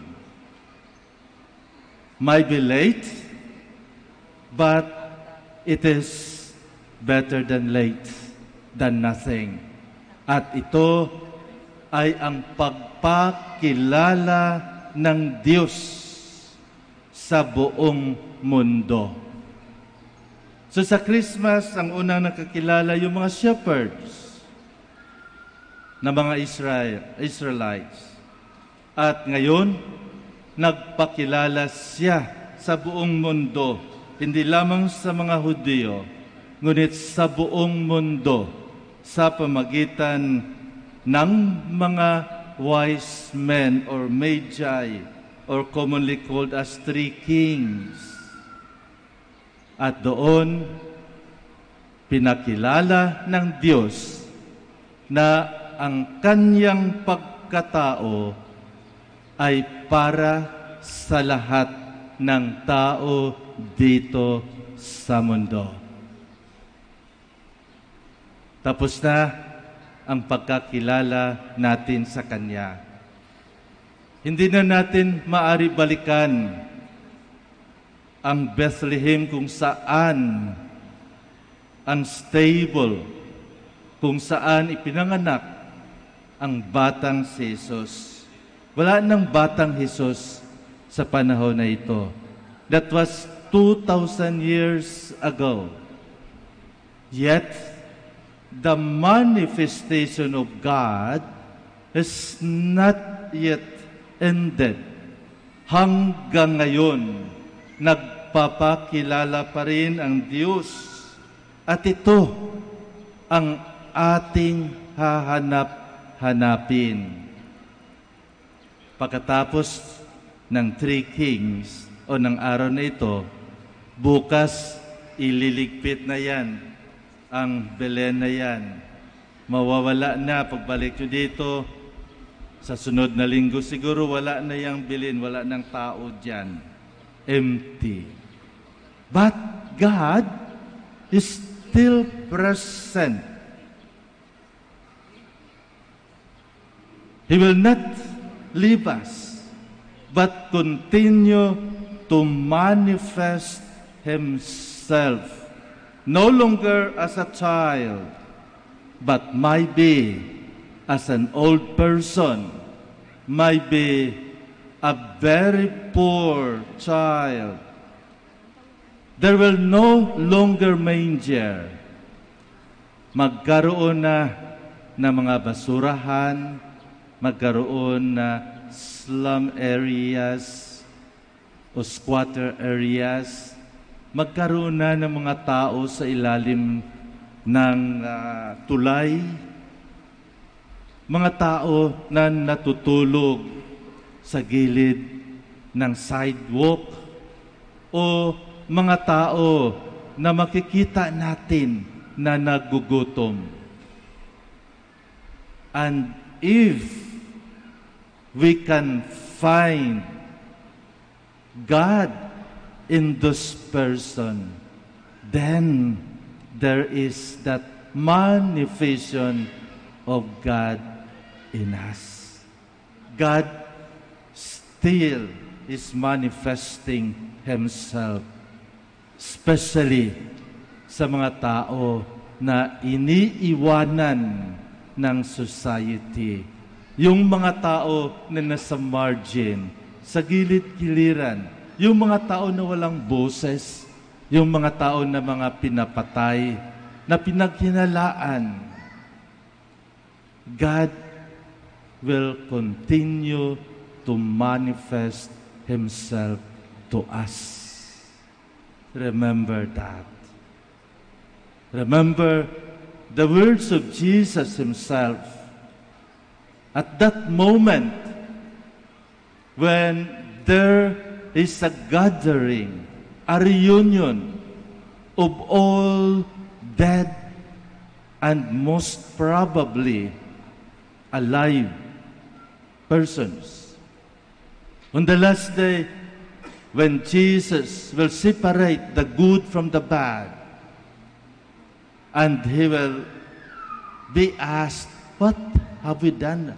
Ano maganda ang ginawa namin? And Jesus will just answer, whatever you do to the least of my brothers and sisters, you are doing that to me. And the bad ones, kailan ba kayo hindi namin pinakain? Kailan ba kayo hindi namin dinamitan? Kailan ba kayo hindi namin binisita?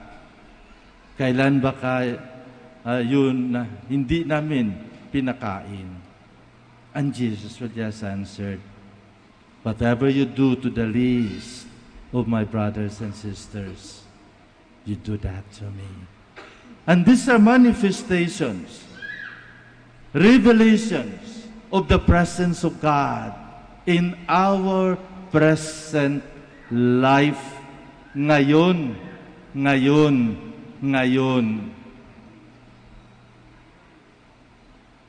The wise men were guided by the star in order to see the child Jesus. We are here inside of the minor basilica of Our Lady of Manaoag. And Mary is considered as Stella Maris, star of the sea, a guide in order that those who were lost during typhoons, during storm, and the darkness of the ocean, they will see the lights and be guided to land. Mga minamahal kong mga kapatid, maswerte tayo kung meron tayong nakikita na liwanag sa pamamagitan ng ating mahal na ina. Dahil siya yung star na mag-guide sa atin. At siya rin ang mag-manifest sa atin. Dala-dala niya ang kanyang kaysa isang anak, ang ating Panginoong Jesucristo. Bit-bit niya upang ipakilala sa atin. This is my beloved Son. This is my beloved Son. Mary has manifested also that Jesus is the Son of God. And she is the mother. Sana po pag-uwi natin, ang lahat-lahat ng mga nanay ay maging superstar. Hindi dahil sa mga artista o magpaka-artista.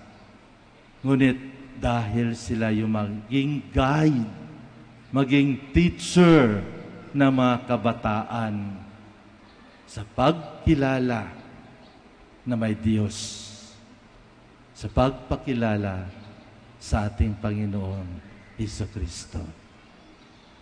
Manifestation is no less than Christian formation. Kailangan natin ang magturo, kailangan natin ang magpapaliwanag, kailangan natin ang liwanag, so that the manifestation of truth will be revealed to us. We will stand. Let us now profess our faith. I believe in one God, the Father Almighty, maker of heaven and earth, of all things visible and invisible. I believe in one Lord Jesus Christ, the only begotten Son of God, born of the Father before all ages, God from God, light from light, true God from true God, begotten not made, but substantial with the Father. Through him all things were made. For us men and for our salvation, he came down from heaven, and by the Holy Spirit was incarnate of the Virgin Mary and became man. For our sake he was crucified under Pontius Pilate. He suffered death and was buried, and rose again on the third day in accordance with the Scriptures. He ascended into heaven and is seated at the right hand of the Father. He will come again in glory to judge the living and the dead, and his kingdom will have no end. I believe in the Holy Spirit, the Lord, the giver of life, who proceeds from the Father and the Son, who with the Father and the Son is adored and glorified, who has spoken through the prophets. I believe in one holy, Catholic, and Apostolic Church. I confess one baptism for the forgiveness of sins, and I look forward to the resurrection of the dead and the life of the world to come. Amen. In Christ Jesus, all have become children of the Father and heirs of salvation. Let us pray to the Father that we might be made worthy of this great gift. We shall say, Lord, our light and salvation, listen to our prayer. Lord, our light and salvation, listen to our prayer. For the universal church, may she become a light for all people, believers and non-believers alike, that leads to the face of God's mercy, Jesus Christ, we pray. Lord, our light and salvation, listen to our prayer. For church leaders and missionaries, may they draw into the mystical body of Christ the rich diversity of gifts of peoples and cultures, we pray. Lord, our light and salvation, listen to our prayer. For those who hold public office and those who aspire to serve our country, may the light of Jesus purify their intentions in serving the people, we pray. Lord, our light and salvation, listen to our prayer. For interreligious dialogue, may the hurtful things of the past not stand in the way of mutual respect, yearning for truth, and the search for God by Christians and non-Christians alike, we pray. Lord, our light and salvation, listen to our prayer. For those who are sick, the handicapped, the elderly, and those who mourn for the loss of their loved ones, may they be comforted by the light of God's loving presence manifested in their families, friends, and communities, we pray. Lord, our light and salvation, listen to our prayers. In silence, let us now offer to God our very own personal intentions and prayers. Let us include the intentions of this Mass, and let us pray for our country, that Jesus, the truth, the way, the life, may be manifested for each and every Filipino people. Heavenly Father, listen to your children as we glorify your Son, the light of the world.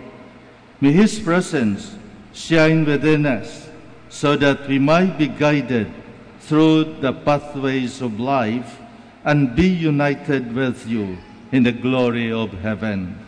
Through Christ our Lord. Amen. Please be seated.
Please stand.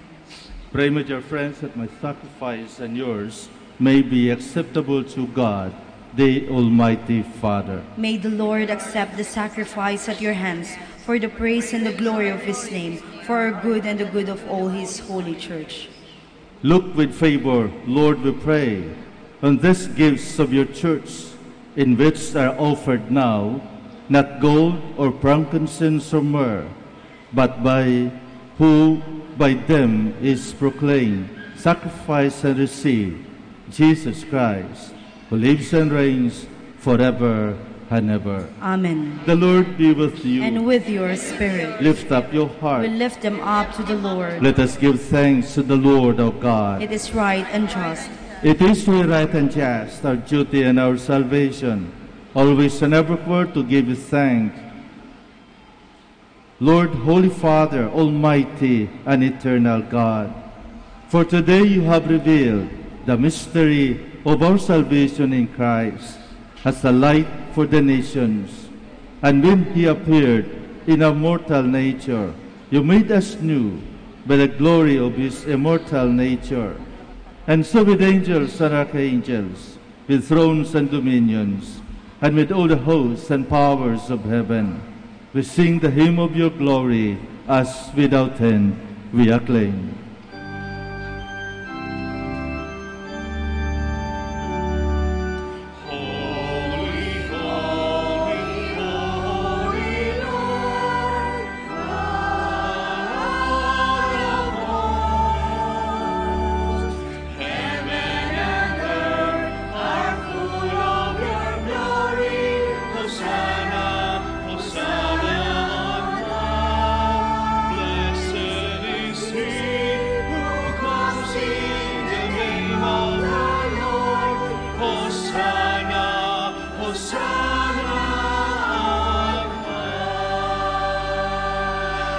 Please kneel. You are indeed holy, O Lord, the fount of all holiness. Make holy, therefore, these gifts, we pray, by sending down your Spirit upon them like the dewfall, so that they may become for us the body and blood of our Lord Jesus Christ. At the time he was betrayed and entered willingly into his passion, he took bread and giving thanks, broke it, and gave it to his disciples, saying, "Take this, all of you, and eat of it, for this is my body, which will be given up for you."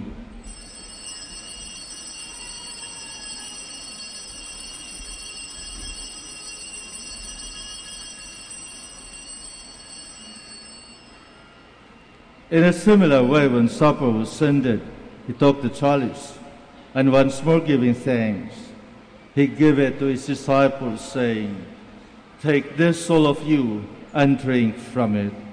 For this is the chalice of my blood, the blood of the new and eternal covenant, which will be poured out for you and for many for the forgiveness of sins. Do this in memory of me.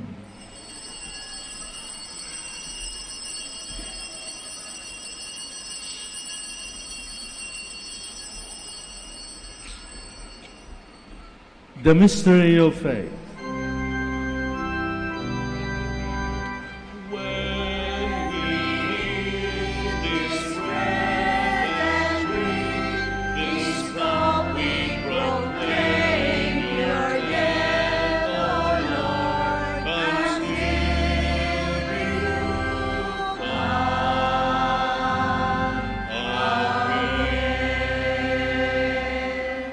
Therefore, as we celebrate the memorial of his death and resurrection, we offer you, Lord, the bread of life and the chalice of salvation, giving thanks that you have held us worthy to be in your presence and minister to you.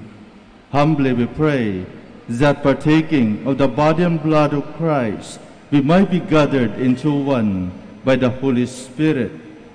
Remember, Lord, your church spread throughout the world, and bring her to the fullness of charity, together with Francis our Pope, and Socrates our Archbishop, the religious and all the clergy.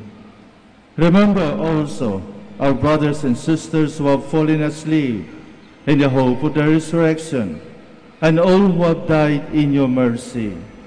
Welcome them into the light of your face.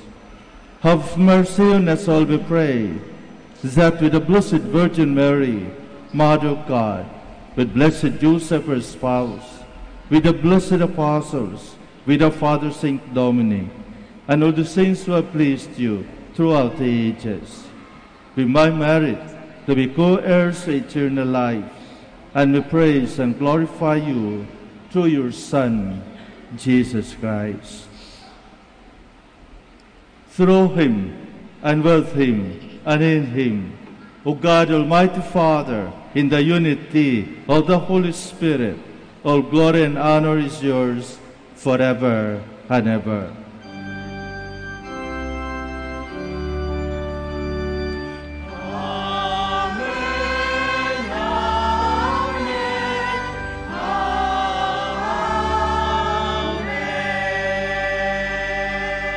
Please stand. At the Savior's command and formed by divine teaching, we dare to say,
Deliver us, Lord, we pray, from every evil.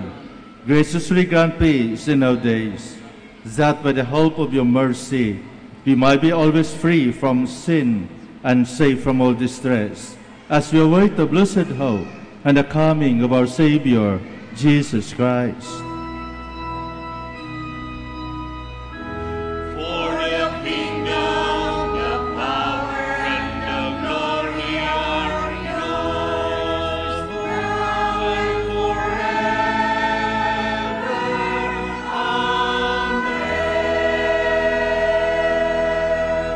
Lord Jesus Christ, you said to your apostles, peace I left you, my peace I give you. Look not on our sins, but on the faith of your church, and graciously grant our peace and unity in accordance with your will, who live and reign forever and ever. Amen. The peace of the Lord be with you always. And with your spirit. Let us offer each other the sign of peace.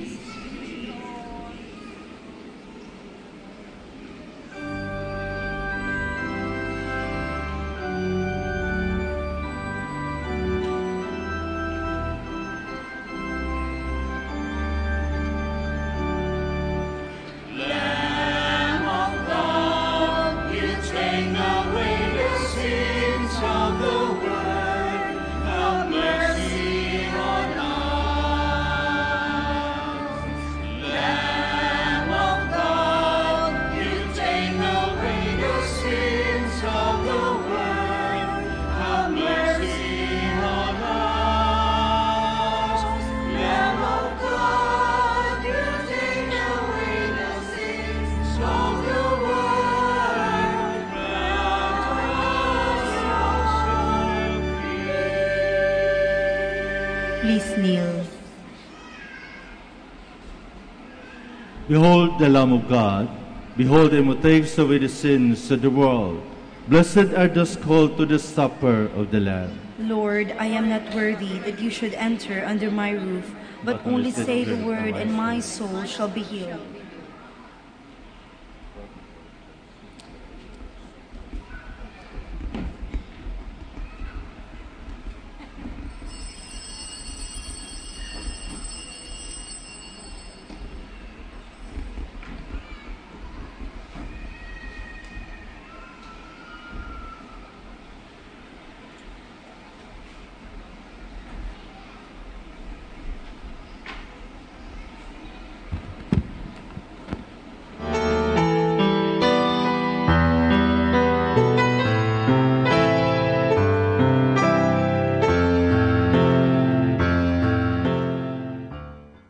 You are listening to the live Mass on air at the Minor Basilica of Our Lady of the Rosary of Manaoag. And the celebrant for this live Mass on air is Reverend Father Bienvenido Trinilla Jr. OP.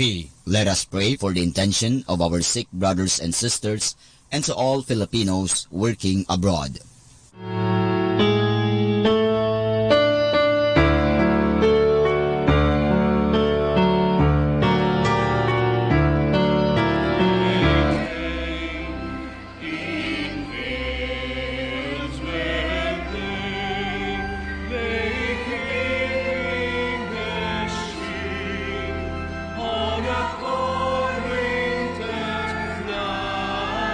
That was so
Please stand. Let us pray. Go before us with heavenly lights, O Lord, always and everywhere, that we may perceive with clear sight and severe the true affection, the mystery in which you have willed us to participate. Through Christ our Lord. Amen. I would like to thank each and everyone for your patience, for your presence, and for your active cooperation and participation during this Mass. I hope this is the manifestation itself of the faith that God has gifted you. Let us be grateful and thankful for that faith, the gift of faith, the greatest gift that we receive this Christmas. Thank you very much. The Lord be with you. And with your spirit. Bow your heads for a blessing. May God, who has called you out of darkness into his wonderful light, pour out this kindness, his blessing upon you, and make your hearts firm in faith, hope, and charity. Amen. And since in all confidence you follow Christ, who today appeared in the world as a light shining in darkness, may God make you too a light for your brothers and sisters. Amen. And so, when your pilgrimage is ended, may you come to him whom the Magi sought as they followed the star, and whom they found with great joy, the light from lights, who is Christ the Lord. Amen. And may the blessing of Almighty God, the Father, and the Son, and the Holy Spirit come down on you and remain with you forever. Amen. Go in peace, glorifying the Lord by your life. Thanks be to God. We will now have the blessing of our sick brothers and sisters. Please remember the names of your loved ones who are sick and were not able to come for this blessing. We will also bless your religious articles. Our help is in the name of the Lord, who made heaven and earth. Let us pray. God, our Almighty Father, by your blessing you give us strength and support in our frailty. Turn with kindness toward our sick brothers and sisters. Free them from all illness and restore them to good health through the intercession of Our Lady of the Rosary of Manaoag, so that in the sure knowledge of your goodness they will gratefully bless your holy name. We ask this through Christ our Lord. Amen. In memory of the mysteries of the life, death, and resurrection of our Lord Jesus Christ, to the honor and glory of the Blessed Virgin Mary, Mother of Christ, Mother of the Church, Our Lady of the Rosary of Manaoag, may all these rosaries, images, candles, oil, and other religious articles be blessed and made holy. In the name of the Father, and of the Son, and of the Holy Spirit. Amen.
More than ever, we need Catholic radio station like Manawag Dominican Radio FM. This is Manawag Dominican Broadcasting Incorporated, a religious, non-commercial radio station. 10 years of evangelizing the airwaves, sharing God's blessings, live masses on air, playing religious music and prayers. May kasama ka, si Jesus, si Maria, at kami. Our time now is 12 high noon. Let us now have our time check prayer.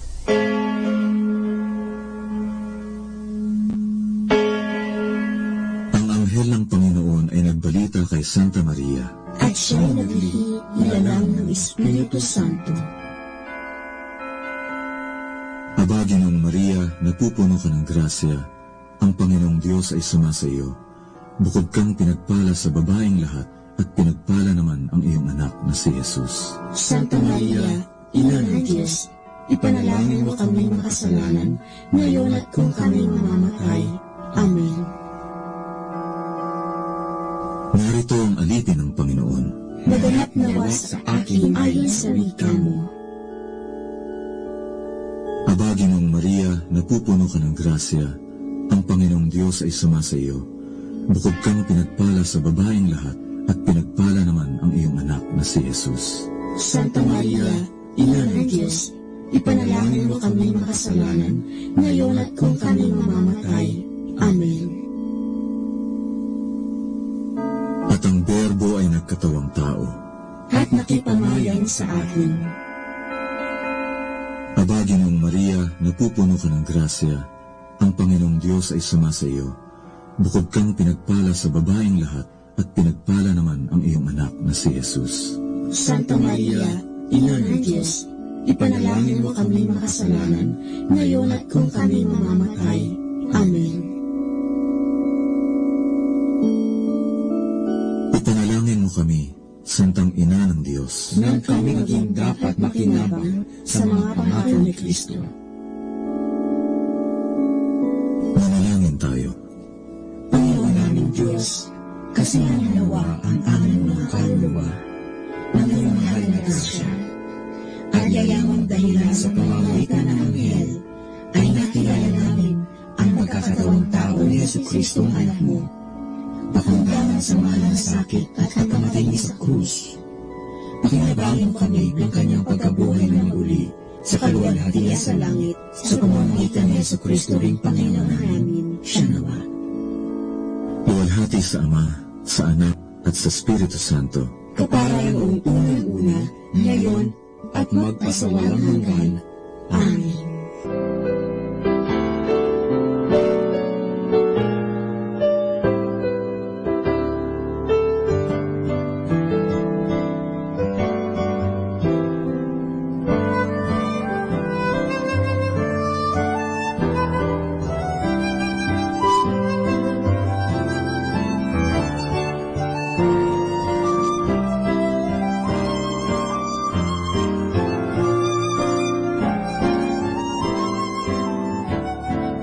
Ang Santo Rosario, sa ngalan ng Ama, at ng Anak, at ng Espiritu Santo. Amen. Sumasampalataya ako sa Diyos Amang makapangyarihan sa lahat, na may gawa ng langit at lupa. Sumasampalataya naman ako kay Jesucristong iisang anak ng Diyos, Panginoon nating lahat. Nagkatawang tao siya, lalang ng Espiritu Santo, ipinanganak ni Santa Mariang Birhen, pinagpakasakit ni Poncio Pilato, ipinako sa krus, namatay, inilibing, nanaog sa kinaroroonan ng mga yumao, nang may 3 araw, nabuhay na maguli, umakyat sa langit, naluglok sa kanan ng Diyos Amang makapangyarihan sa lahat, doon magmumulat paririto, at hukom sa nangabubuhay at nangamatay na tao. Sumasampalataya ako sa Diyos Espiritu Santo, sa banal na simbahang katolika, sa kasamahan ng mga banal, sa kapatawaran ng mga kasalanan, sa pagkabuhay na maghuli, ng mga namamatay na tao, at sa buhay na walang hanggan. Amen. Ama namin, sumasalangit ka, sambahin ang ngalan mo, mapasa amin ang kaharian mo, sundin ang loob mo, dito sa lupa, para ng sa langit. Bigyan mo kami ngayon ng aming kakanin sa araw-araw, at patawarin mo kami sa aming mga sala, para ng pagpapatawad namin sa nagkakasala sa amin, at huwag mo kami ipahintulot sa tukso, at iadya mo kami sa lahat ng masama. Amen. Aba, Ginoong Maria, napupuno ka ng grasya, ang Panginoong Diyos ay sumasa iyo. Bukod kang pinagpala sa babaeng lahat, at pinagpala naman ang iyong anak na si Jesus. Santa Maria, Ina ng Diyos, ipanalangin mo kami makasalanan, ngayon at kung kami mamamatay. Amen. Aba, Ginoong Maria, napupuno ka ng grasya, ang Panginoong Diyos ay sumasa iyo. Bukod kang pinagpala sa babaeng lahat, at pinagpala naman ang iyong anak na si Jesus. Santa Maria, Ina ng Diyos, ipanalangin mo kami makasalanan, ngayon at kung kami mamamatay. Amen. Aba, Ginoong Maria, napupuno ka ng grasya, ang Panginoong Diyos ay sumasa iyo. Bukod kang pinagpala sa babaeng lahat, at pinagpala naman ang iyong anak na si Jesus. Santa Maria, Ina ng Diyos, ipanalangin mo kami makasalanan, ngayon at kung kami mamamatay. Amen. Luwalhati sa Ama, at sa Anak, at sa Espiritu Santo, kapara na sa unang-una, ngayon at magpakailanman, magpasawalang hanggan. Amen. Ang misteryo ng luwalhati. Ang unang misteryo ng luwalhati ay ang pagkabuhay na mag-uli ni Hesukristo. Ama namin, sumasalangit ka, sambahin ang ngalan mo, mapasa amin ang kaharian mo, sundin ang loob mo, dito sa lupa, para ng sa langit. Bigyan mo kami ngayon ng aming kakanin sa araw-araw, at patawarin mo kami sa aming mga sala, para ng pagpapatawad namin sa nagkakasala sa amin, at huwag mo kaming ipahintulot sa tukso, at iadya mo kami sa lahat ng masama. Amen. Aba, Ginoong Maria, napupuno ka ng grasya, ang Panginoong Diyos ay sumasa iyo. Bukod kang pinagpala sa babaeng lahat, at pinagpala naman ang iyong anak na si Jesus. Santa Maria, Ina ng Diyos, ipanalangin mo kami makasalanan, ngayon at kung kami mamamatay. Amen. Aba, Ginoong Maria, napupuno ka ng grasya, ang Panginoong Diyos ay sumasa iyo. Bukod kang pinagpala sa babaeng lahat, at pinagpala naman ang iyong anak na si Jesus. Santa Maria, Ina ng Diyos, ipanalangin mo kami makasalanan, ngayon at kung kami mamamatay. Amen. Aba, Ginoong Maria, napupuno ka ng grasya, ang Panginoong Diyos ay sumasa iyo. Bukod kang pinagpala sa babaeng lahat, at pinagpala naman ang iyong anak na si Jesus. Santa Maria, Ina ng Diyos, ipanalangin mo kami makasalanan, ngayon at kung kami mamamatay. Amen. Aba, Ginoong Maria, napupuno ka ng grasya, ang Panginoong Diyos ay sumasa iyo. Bukod kang pinagpala sa babaeng lahat, at pinagpala naman ang iyong anak na si Jesus. Santa Maria, Ina ng Diyos, ipanalangin mo kaming makasalanan, ngayon at kung kami mamamatay. Amen. Aba, Ginoong Maria, napupuno ka ng grasya, ang Panginoong Diyos ay sumasa iyo. Bukod kang pinagpala sa babaeng lahat, at pinagpala naman ang iyong anak na si Jesus.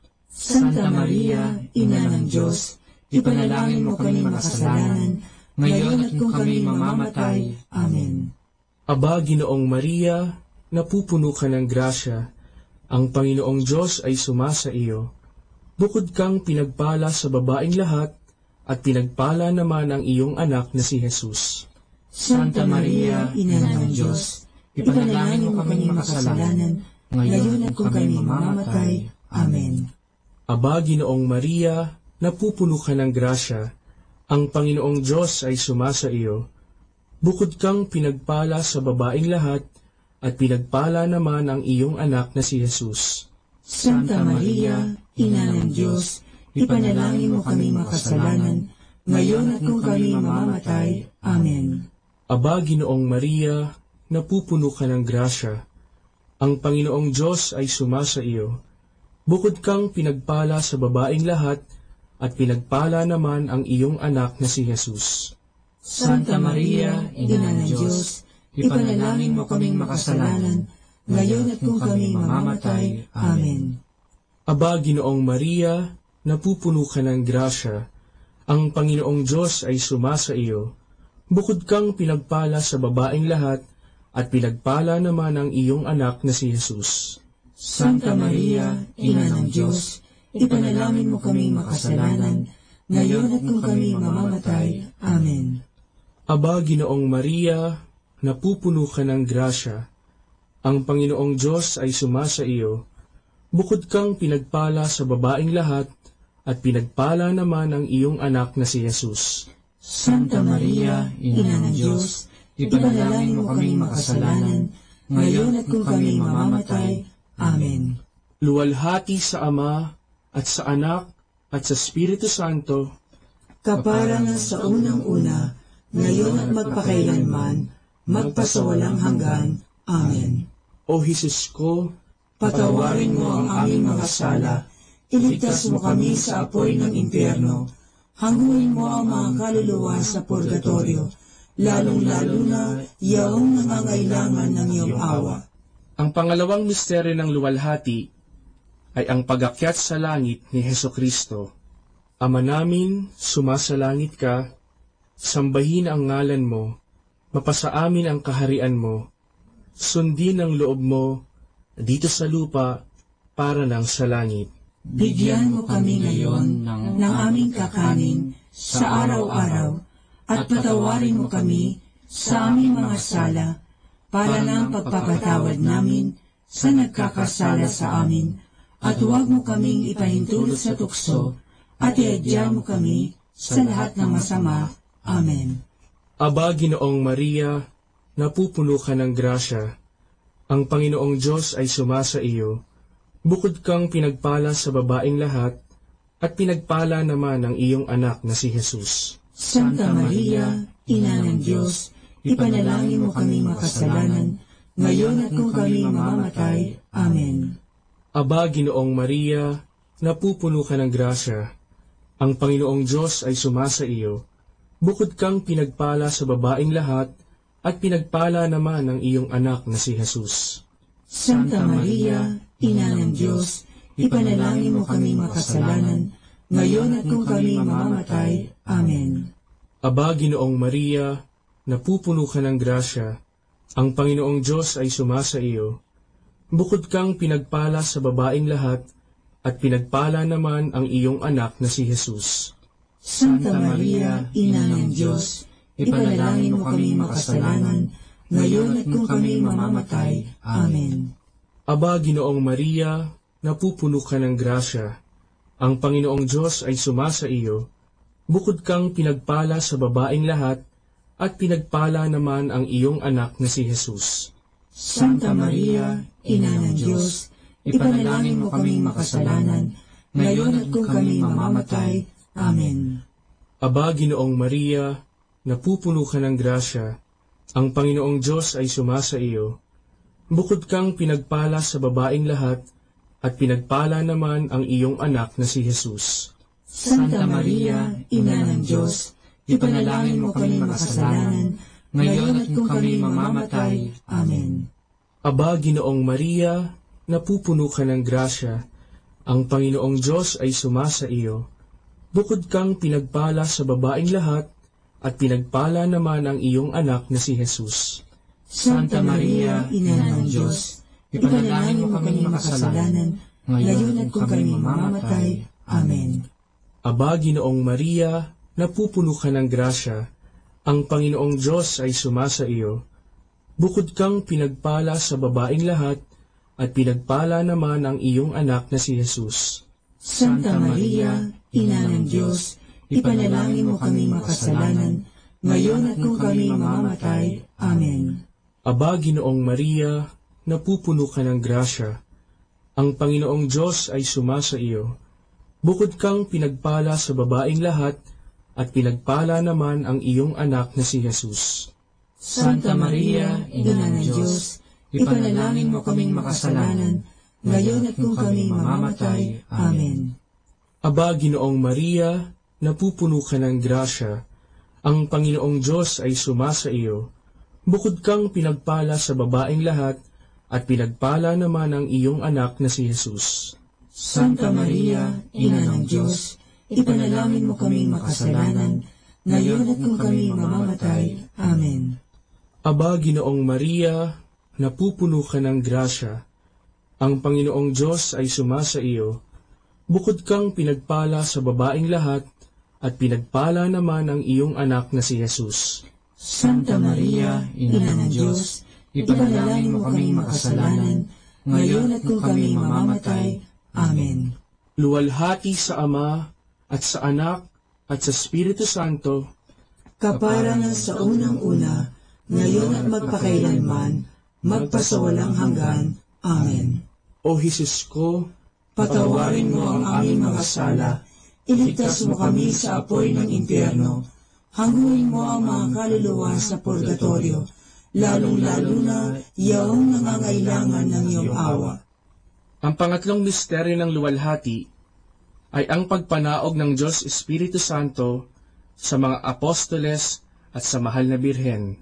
Ama namin, sumasalangit ka, sambahin ang ngalan mo, mapasa amin ang kaharian mo, sundin ang loob mo dito sa lupa para ng sa langit.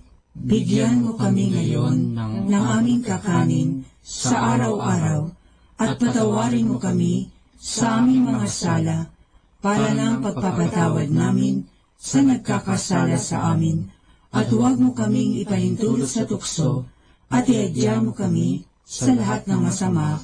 Amen. Aba, Ginoong Maria, napupuno ka ng grasya. Ang Panginoong Diyos ay sumasa iyo.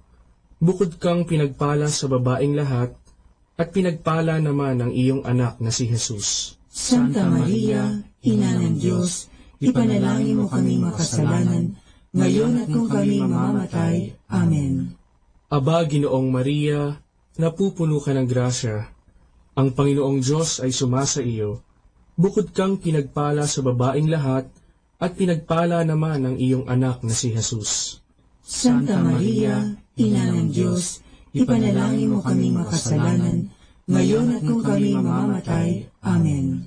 Aba, Ginoong Maria, napupuno ka ng grasya. Ang Panginoong Diyos ay sumasa iyo. Bukod kang pinagpala sa babaeng lahat, at pinagpala naman ang iyong anak na si Jesus. Santa Maria, Ina ng Diyos, ipanalangin mo kaming makasalanan, ngayon at kung kami mamamatay. Amen. Aba, Ginoong Maria, napupuno ka ng grasya. Ang Panginoong Diyos ay sumasa iyo. Bukod kang pinagpala sa babaeng lahat, at pinagpala naman ang iyong anak na si Jesus. Santa Maria, Ina ng Diyos, ipanalangin mo kaming makasalanan, ngayon at kung kami mamamatay. Amen. Aba, Ginoong Maria, napupuno ka ng grasya. Ang Panginoong Diyos ay sumasa iyo. Bukod kang pinagpala sa babaeng lahat, at pinagpala naman ang iyong anak na si Jesus. Santa Maria, Ina ng Diyos, ipanalangin mo kami makasalanan, ngayon at kung kami mamamatay. Amen. Aba, Ginoong Maria, napupuno ka ng grasya. Ang Panginoong Diyos ay sumasa iyo. Bukod kang pinagpala sa babaeng lahat, at pinagpala naman ang iyong anak na si Jesus. Santa Maria, Ina ng Diyos, ipanalangin mo kami makasalanan, ngayon at kung kami mamamatay. Amen.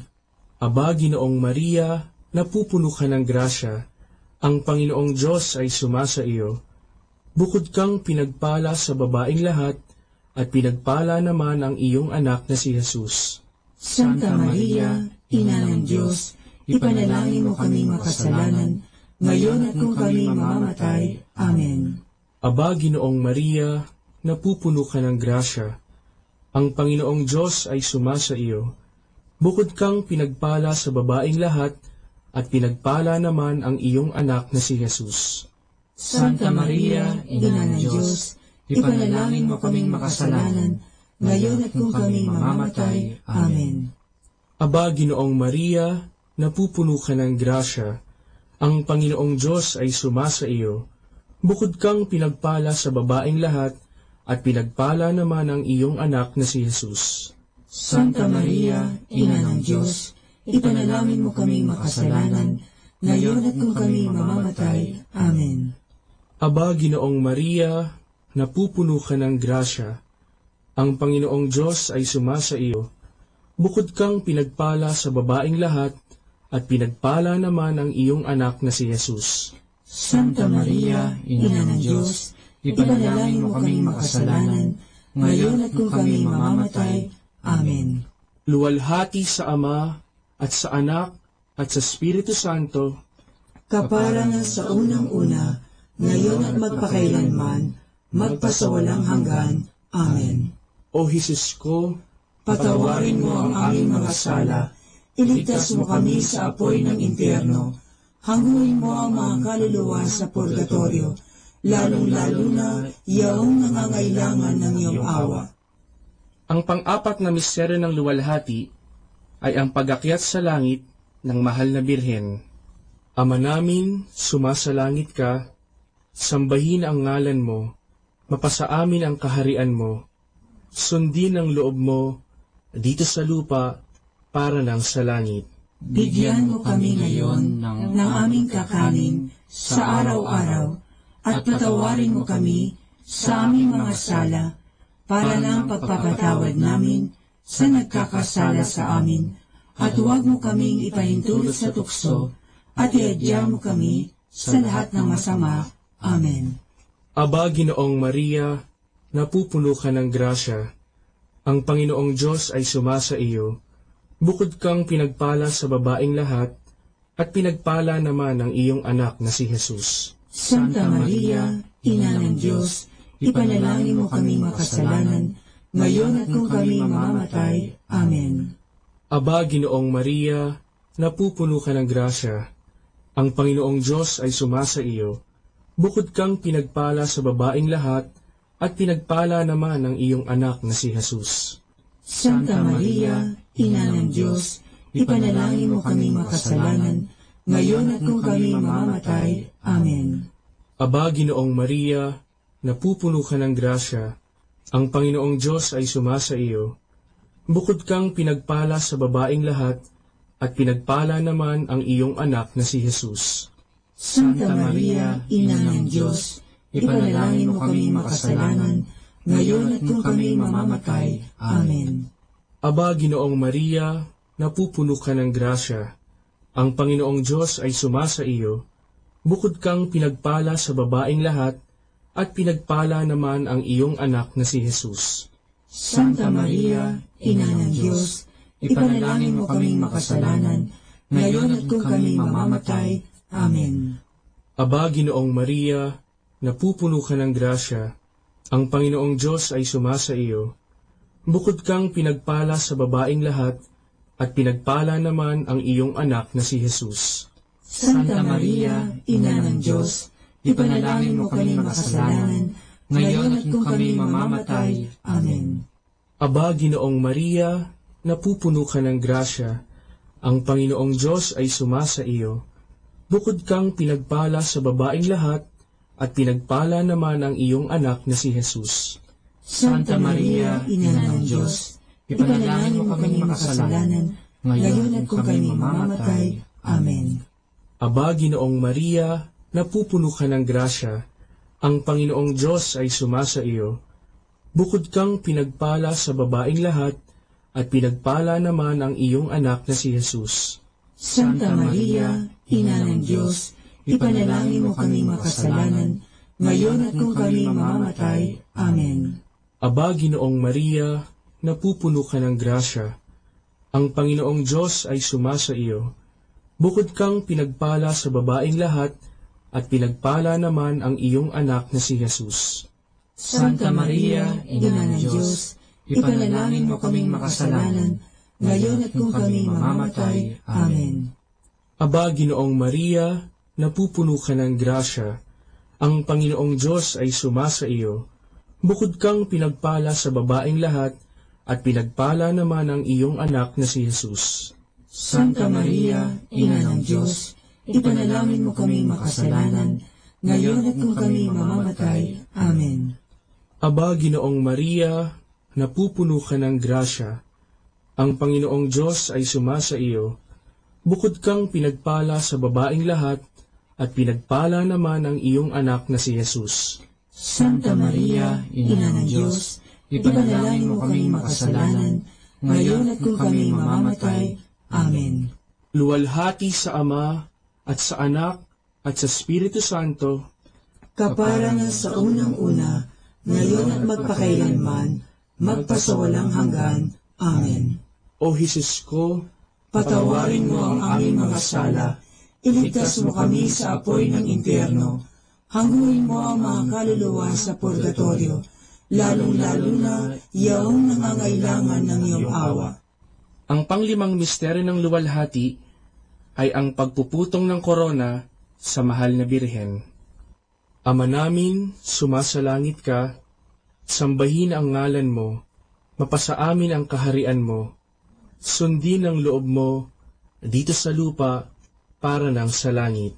Bigyan mo kami ngayon ng aming kakanin sa araw-araw, at patawarin mo kami sa aming mga sala, para ng pagpapatawad namin sa nagkakasala sa amin, at huwag mo kaming ipahintulot sa tukso, at iadya mo kami sa lahat ng masama. Amen. Aba, Ginoong Maria, napupuno ka ng grasya, ang Panginoong Diyos ay sumasa iyo.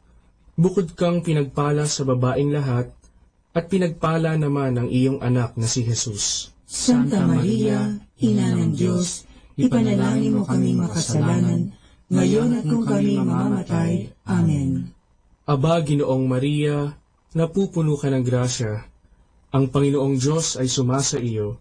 Bukod kang pinagpala sa babaeng lahat, at pinagpala naman ang iyong anak na si Jesus. Santa Maria, Ina ng Diyos, ipanalangin mo kaming makasalanan, ngayon at kung kami mamamatay. Amen. Aba, Ginoong Maria, napupuno ka ng grasya, ang Panginoong Diyos ay sumasa iyo.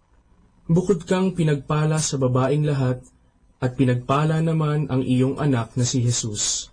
Santa Maria, Ina ng Diyos, ipanalangin mo kaming makasalanan, ngayon at kung kami mamamatay. Amen. Aba, Ginoong Maria, napupuno ka ng grasya, ang Panginoong Diyos ay sumasa iyo. Bukod kang pinagpala sa babaeng lahat, at pinagpala naman ang iyong anak na si Jesus. Santa Maria, Ina ng Diyos, ipanalangin mo kaming makasalanan, ngayon at kung kami mamamatay. Amen. Aba, Ginoong Maria, napupuno ka ng grasya, ang Panginoong Diyos ay sumasa iyo. Bukod kang pinagpala sa babaeng lahat, at pinagpala naman ang iyong anak na si Jesus. Santa Maria, Ina ng Diyos, ipanalangin mo kaming makasalanan, ngayon at kung kami mamamatay. Amen. Aba, Ginoong Maria, napupuno ka ng grasya, ang Panginoong Diyos ay sumasa iyo. Bukod kang pinagpala sa babaeng lahat, at pinagpala naman ang iyong anak na si Jesus. Santa Maria, Ina ng Diyos, ipanalangin mo kaming makasalanan, ngayon at kung kami mamamatay. Amen. Aba, Ginoong Maria, napupuno ka ng grasya, ang Panginoong Diyos ay sumasa iyo. Bukod kang pinagpala sa babaeng lahat, at pinagpala naman ang iyong anak na si Jesus. Santa Maria, Ina ng Diyos, ipanalangin mo kaming makasalanan, ngayon at kung kami mamamatay. Amen.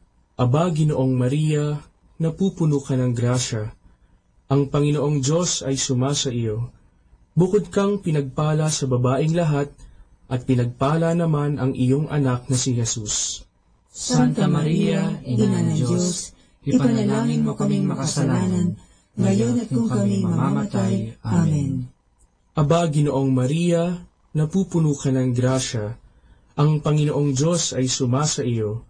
Bukod kang pinagpala sa babaeng lahat, at pinagpala naman ang iyong anak na si Jesus. Santa Maria, Ina ng Diyos, ipanalangin mo kami makasalanan, ngayon at kung kami mamamatay. Amen.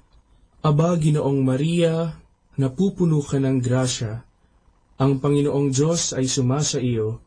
Bukod kang pinagpala sa babaeng lahat, at pinagpala naman ang iyong anak na si Jesus. Santa Maria, Ina ng Diyos, ipanalangin mo kami makasalanan, ngayon at kung kami mamamatay. Amen. Luwalhati sa Ama, at sa Anak, at sa Espiritu Santo, kapara nga sa unang-una, ngayon at magpakailanman, magpasawalang hanggan. Amen. O Jesus ko, patawarin mo ang aming mga sala, iligtas mo kami sa apoy ng impyerno, hanguin mo ang mga kaluluwa sa purgatorio, lalong-lalo na yaong nangangailangan ng iyong awa. Aba po, Santa Mariang Hari, Ina ng awa, ikaw ang kabuhayan at katamisan. Aba, pinananaligan ka namin, ikaw nga ang tinatawagan namin. Pinapanaw na taong anak ni Eva, ikaw rin ang pinagbubuntungang hininga namin ng aming pagtangis dinis sa lupang bayang kahapis-hapis. Ay aba, pintakasi ka namin, ilihim mo sa amin, ipakita mo sa amin ang iyong anak na si Jesus. Santa Maria, Ina ng Diyos, maawain, maalam at matamis na Birhen. Ipanalangin mo kami, Santang Ina ng Diyos, nang kami ay maging dapat makinabang sa mga pangako ni Jesucristong Panginoon. Manalangin tayo. O Diyos, na ang bugtong na anak ay nagkatawang tao, namatay at muling nabuhay, upang tamuhin para sa amin ang gantimpalang walang hanggang kaligtasan. Ipagkaloob mo na sa pamamagitan ng pagdidili-dili namin ng mga misteryo ng kabanal-banalang rosaryo ng Birheng Maria, na mata mo ang kanilang mga ipinangangako, alang-alang din kay Kristong Panginoon namin. Amen. Sumapayapa nawa ang kaluluwa ng mga yumao sa grasya ng Panginoong Diyos. Amen. Sa ngalan ng Ama, at ng Anak, at ng Espiritu Santo. Amen.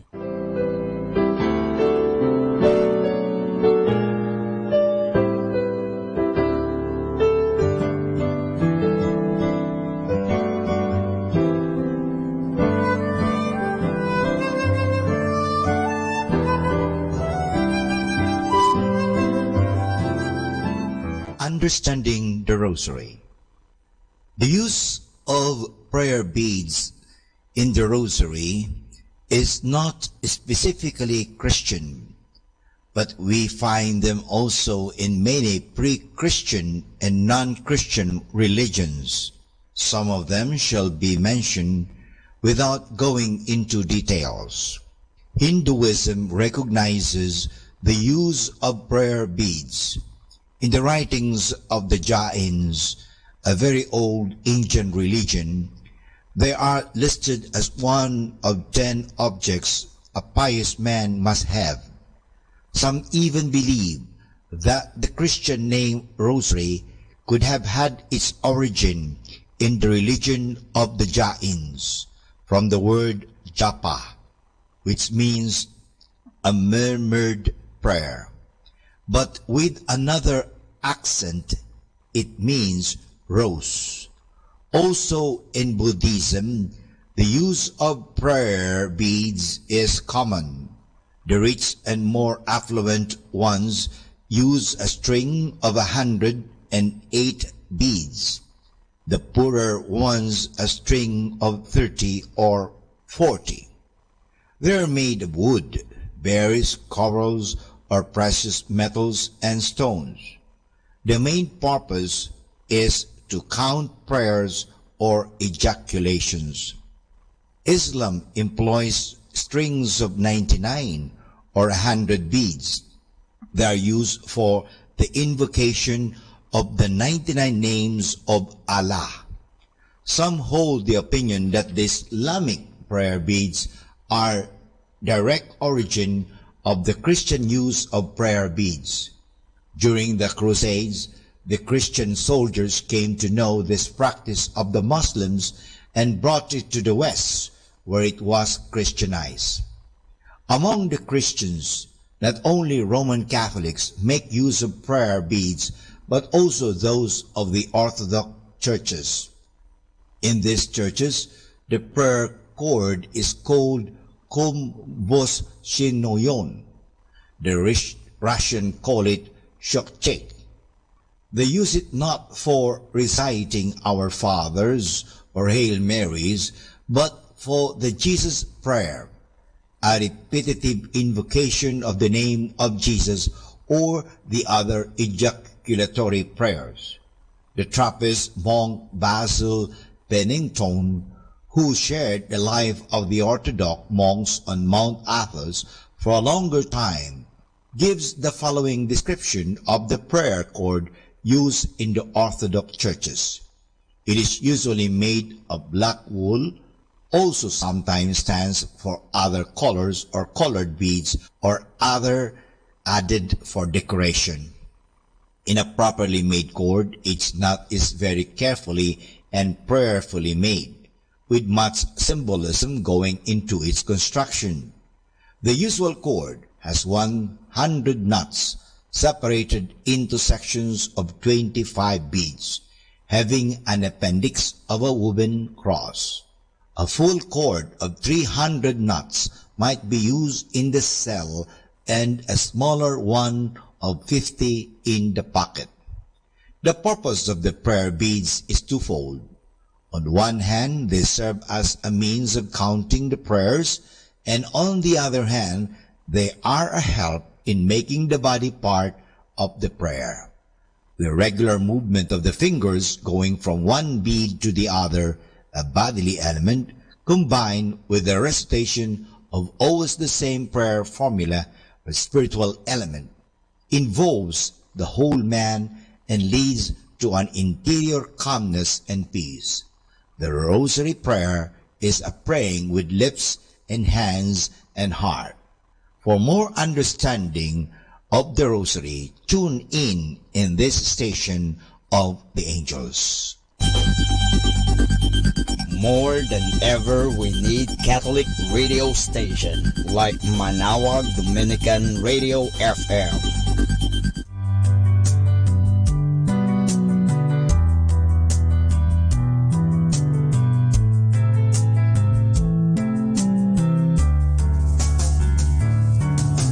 Whenever you're alone, just turn the radio on.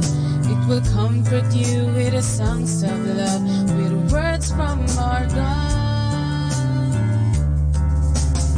'Cause you have a company, you have a friend in here. Manaoag Dominican Radio, with the songs that call you to God. You have a company, 'cause we are a family. Manaoag Dominican Radio, with the songs that bring you to God. You have Manaoag Dominican Radio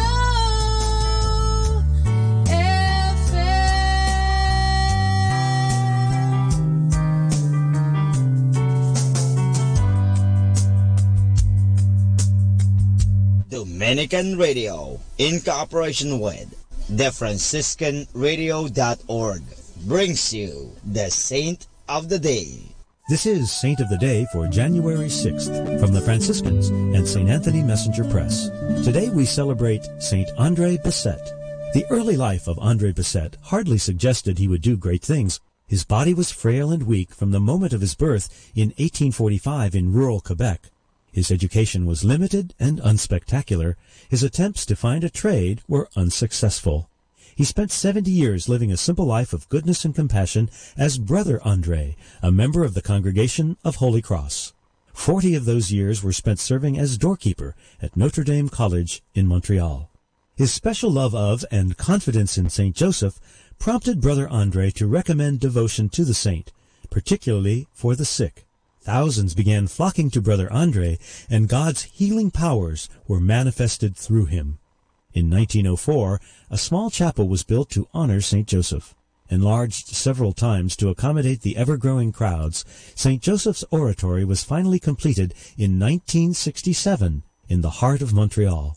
When Andre Bessette died in 1937, an estimated 1 million people filed past his coffin.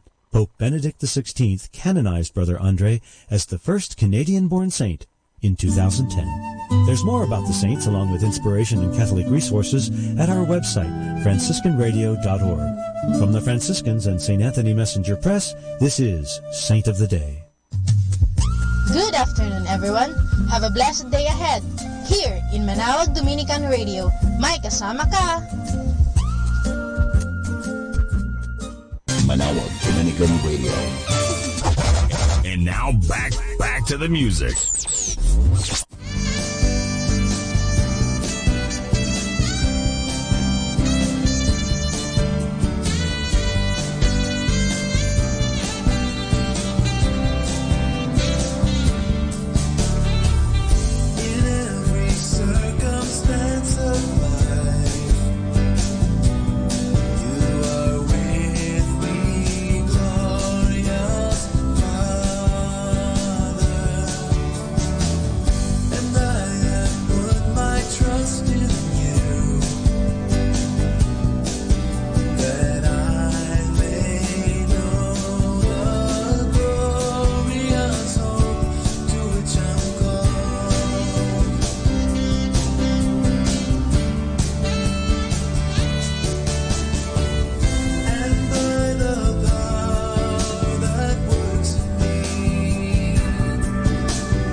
together, bind us together with love.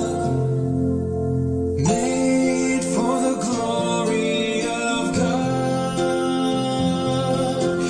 purchased by His precious Son.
Hi kasama, it's Sunday.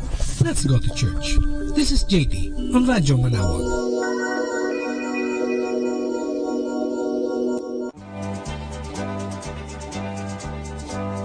Let's have fun and some laughter. Our story is about scared of last judgment. A man says, what scares me is when God says to Mother Teresa on Judgment Day, Teresa, you should have done more good works. And there I am, right behind her. Oh, alam niyo, totoo po yan. Habang tayo nabubuhay, gumawa tayo ng mga mabubuting bagay. Tulad ng pakikipagkapwa, pagtulong sa kapwa, ang pagbigay ng inspirasyon sa kapwa, ang pagiging maunawain sa kapwa, at yung po ang tinatawag nating corporal works of mercy, spiritual works of mercy. Yun po ay mahalaga kasi habang tayo nabubuhay, ito pong mga mabubuting ginagawa natin ang siyang parang ating kasangkapan o materyales para sa construction, kung saan ito po'y magagamit natin pagpasok natin sa langit. Sapagkat pag tinanong tayo ng Diyos na ikaw ba'y nabubuhay, ano bang ginawa mo sa mundo? Anong may sasagot natin? Naisagot mo ba kaya? Anyway, nagpakayaman po ako, naging tanyag po ako, naging sikat po ako. Hindi po kailangan yan. At alalahanin po natin na sinasabi, anumang ginawa natin sa ating kapwa, ginawa natin sa Diyos. Kung halimbawa, kailan mo ako pinakain, kailan mo ako binigyan ng inumin na ako'y nauuhaw, kailan mo ako binihisan na ako'y walang damit, kailan mo ako binisita na ako'y nasa kulungan, kailan mo ako tinulungan. So yun po ay mga mabubuting bagay na dapat nating gawin habang tayo nabubuhay.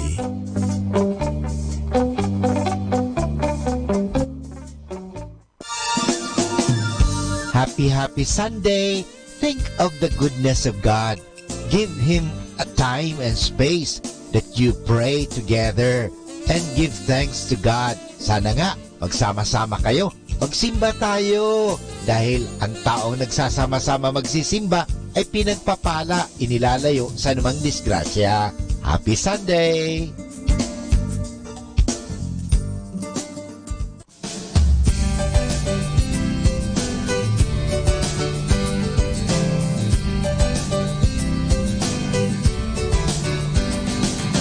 Jesus Christ is the Lord of all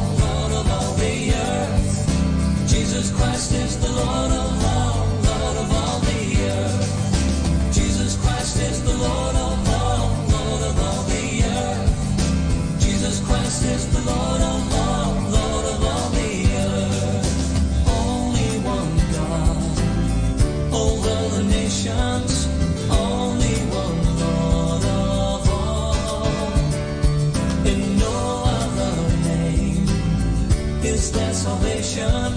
Jesus is Lord of all. Jesus Christ is the Lord of all the earth. Jesus Christ is the Lord of all the earth. Jesus Christ is the Lord of all the earth. Jesus Christ is the Lord of all the earth. Only one God over the nations, only one Lord of all. In no other name is there salvation. Jesus is Lord of all. Jesus Christ is the Lord of all. Jesus Christ is the Lord of all. Jesus Christ is the Lord of all. Jesus Christ is the Lord of all. Jesus Christ is the Lord of all the earth. Jesus Christ is the Lord of all the earth. Jesus Christ is the Lord of all the earth. Jesus Christ is the Lord of all the earth. Jesus Christ is the Lord of all the earth. Jesus Christ is the Lord of all the earth. Jesus Christ is the Lord of all the earth. Jesus Christ is the Lord of all the earth.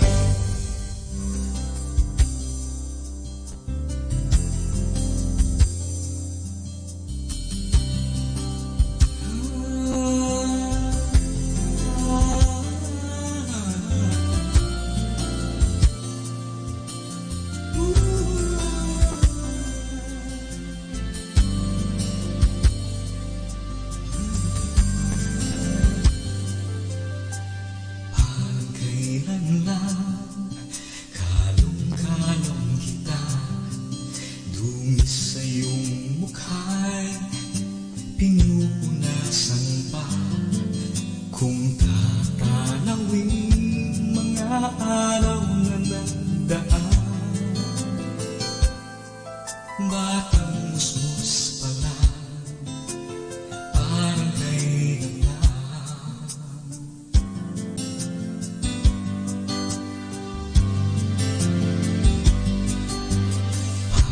Kailan lang tinuturuan ka, umawit, sumayaw, sumulat, magbasa. Laging nakapikit, sa tabi ko'y ayaw umalis. Parang kailan lang, parang kailan lang. Ngunit ngayon, sa piling ko'y malalayo ka na. Lalapit ka sa pag-ibig, nadala ng iyong tadhana sa iyo. Bagong buhay, dalangin ko'y lagi mong taglay, taglay. Itigin ko para sa'yo'y pag-ibig na wagas, pagmamahal na walang wakas.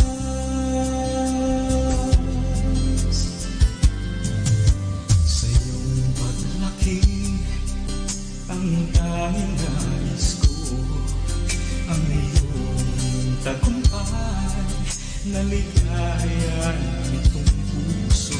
Ngiti sa iyong labi, sa pagod ko'y bumabawi. Parang kailan lang, parang kailan lang. Ngunit ngayon, sa piling ko'y malalayo ka na. Lalapit ka sa pag-ibig, nadala ng iyong tadhana at sa iyo.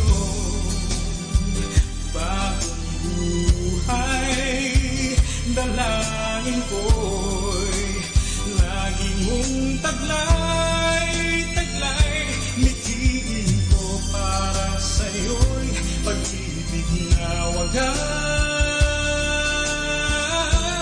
wagas.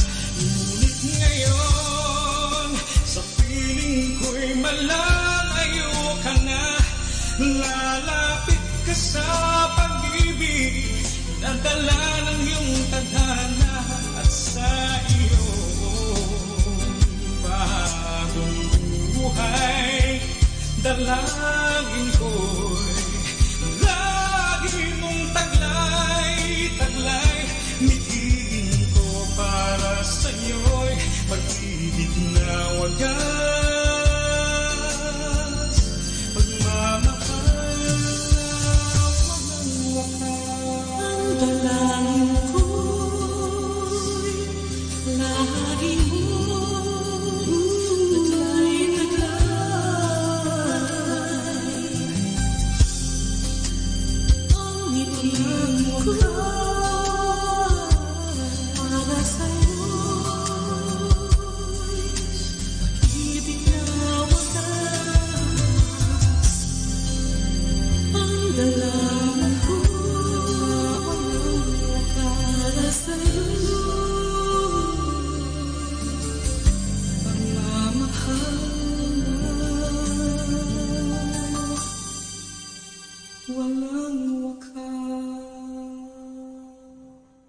Buddha was not a Buddhist. Jesus was not a Christian. Muhammad was not a Muslim. They were teachers who taught love, and love was their religion. A loving reminder from your Manawag Dominican Radio.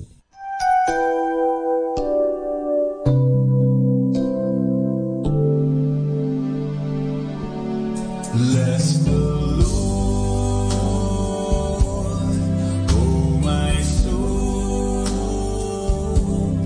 and let all that is within me bless His name. Oh Lord my God, You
Our time now is 1 o'clock in the afternoon.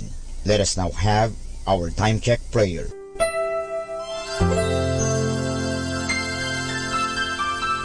Panalangin ng isang kasambahay. Mapagmahal naming Ama, sa iyong tulong at pagsusubaybay, ako umaasa. Lubin mong matupad ko ng maayos ang mga gawaing bahay na kaatang sa akin.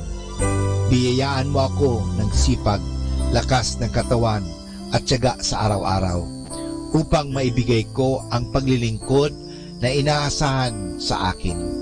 Luwin mo rin, kilalanin at igalang ng aking mga pinaglilingkuran ang aking mga karapatan bilang isang tao at bilang isang anak ng Diyos. Bigyan ako ng panahon ng pagpapahinga at unawain kapag ako'y nagkukulang. Mahirap ang aking kalagayan, Panginoon, sapagat nakikipamuhay ako sa mga taong hindi ko kapamilya. Kaya huwag mo akong pabayaan. Samo at dalangin ko sa iyo na gawin mo silang makatarungan, mahinahon at mabait sa pakikipag-ugnayan sa akin at sa iba pang mga kasama namin. Pagpalain mo ako upang sa tamang panahon maranasan ko rin ang isang mas maayos at maginhawang buhay. Sa ngalan ni Jesus. Amen.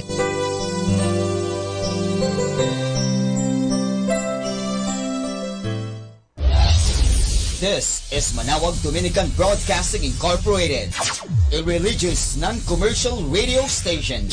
10 years of evangelizing the airwaves, sharing God's blessings, live masses on air, playing religious music and prayers. May kasama ka, si Jesus, si Maria at kami. Our positive thought for this hour.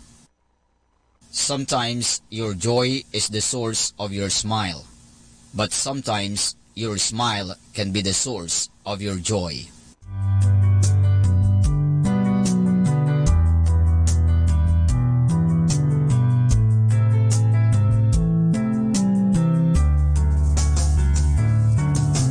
Whenever you're alone, just turn the radio on. It will comfort you with the songs of love, with words from our God.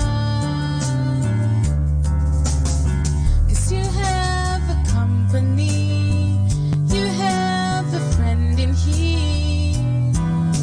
Manawag Dominican Radio, with the songs that call you to God. You have a company, 'cause we are a family. Manawag Dominican Radio, with the songs that bring you to God. You have Manawag Dominican Radio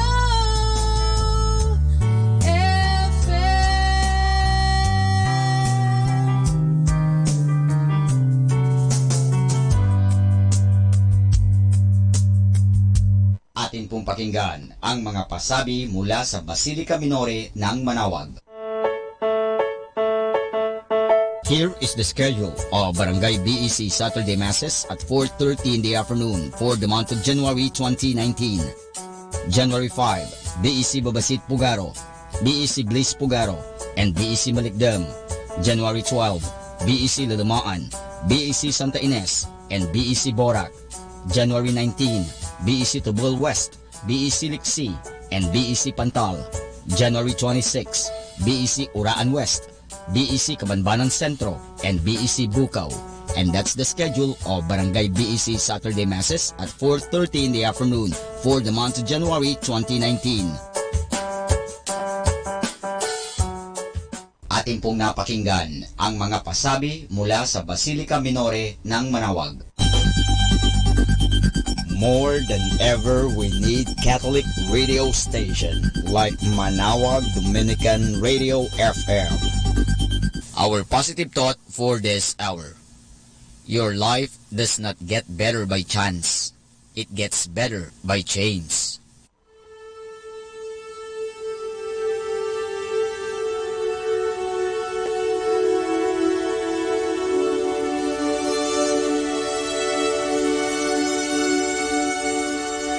Isang mapagpalang pagbati po sa inyong lahat mula sa aming mga Dominikanong nobisyo dito sa Minor Basilica of Our Lady of the Holy Rosary of Manaoag. Kayo po ay nakikinig sa Binhi ng Buhay.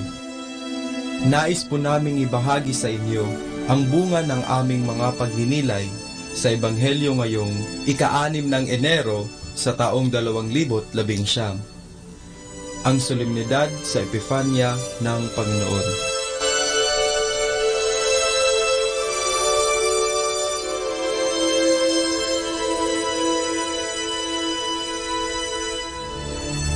A reading from the Holy Gospel according to Saint Matthew. When Jesus was born in Bethlehem in Judea, during the days of King Herod, wise men from the east arrived in Jerusalem. They asked, "Where is the newborn King of the Jews? We saw the rising of his star in the east and have come to honor him." When Herod heard this, he was greatly disturbed, and with him all Jerusalem. He immediately called a meeting of all high-ranking priests and teachers of the law, and asked them where the Messiah was to be born.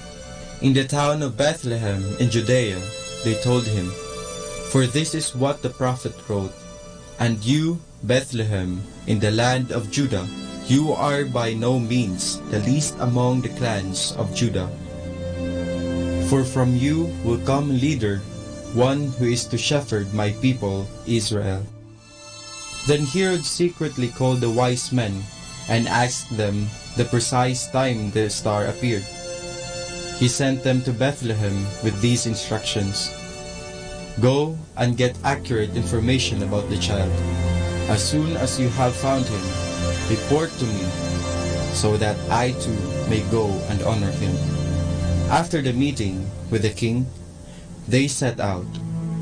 The star that had been seen in the east went ahead of them and stopped over the place where the child was. The wise men were overjoyed on seeing the star again.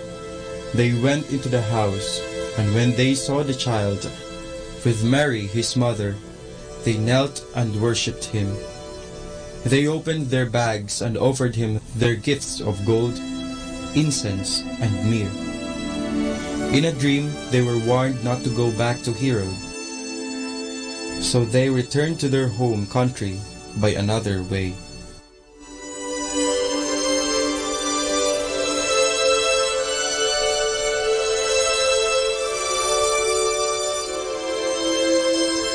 Tila sariwa pa sa ating isip ang saya na dala ng Pasko.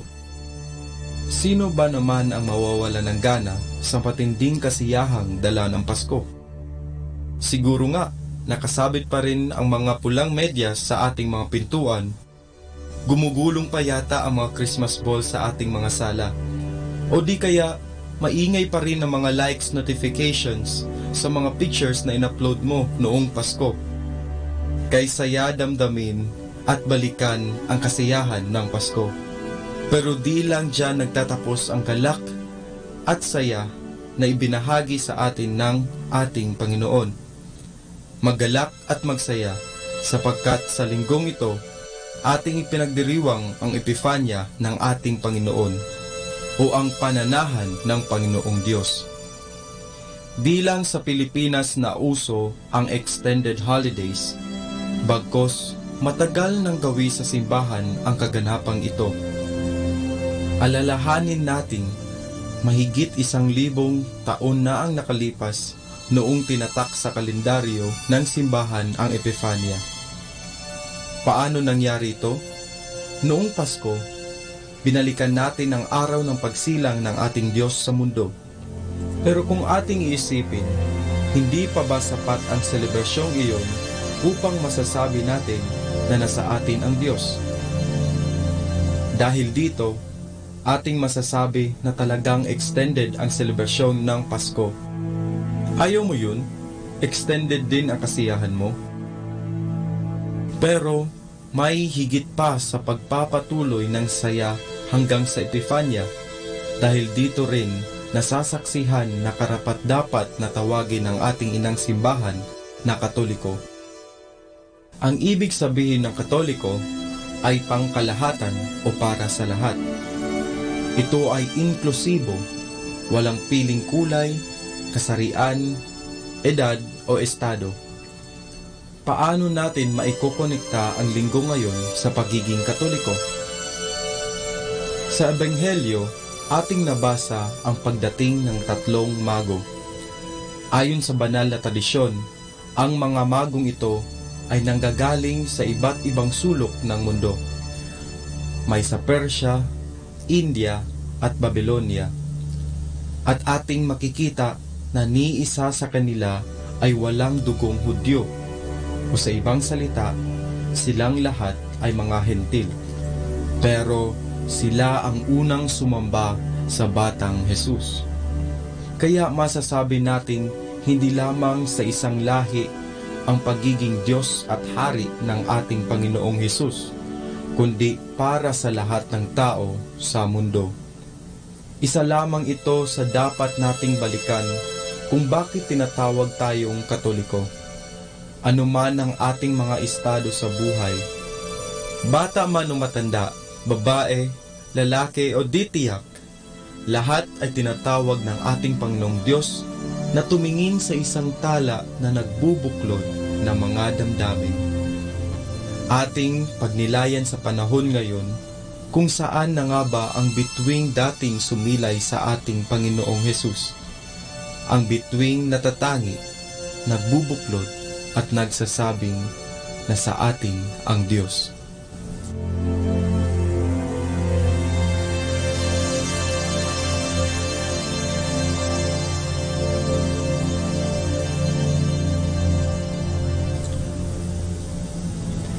Mula po dito sa Minor Basilica of Our Lady of the Holy Rosary of Manaoag, kami po ay taos-pusong nagpapasalamat sa iyong pakikinig.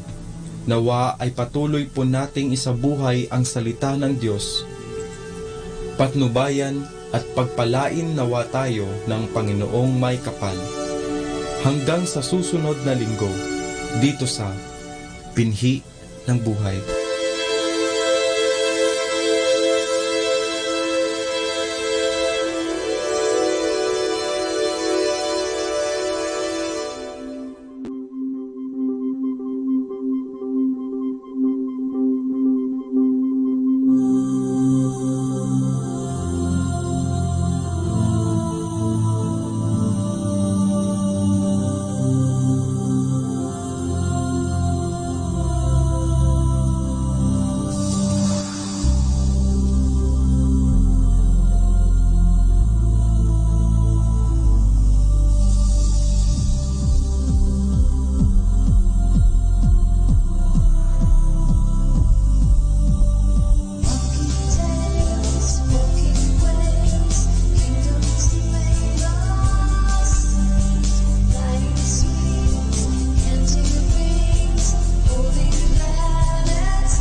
Kasama, it's Sunday.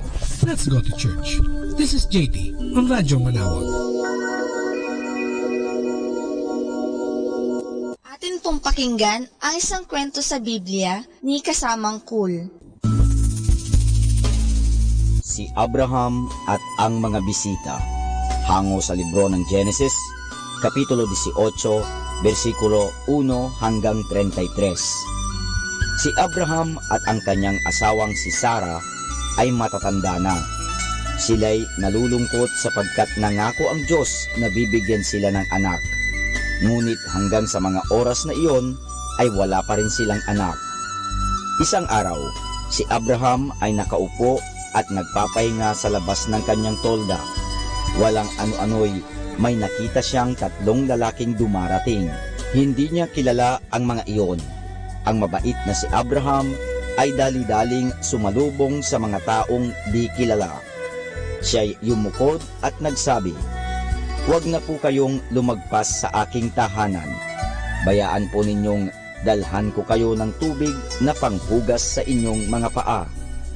Inanyayahan ni Abraham na magpahinga muna ang mga lalaking di kilala at siya'y kukuha ng makakain nila. Pumasok siya sa tolda at sinabi kay Sarah na magluto ng tinapay. Nag-utos din siya sa kanyang mga alila na magpatay ng isang masarap at matabang goya. Pagkaraay, inilabas ni Abraham ang tinapay, karne, mantikilya at gatas, at pinagsilbihan niya ang 3 bisita. Ang isa sa mga bisitang iyon ay ang Diyos. Ang 2 pang kasama niya ay mga anghel. Pagkakain nila, sinabi ng Diyos kay Abraham, "Sa pagbabalik ko, si Sarah ay magkakaroon ng isang anak na lalaki." Naniwala si Abraham sa sinabi ng Diyos, ngunit ang kanyang asawa ay hindi. Si Sarah na nakatayo sa likod ng pintuan ng tolda ay nagtawa. Tinupad ng Diyos ang kanyang pangako kay Abraham. Sila ni Sarah ay binigyan ng isang anak na lalaki. Sila'y tuwang-tuwa. Tinawag nilang Isaac ang sanggol. Nalalaman din nilang tutuparin ng Diyos ang isa pa niyang pangako na kanyang ipadadala ang kanyang anak na si Jesus upang maging tagapagligtas ng lahat ng tao sa mundo.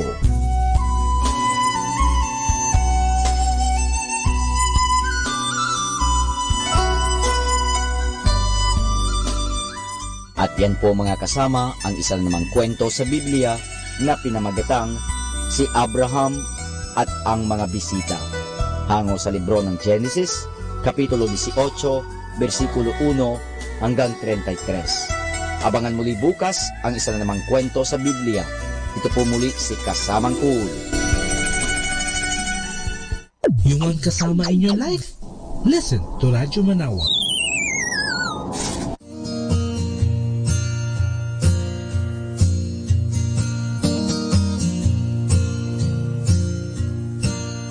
At the end of myself, I'm empty and dry. Nothing to give but surrender inside. Let down your nets. This is not the end. From now on you'll be fishers of men. Follow me, follow me, follow me, follow me. At the end of myself, judgment calls out my name. I've been looking for love, but I'm swallowed by shame.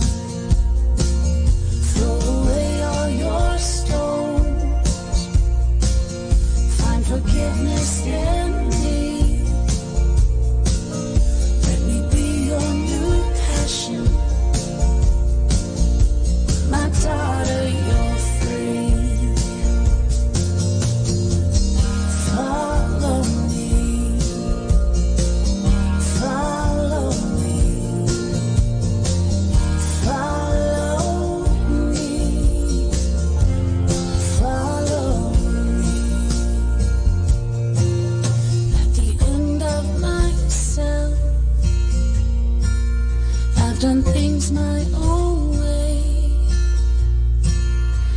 world gave up on me. Now it's death I do pay. You know who I am. I'm sin sacrifice. Today you will be in paradise. Follow me, follow me, follow me, follow me. Who is this man who calms the seas? And who is this man who loves the least of these?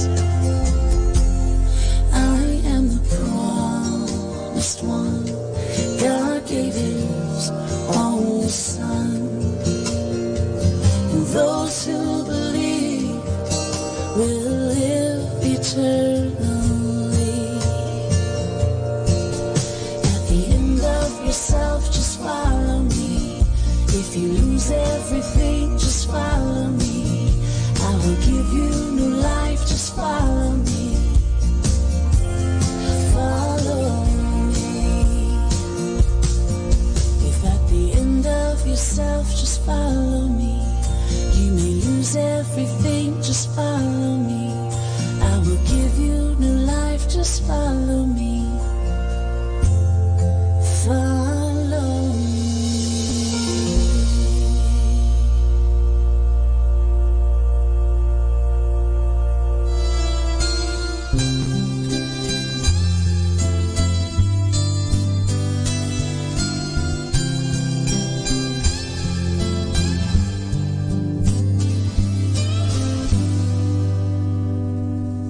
Whenever I enter your courts, oh my God, and pass through the curtain torn by the blood, I feel right away that you know me and love me, even before you made me love me, even before I knew you love me.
like snow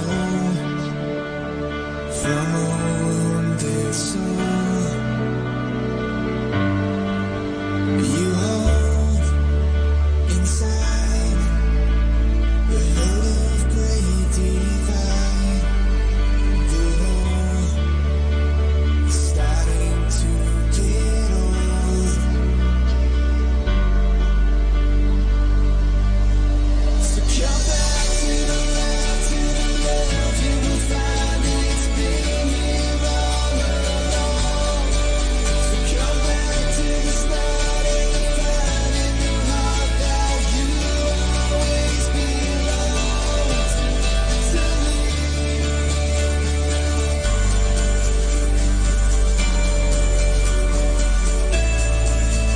Just take the road, I won't let it go. Give in, we can start again. I'm live, I'm on, and I'm ready to explode. Without that, I want you back home. So come back to the love, you will find it's been here all along. So come back to the start and find in your heart that you always belonged to me.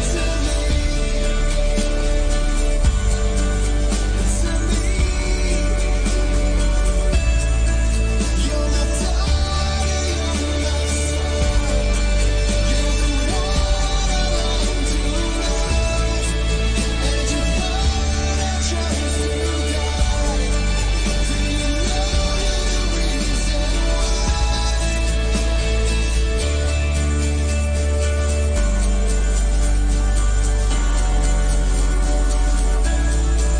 So come back to the light, to the love, you will find it's been here all along.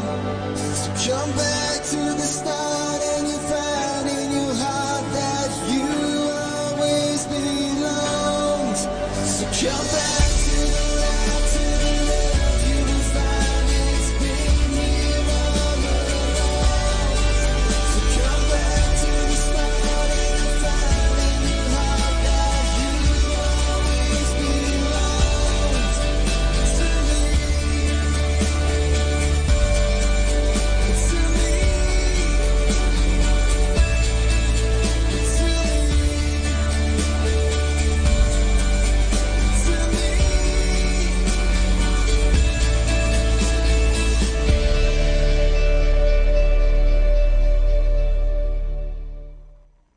Music Radio 102.7 FM.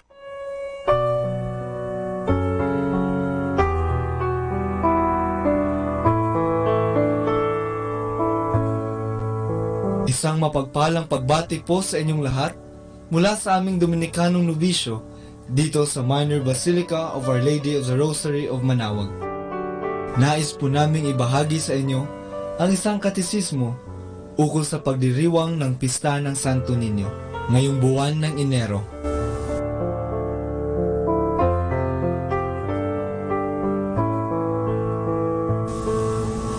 Ngayong buwan ng Enero ay pinagdiriwang natin dito sa Pilipinas ang kapistahan ni Señor Santo Niño.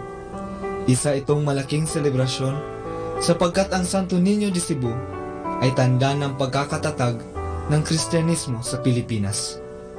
At higit pa rito ay isinilalarawan ng ating Panginoon na siya ay minsan ding naging bata.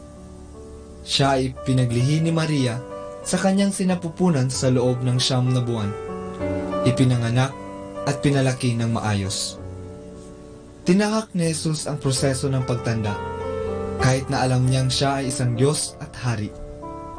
Gaya ng nasusulat sa banal na kasulatan, lumalaki siyang malakas at puspos ng karunungan at ang biyaya mula sa Diyos Ama ay sumasa kanya. Malaking halaga ang Santo Niño o ang banal na bata sa ating mga Pilipino. sapagkat ito ay naging tanda ng ating pagiging Katoliko. Ang orihinal na imahen ng Santo Niño ay isang regalo mula kay Magellan para sa Raha ng Cebu na si Raha Humabon at sa kanyang asawa noong 1521, matapos mabinyagan ang nasabing Raha kasama ang kanyang mga nasasakupan. At sa darating na taong 2021, tayong mga Pilipino ay magdiriwang ng 100 taon ng pagkatatag ng Kristyanismo sa Pilipinas. At itong imahe ng Santo Niño ang magdadala sa atin sa kasaysayan at magbabalik tanaw sa atin sa nakaraan. Ngayon, ang imahe ng Santo Niño ay binibigyang galang ng libo-libong Pilipino dahil sa mga milagro at biyayang natanggap. Ipinakikita sa atin ng imahe ng Niño na ang batang Jesus ay Diyos at Hari magpakailanman.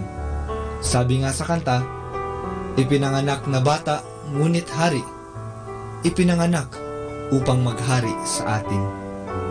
Huwag sana nating maliitin ang Santo Niño, kahit ito ay isang bata. Ating pakatandaan na sa Ebanghelyo ipinapakita ang pagmamahal ng Diyos sa mga bata.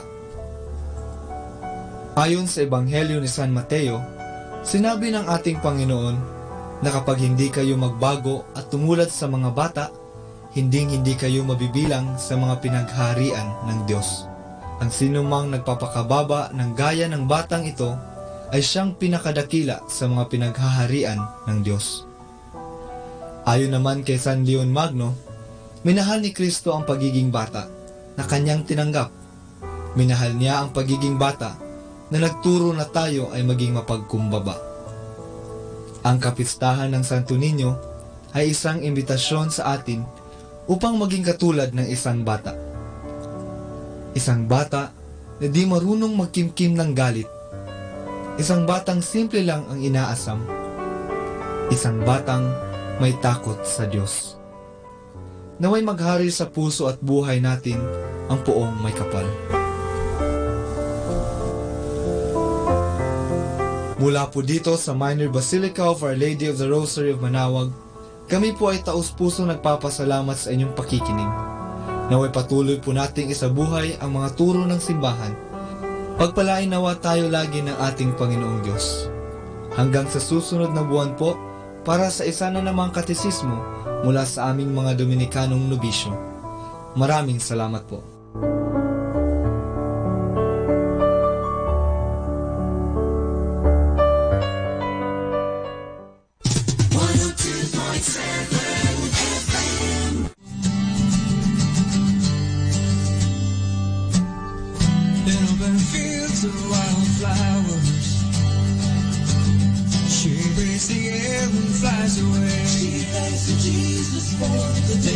And the roses, no simple language.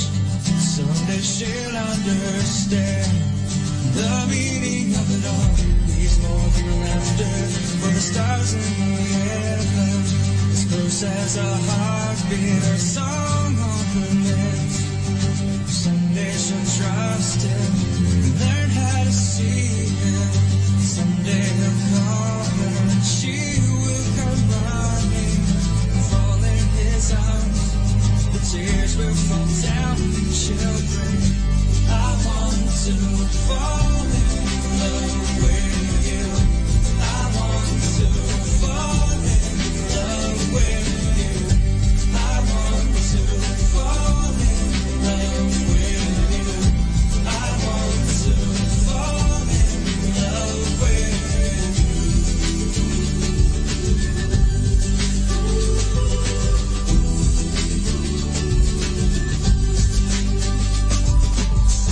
Sitting silent every Sunday best.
You're my devotion.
Kaibigan ko, sandigan ko, tanging ikaw lamang, Jesus. Kailangan ko, karamay ko, sa lahat ng suliranin ko. Oras na kakayaman,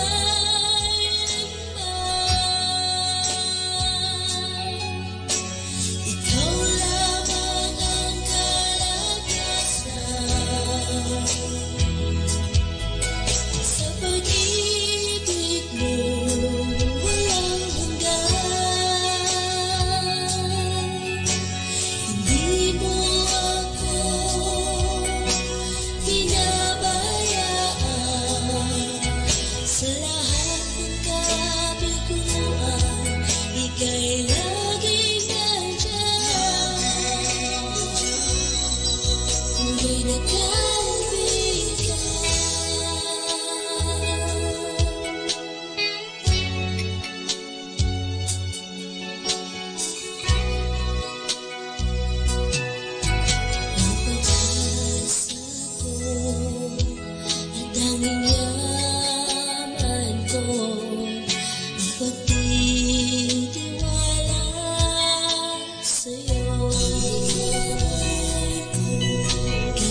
Pakinggan po natin si kasamang JT sa Tagumpay sa Tag-Unos kasama ang Diyos.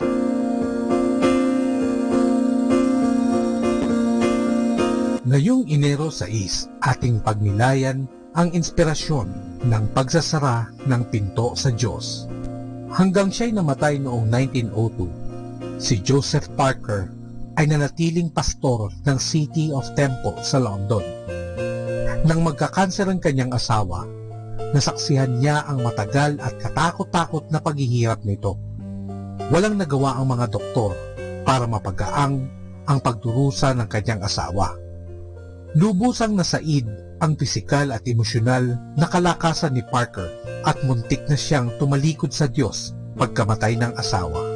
Sinabi niya na kung sa kanyang aso mangyari yon, pinatulog na sana niya upang matapos na ang lahat ng paghihirap nito. Sa mga ganitong sitwasyon, ang ilan, tulad ni Parker, ay magdududa sa katotohanang nalalaman nila kapag naharap sa napakabigat na problema. Sa aklat ni Job, isinisi ng mga tao sa Diyos ang kagagawan ni Satanas. Nakalimutan na nila ang kabutihan ng Diyos. Kung ganun, anong dapat gawin kapag tinamaan tayo ng espiritual na amnesia? Una, mag-ingat sa sinasabi natin tungkol sa Diyos. Humugot tayo ng lakas ng loob mula sa mga tamang mapagkukunan, mga kaibigang makikinig at magmamalasakit sa atin. Ngunit di tayo hahayaang tumalikod sa katotohanan. Magpasalamat tayo sa Diyos kung may nagmamahal tayong mga kaibigan na magsasabi sa atin kapag mali na ang ginagawa natin. Kalawa, ipagtapat sa Diyos ang iyong niloloob. Sa memorial service ng kanyang namatay na 4 na taong gulang na anak, sinasabing pabulong ng ama, Diyos, gaganti ako sa iyo, kahit ito pa ang huling gagawin ko. Pero natauhan siya at nagsimulang tumulo ang kanyang luha. Huwag paniwalaan ang iyong mga pagdududa o pagdudahan ng iyong mga paniniwala. Alam ng Diyos ang pinagdadaanan mo at naiintindihan ka niya. Kanyang paghihilumin ang nawasak mong puso. Huwag kang mainip.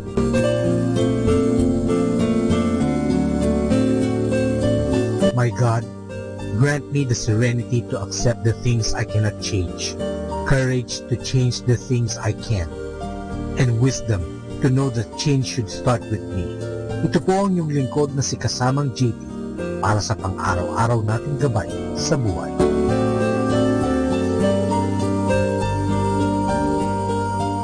Atin pong napakinggan si Kasamang JT sa Tagumpay sa Tag-Unos kasama ang Diyos, sa inspirasyon ni Harold J. Sala. Dito po lamang sa Manawag Dominican Radio. May kasama ka, si Jesus, si Maria, at kami. Music Radio 102.7 FM.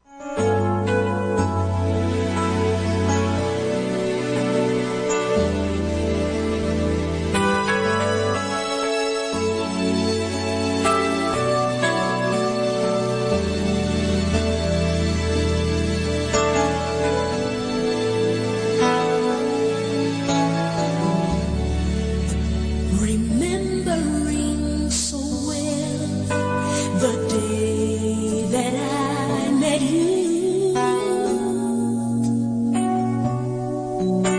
You took me in your arms and caused dreams to come true. From the fear of what would be, you came and rescued me.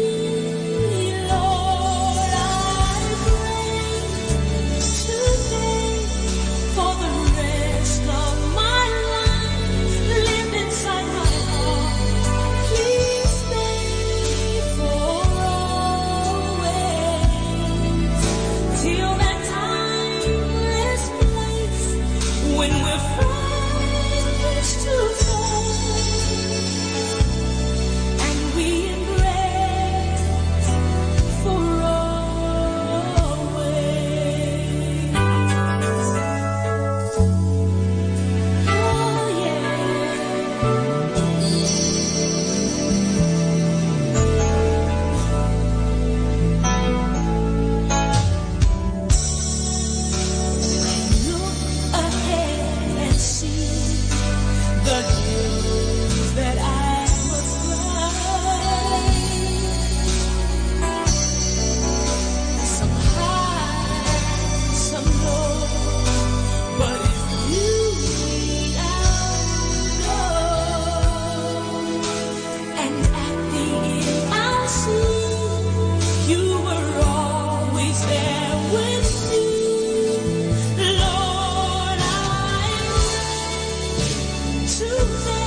walang katulad ng iyong kabanalan, saan man dako ng sanlibutan. Purihin ka, Ama, naming Diyos, purihin ka, Jesus, ang Mesiyas, purihin ka, Espiritu Santo, isa ang Diyos, magpakailan pa man. Dakila ka, Panginoon, dakila ka, kahanga-hanga ang iyong mga gawa. Ikaw lamang ang tanging Diyos, sinasamba kita, Panginoon, ng buhay ko'y sa'yo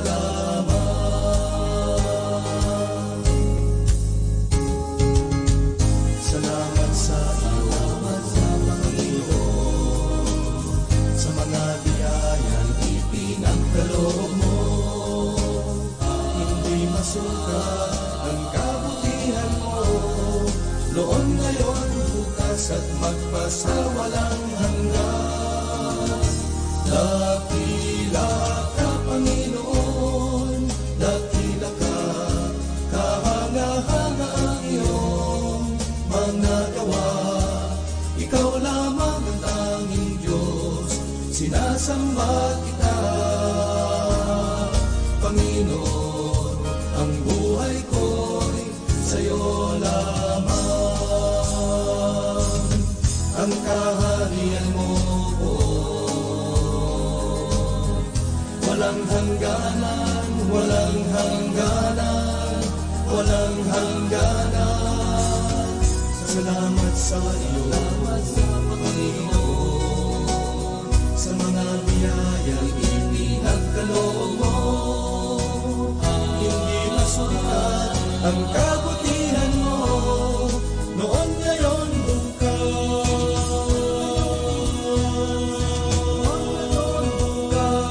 at magpasawalang hanggan.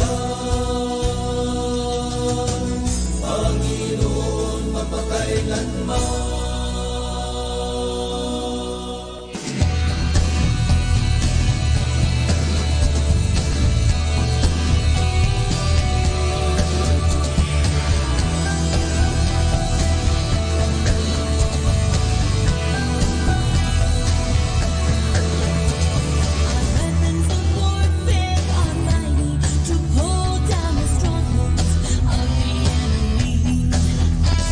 Our weapons of war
time now is 2 o'clock in the afternoon. Let us now have our time check prayer. Salamat sa iyo, Panginoong Yesus, sapagkat binigyan mo ako ng pagkakataon turuan ang aking mga mag-aaral araw-araw. Pagpalain mo ang aking isip, O Panginoon, upang maituro ko sa kanila ang karunungang kailangan nila sa buhay. Pagpalain mo ang aking mga mata, O Panginoon, upang makita ko sa bawat isa sa kanila. Pagpalain mo ang aking mga labi, O Panginoon, upang maipahayag ko sa kanila ang katotohanan tungkol sa lahat ng bagay at sa gayoy magabayan sila sa buhay. Pagpalain mo ang aking puso, O Panginoon, upang mahalin ko ang aking mga mag-aaral katulad ng pagmamahal mo sa akin. Pagpalain mo ang aking mga kamay, O Panginoon, upang maituro ko sa kanila ang mga kasanayang kailangan at sa gayoy makahanap sila ng maayos na ikakabuhay. At bilang panghuli, pagpalain mo ang buong kong pagkatao, O Panginoon, upang ako'y maging buhay na halimbawa ng lahat ng mabubuting bagay na itinuturo ko sa kanila. Ang lahat nito ay hinihingi namin sa ngalan ni Kristo. Amen.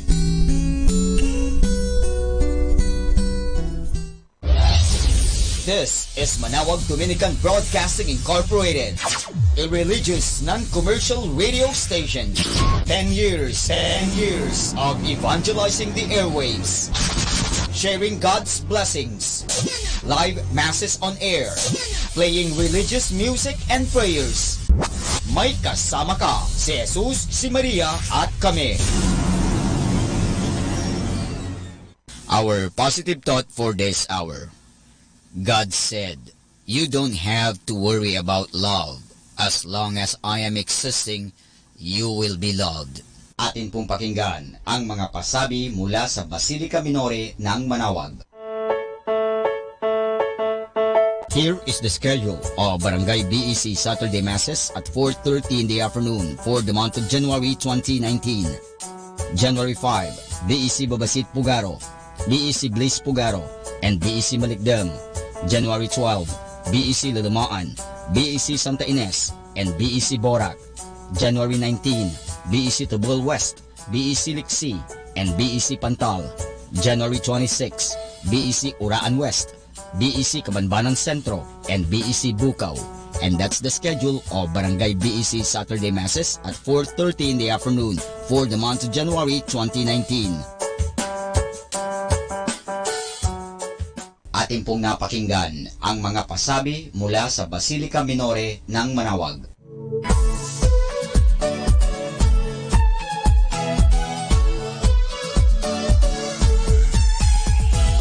Halina at sama-samang makinig sa programang Ang Kristiyanong Pamilya at Iba Pa ni Kuya Bobot at Ate Lea mula Lunes hanggang Sabado alas 8 hanggang alas 9 ng umaga at alas 8 hanggang alas 9 ng gabi. Ayain at isama ang buong pamilya sa panonood at pakikinig. Log on sa our website at www.radyomanawag.com. Ang Kristiyanong Pamilya at Iba Pa, ang programang hitik at puno ng talakayang napapanahon. Ang opinyon mo at saloobin ay napakahalaga para sa mga pangarap at ambisyon ng bawat isa. Sama-sama tayong magbigay ng impormasyon, edukasyon at inspirasyon sa bawat isa at sa buong pamilya at salipunan. Ang Kristiyanong Pamilya at Iba Pa ni Kuya Bobot at Ate Lea mula Lunes hanggang Sabado alas 8 hanggang alas 9 ng umaga at alas 8 hanggang alas 9 ng gabi. Dito lamang sa Manawag Dominican Radio. May kasama ka, si Jesus, si Maria at kami.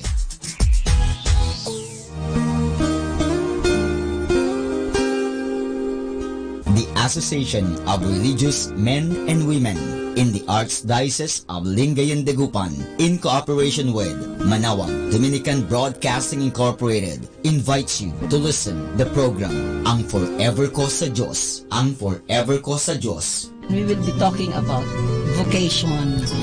Vocation started at young age. Pwede yun, yes. And then when I was in college, naramdaman ko po ulit yun. Naalala ko yun nung bata ako na, ay gusto ko pala, naalala ko, gusto ko palang magmadre. And then, Nag-start po yun, hindi ko siya narinig pero naramdaman. The program that shares to our listeners the story of calling, missionary experiences, hope and dreams every Saturday from 1:30 to 3:30 in the afternoon. Ang Forever Call sa Diyos. Ang Forever Call sa Diyos. Naririnig mo ba ang kanyang tinig? O sinasadya mong di pansinin?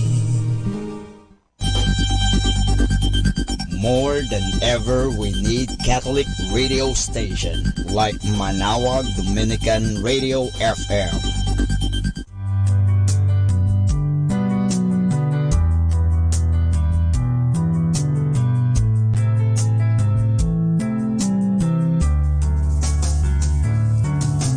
Whenever you're alone, just turn the radio on. It will comfort you with the songs of love, with words from our God. 'Cause you have a company, you have a friend in here. Manawag Dominican Radio, with the songs that call you to God. You have a company, 'cause we are a family. Manawag Dominican Radio, with the songs that bring you to God. You have Manawag Dominican Radio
You're simply a mystery, so unlovely. Still you love me, needing you, yet you pursue me, loving me since time began. Such love I'll never comprehend. To me, great mystery is you.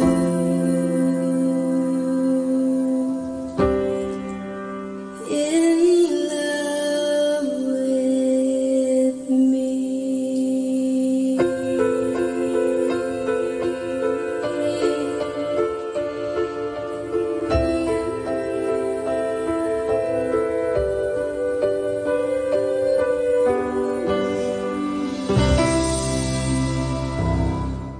Be blessed and listen to Manawag Dominican Radio. May kasama ka.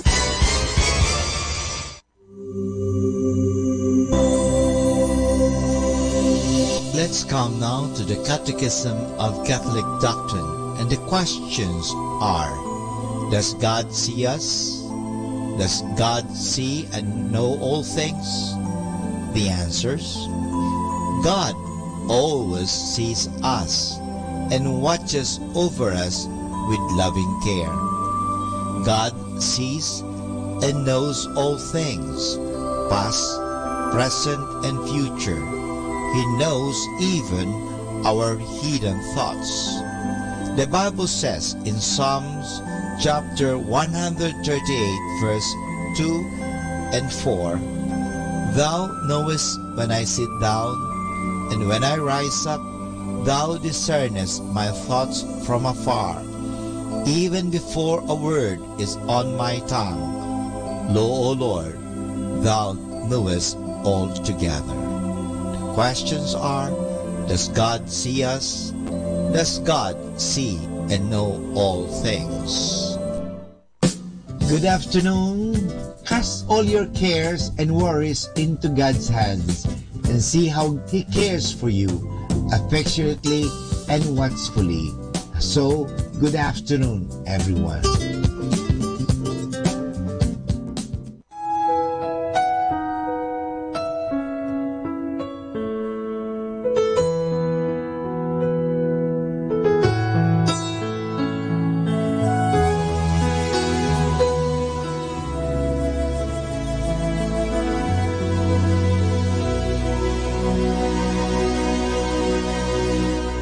Here I am again.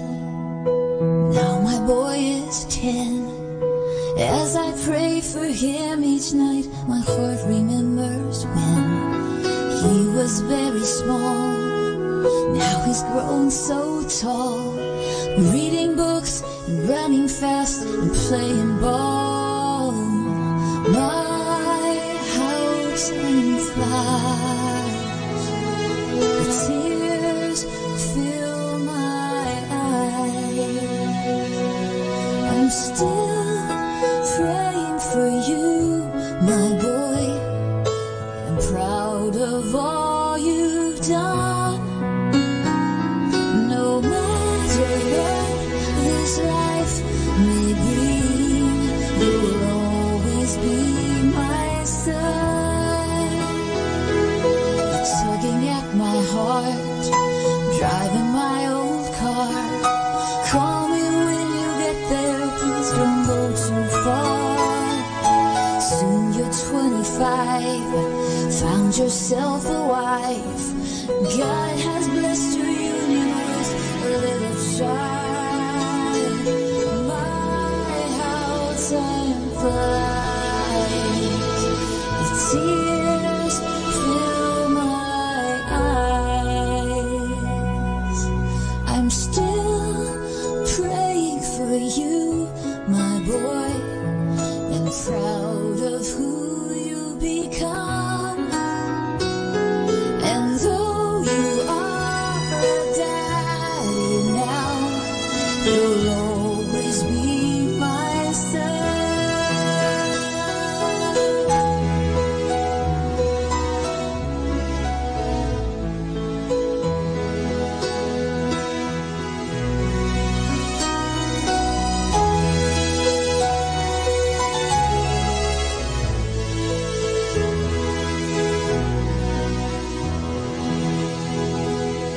Jesus on the cross, sent to save the lost, fighting just to catch a breath, the Holy Son of God.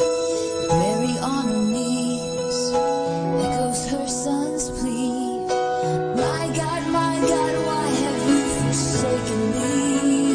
Still she knows why he came. You can almost hear her say, I'm still praying for you, my boy. Hang on, you're almost done. No matter what the people say, you'll always be my son. I'm still praying for you, my boy. The victory's already won. And even though you have to die, you'll always be my son. Let your kingdom come, Christ the Holy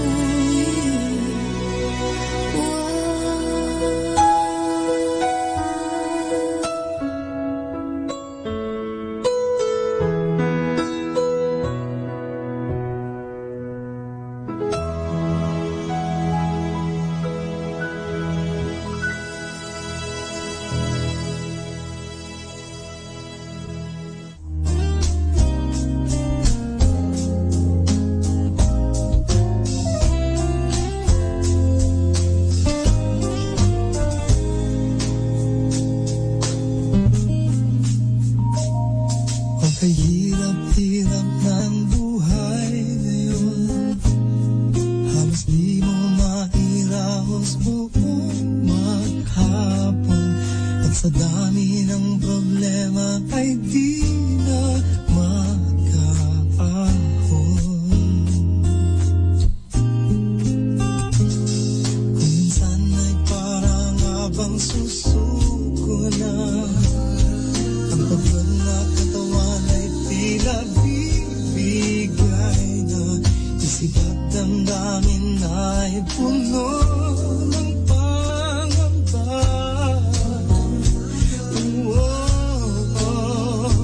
Kung talagang walang-wala na, saan na nga ba pupunta? Kung talagang hindi na kaya, may makakatulong ba? Kung ubos na ang iyong pag-asa, ay wag na wag mag-alala, pagkat nariyan siya. Wag kang bibitaw, wag kang aayaw. Si Jesus ang mahal.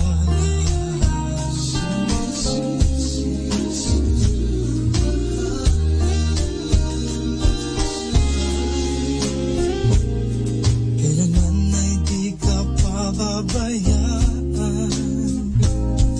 pagkat siya lamang ang tanging maaasahan.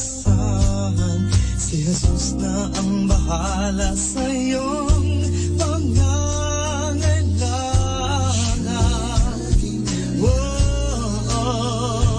Kung talagang walang-wala, saan na nga ba pupunta?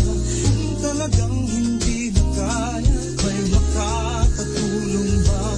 Kung ubos na ang iyong pag-asa, ay wag na wag mag-alala, pagkat nariyan siya. Wag kang bibitaw, wag kang aayaw. Si Jesus ang bahala, tanging pag-asa ng mag-alala.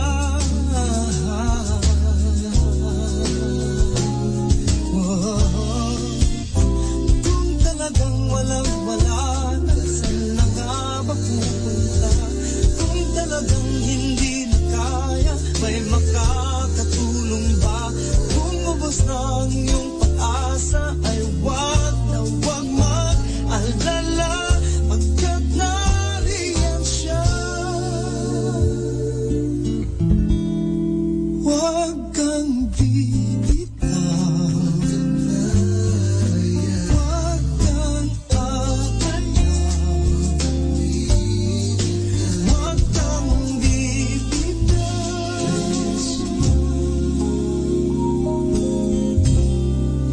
Si Jesus ang bahala.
You never change. You have no turning.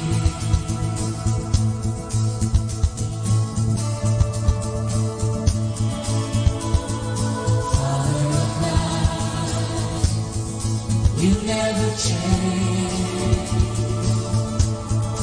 You have no turning.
from you. Love comes from you. From you. Every good and perfect gift comes from you. Every good and perfect gift comes from you. Sing to the Lord, every good and perfect gift comes from you. Oh, love, Lord, every good and perfect gift comes from you. Been so good, Lord, and every good and perfect gift comes from you. Oh, yes, Lord, every good and perfect gift comes from you. Comes from you. Comes from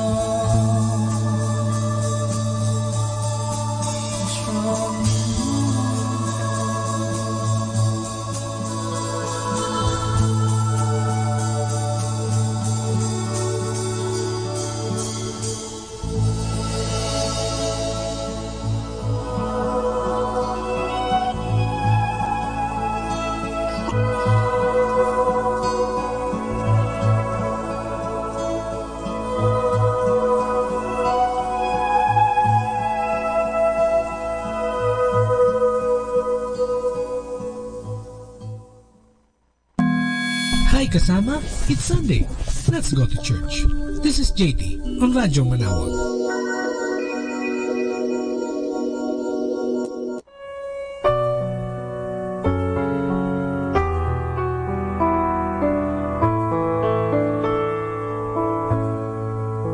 Isang mapagpalang pagbati po sa inyong lahat mula sa aming mga Dominikanong nobisyo dito sa Minor Basilica of Our Lady of the Rosary of Manawag. Nais po naming ibahagi sa inyo ang isang katisismo ukol sa pagtawag natin sa mahal na Birheng Maria bilang Ina ng Diyos.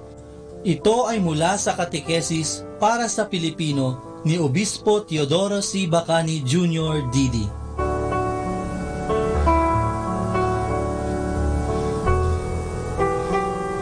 Kay dakila ng kaloob sa atin ng Diyos. Ngunit hindi dapat nating limutin na ang kaloob na iyan ay ibinigay sa atin sa pamamagitan ng isang babae, si Maria. Sinasabi sa atin ng banal na kasulatan, ngunit nang dumating na ang takdang panahon, sinugo ng Diyos ang kanyang anak, isinilang siya ng babae. Ang babaeng nagsilang kay Jesus ay si Maria, babaeng taga Nazaret. Kung tatawagin natin si Maria ay ina ng Diyos, hindi nangangahulugan ang mga ito na, una, si Maria ay ina ng pagkadiyos. Ang pagkadiyos ay umiiral na mula pa sa walang hanggan. Pangalawa, si Maria ay ina ng Diyos Ama o Diyos Espiritu Santo. Pangatlo naman ay si Maria ay ina ng Diyos Anak ayon sa pagkadiyos. Ito ang kahulugan ng mga salitang si Maria ay ina ng Diyos Anak ayon sa kanyang pagkatao. Nakapalaman sa Biblia ang katotohanan ito, sapagkat malinaw sa Biblia na si Maria ay ina ni Jesus. Si Maria ang nagdalang tao at nagsilang sa kanya. Ngayon, si Jesus na ipinagdalang tao at isinilang ni Maria ay bugtong na anak ng Diyos at tunay na Diyos. Sa makatuwid, si Maria ay ina ng Diyos. Maipapaliwanag natin ng ganito ang pagtawag natin kay Maria bilang ina ng Diyos. Kung ang anak ay pusa, ang ina ay ina ng pusa. Kung ang anak ay aso, ang ina ay ina ng aso. Kung ang anak ay kalabaw, ang ina ay ina ng kalabaw. Kung ang anak ay Diyos, ang ina ay ina ng Diyos. Hindi naman maitutugon na kung ang anak ay Diyos, dapat ding maging Diyos ang ina. Kung paanong kapag ang anak ay aso, dapat din namang maging aso ang ina. Ngunit sa kaisa-isang kaso ng Panginoong Hesukristo, siya ay tunay na Diyos at tunay na tao. Sa makatuwid, maaaring tao ang kanyang ina, at si Maria nga ay tao. Maitatanong marahil kung bakit hindi na lamang tawaging ina ng pagkatao ng Diyos anak si Maria, yayamang hindi naman galing kay Maria ang pagka-Diyos ng Diyos anak. Ang sagot po natin dito ay, ang ina ay ina ng isinilang. Halimbawa, bagamat binigay sa akin ng aking ina ang aking katawan, ang aking kaluluwa ay hindi galing sa aking ina. Gayunpaman, kung ipakikilala ang aking ina, ay hindi naman sasabihin, ito ang ina ng katawan ni Teodoro C. Bacani, kundi ito ang ina ni Teodoro C. Bacani, sapagkat ako ang kanyang ipinagdalang tao at isinilang.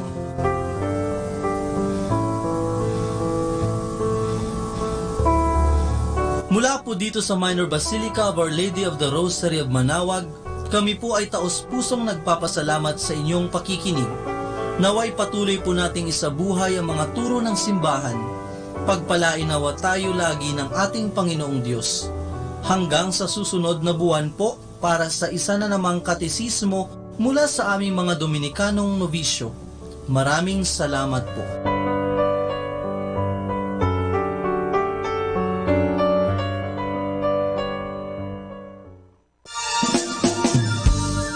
Happy Sunday! Sana ho, yayain mo ang nanay mo o tatay mo o mga magulang.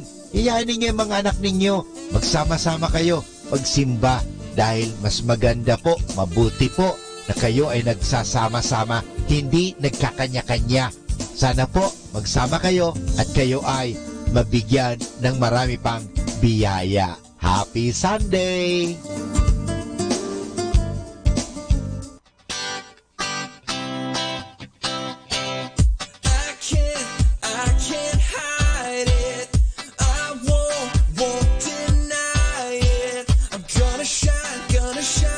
Shine for you, yeah. I know you love me. I know you're with me. Gonna shine for you. So everybody come on now and sing it out. Let's light up the dawn together. Shout out loud for the world to know. Light up the dark forever. Let the whole world know. Come on and shine.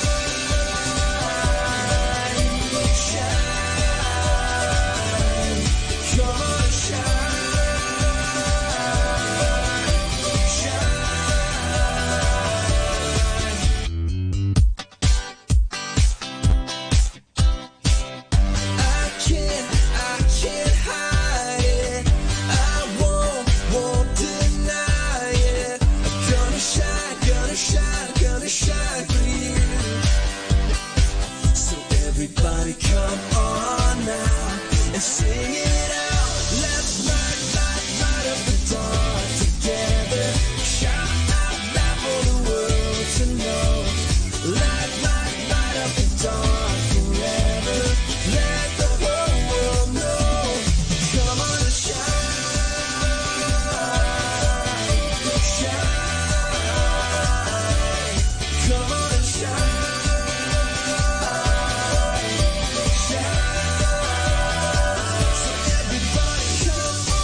lipos ng kahabagan, pagpapala ang laging laan sa lahat ng aking sinasabi.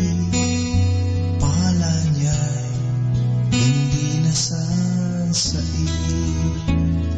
Si Jesus ay lagi kong kapiling. Pala niya'y hindi nagmamaliw.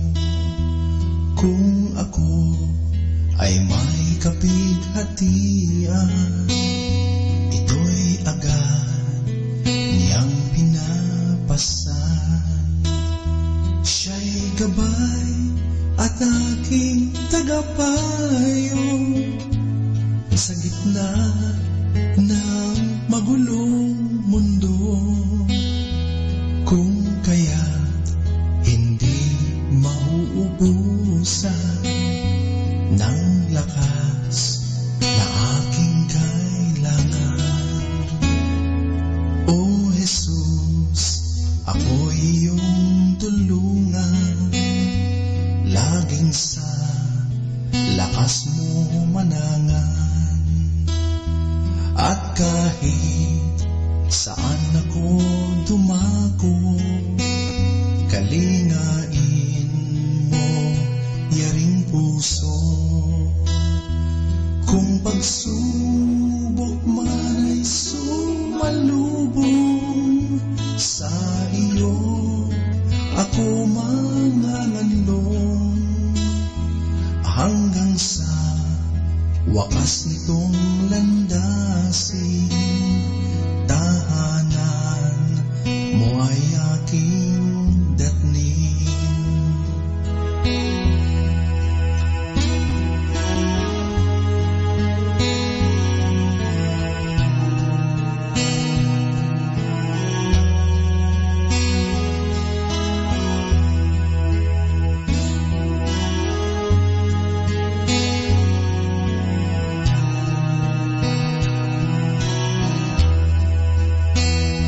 Siya'y gabay at aking tagapayo sa gitna ng magulong mundo, hanggang sa wakas nitong landasin.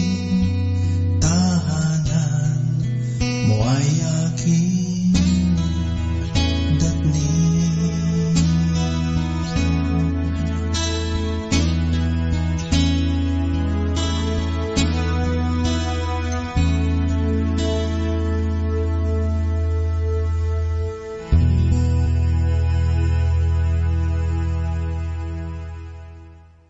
May kasama ka. Dominican Radio, in cooperation with thefranciscanradio.org, brings you the Saint of the Day. This is Saint of the Day for January 6th from the Franciscans and St. Anthony Messenger Press. Today we celebrate St. Andre Bessette. The early life of Andre Bessette hardly suggested he would do great things. His body was frail and weak from the moment of his birth in 1845 in rural Quebec. His education was limited and unspectacular. His attempts to find a trade were unsuccessful. He spent 70 years living a simple life of goodness and compassion as Brother Andre, a member of the Congregation of Holy Cross. 40 of those years were spent serving as doorkeeper at Notre Dame College in Montreal. His special love of and confidence in St. Joseph prompted Brother Andre to recommend devotion to the saint, particularly for the sick. Thousands began flocking to Brother Andre, and God's healing powers were manifested through him. In 1904, a small chapel was built to honor St. Joseph. Enlarged several times to accommodate the ever-growing crowds, St. Joseph's Oratory was finally completed in 1967 in the heart of Montreal. When Andre Bessette died in 1937, an estimated 1 million people filed past his coffin. Pope Benedict XVI canonized Brother Andre as the first Canadian-born saint in 2010.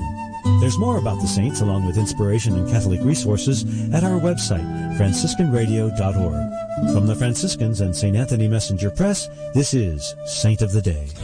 Just the best songs on the radio.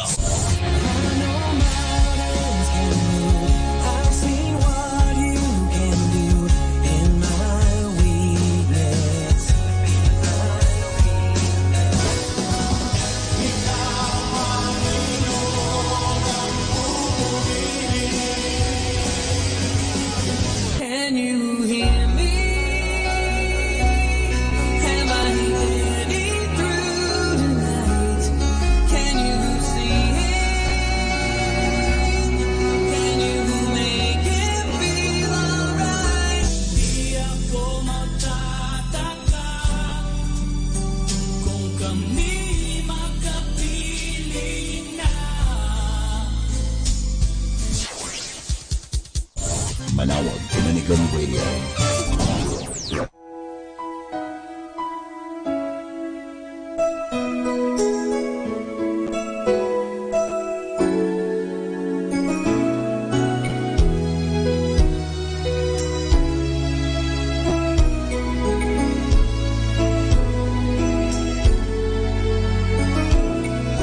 God so loved the world, He gave us His only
makasama ng Diyos ay tunay.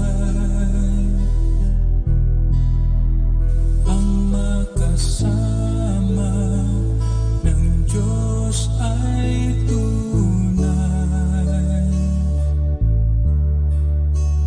Kung ika'y lalapitan kaniya, ang makasama ng Diyos ay tunay. Mayroong magandang mangyayari sa'yo kung lalapit ka kay Jesus. Mayroong magandang mangyayari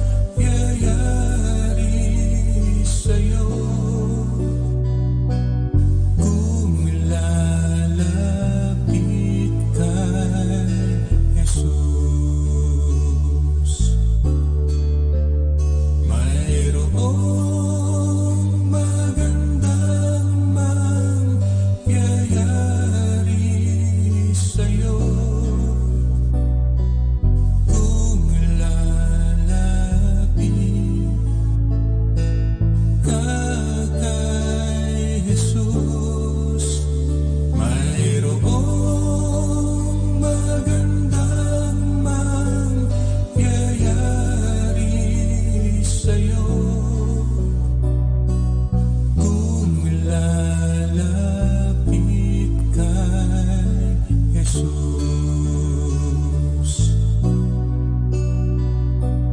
Kung lalapit kay Jesus.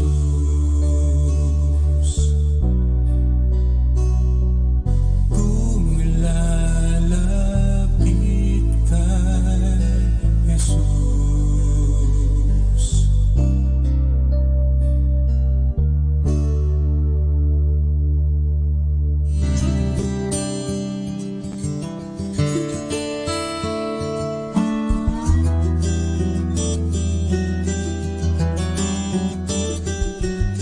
Oh, He is Jehovah. Oh, King of all kings.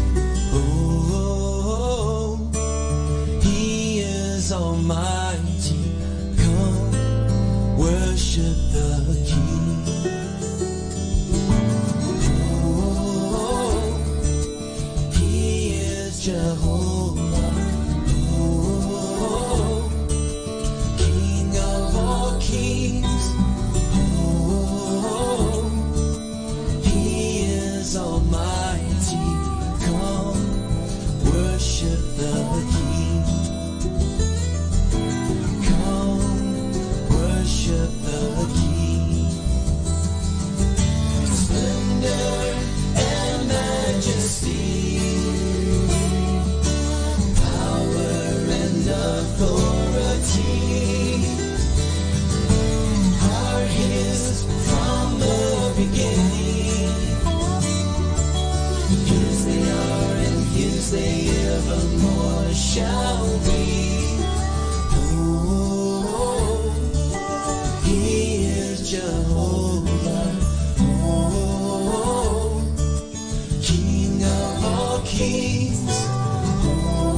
Oh, He is almighty. Come worship the King. Come worship the King.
3 o'clock afternoon prayer.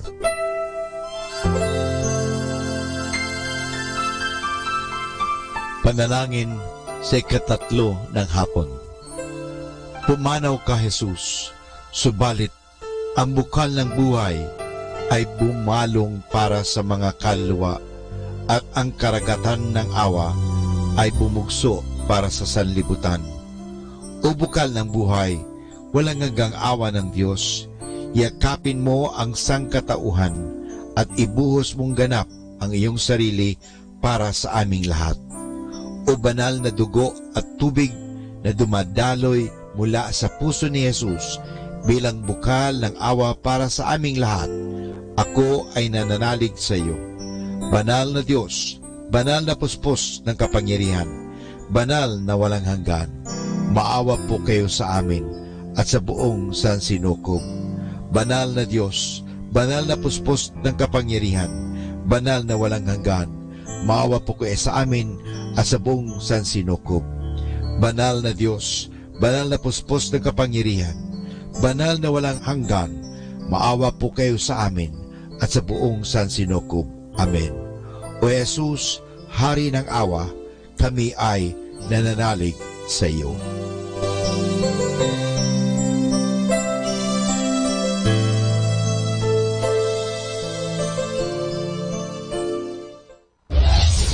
This is Manawag Dominican Broadcasting Incorporated, a religious non-commercial radio station. 10 years of evangelizing the airwaves, sharing God's blessings, live masses on air, playing religious music and prayers. May kasama ka, si Jesus, si Maria at kami. Our positive thought for this hour. Your life does not get better by chance. It gets better by chance.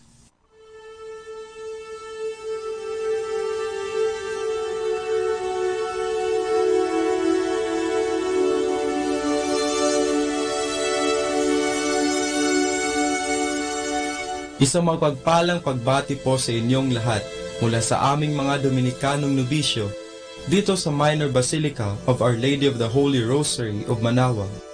Kayo po ay nakikinig sa Binhi ng Buhay. Nais po naming ibahagi sa inyo ang bunga ng aming mga pagninilay sa Ebanghelyo ngayong ika-6 ng Enero sa taong 2019, ang solemnidad sa Epifanya ng Panginoon.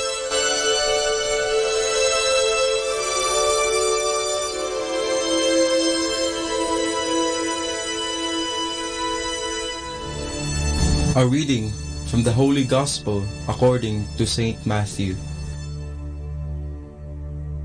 When Jesus was born in Bethlehem in Judea, during the days of King Herod, wise men from the east arrived in Jerusalem. They asked, "Where is the newborn King of the Jews? We saw the rising of his star in the east and have come to honor him." When Herod heard this, he was greatly disturbed, and with him all Jerusalem.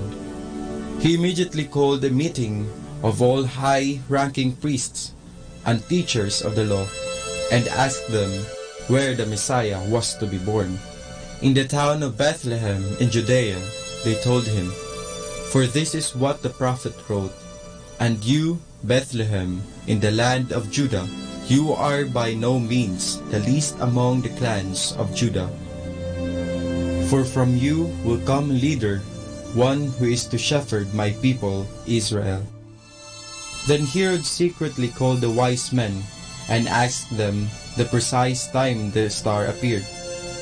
He sent them to Bethlehem with these instructions: "Go and get accurate information about the child. As soon as you have found him, report to me, so that I too may go and honor him." After the meeting with the king, they set out. The star that had been seen in the east went ahead of them and stopped over the place where the child was. The wise men were overjoyed on seeing the star again. They went into the house, and when they saw the child with Mary his mother, they knelt and worshipped him. They opened their bags and offered him their gifts of gold, incense, and myrrh. In a dream, they were warned not to go back to Herod. So they returned to their home country by another way.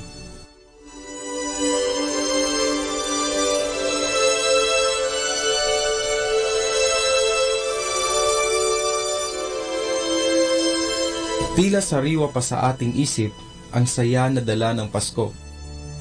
Sino ba naman ang mawawala ng gana sa patinding kasiyahang dala ng Pasko? Siguro nga, nakasabit pa rin ang mga pulang medyas sa ating mga pintuan. Gumugulong pa yata ang mga Christmas ball sa ating mga sala. O di kaya, maingay pa rin ang mga likes notifications sa mga pictures na in-upload mo noong Pasko. Kay saya damdamin at balikan ang kasiyahan ng Pasko. Pero di lang dyan nagtatapos ang galak at saya na ibinahagi sa atin ng ating Panginoon. Maggalak at magsaya sapagkat sa linggong ito, ating ipinagdiriwang ang Epifanya ng ating Panginoon o ang pananahan ng Panginoong Diyos. Di lang sa Pilipinas na uso ang extended holidays, bagkos matagal nang gawi sa simbahan ang kaganapang ito. Alalahanin nating mahigit 1,000 taon na ang nakalipas noong tinatak sa kalendaryo ng simbahan ang Epifanya. Paano nangyari ito? Noong Pasko, binalikan natin ang araw ng pagsilang ng ating Diyos sa mundo. Pero kung ating iisipin, hindi pa ba sapat ang selebrasyong iyon upang masasabi natin na nasa atin ang Diyos? Dahil dito, ating masasabi na talagang extended ang selebrasyon ng Pasko. Ayaw mo yun? Extended din ang kasiyahan mo? Pero may higit pa sa pagpapatuloy ng saya hanggang sa Epifanya, dahil dito rin nasasaksihan na karapat-dapat na tawagin ng ating inang simbahan na Katoliko. Ang ibig sabihin ng Katoliko ay pangkalahatan o para sa lahat. Ito ay inklusibo, walang piling kulay, kasarian, edad o estado. Paano natin maikokonekta ang linggo ngayon sa pagiging Katoliko? Sa Ebanghelyo, ating nabasa ang pagdating ng 3 mago. Ayon sa banal na tradisyon, ang mga magong ito ay nanggagaling sa iba't ibang sulok ng mundo. May sa Persia, India at Babylonia. At ating makikita na ni isa sa kanila ay walang dugong Hudyo, o sa ibang salita, silang lahat ay mga hentil. Pero sila ang unang sumamba sa batang Jesus. Kaya masasabi nating hindi lamang sa isang lahi ang pagiging Diyos at Hari ng ating Panginoong Jesus, kundi para sa lahat ng tao sa mundo. Isa lamang ito sa dapat nating balikan kung bakit tinatawag tayong Katoliko. Ano man ang ating mga estado sa buhay, bata man o matanda, babae, lalaki o di tiyak, lahat ay tinatawag ng ating Panginoong Diyos na tumingin sa isang tala na nagbubuklod ng mga damdamin. Ating pagnilayan sa panahon ngayon kung saan na nga ba ang bituing dating sumilay sa ating Panginoong Hesus. Ang bituing natatangi, nagbubuklod at nagsasabing na sa atin ang Diyos.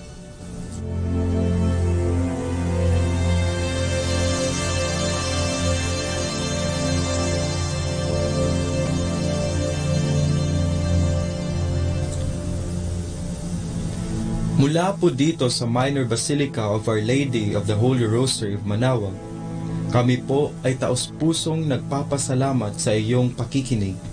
Nawa ay patuloy po nating isabuhay ang salita ng Diyos. Patnubayan at pagpalain nawa tayo ng Panginoong may kapal. Hanggang sa susunod na linggo, dito sa Binhi ng Buhay.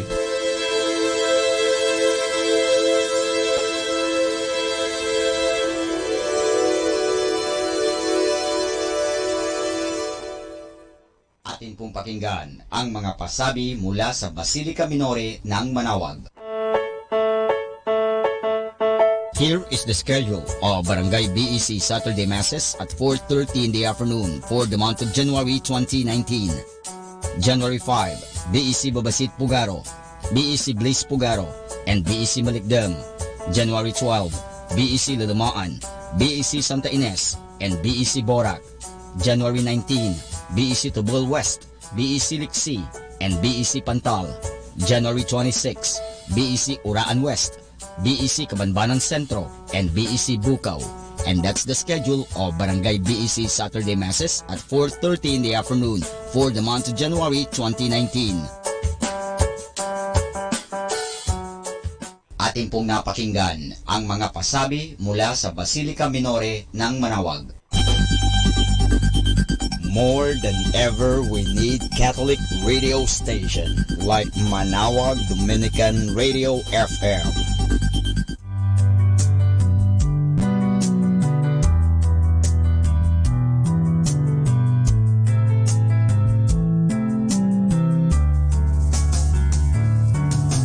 Whenever you're alone, just turn the radio on.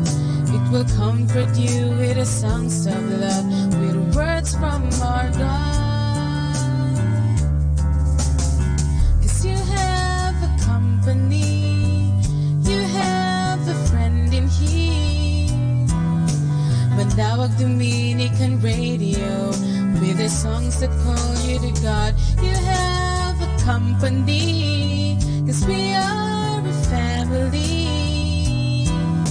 Manawag Dominican Radio, with the songs that bring you to God. You have Manawag Dominican Radio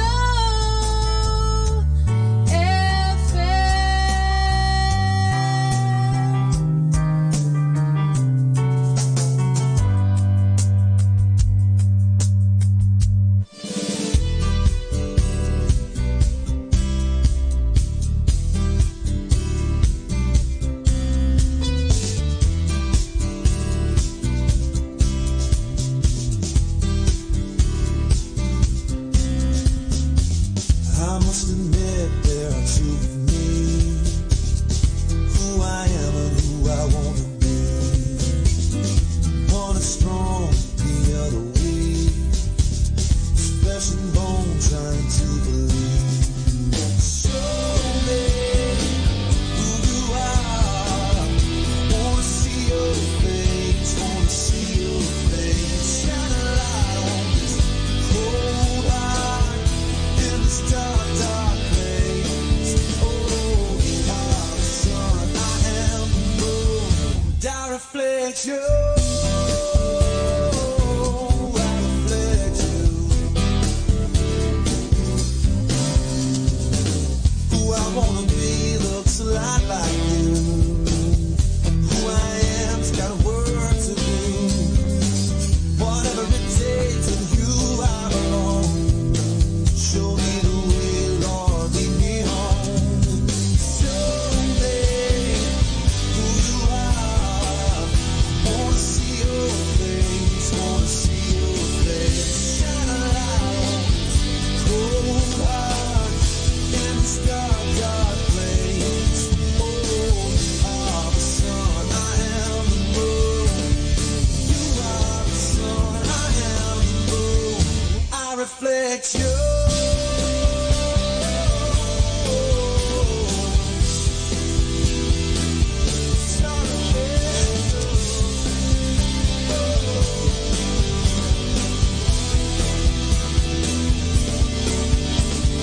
You give my life its meaning.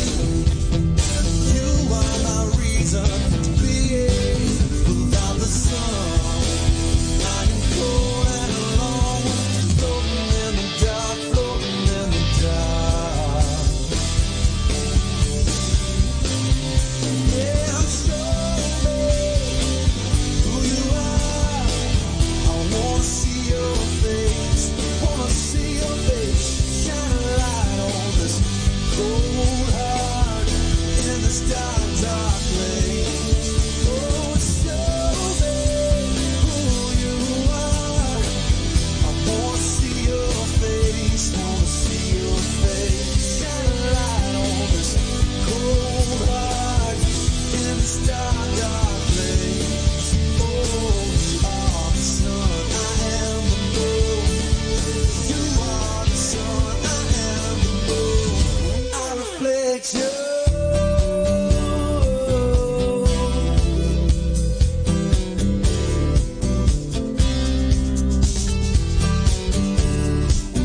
best because we have the best songs.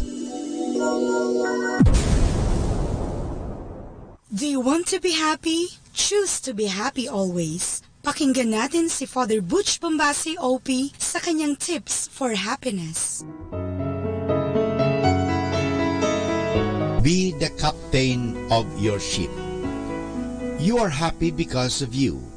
You are miserable because of you. Every single day, you write your own story and create your own experiences. Choose to be happy. Choose to love yourself. Choose to feel good about yourself and life in general. No one can do this for you. You have to do them on your own. You are more than your story. You are a work in progress. You are history in the making. Whether you like it or not, you are a celebrity. You are an actor or an actress in your own right. In fact, you are the main character of your own story. You definitely have supporting characters, your boss, parents, and every single human soul you meet, pets included. Don't let anybody do the acting for you. Your story is your own. You may not have chosen how it began, but be sure to choose how it will end. No one can do the acting for you unless you give them the permission to do so.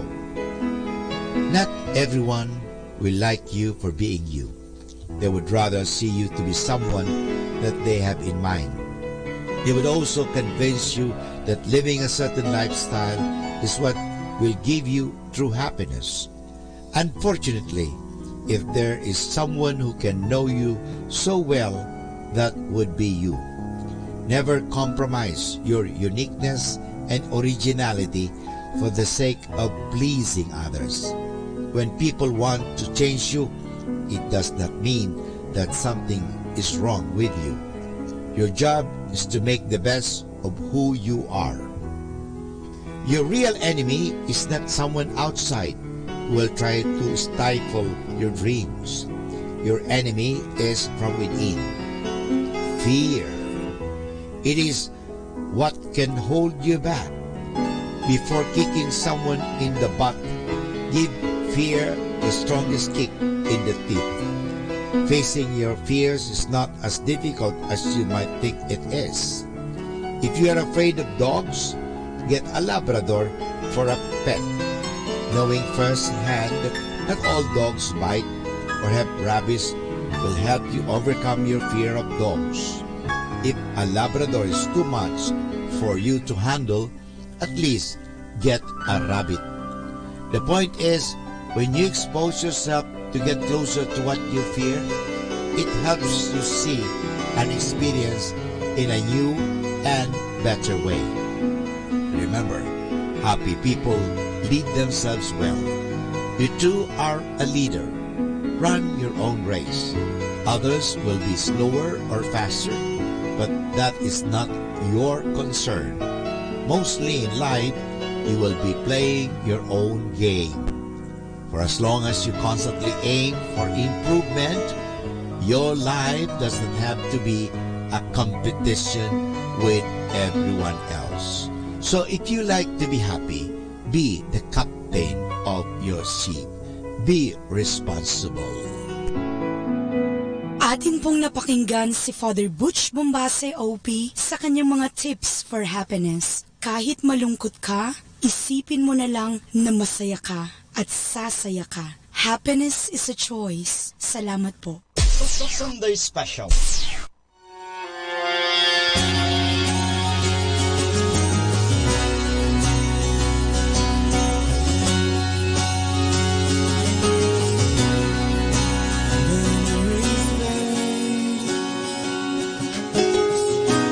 But they're never lost. Colors change with time and change of heart.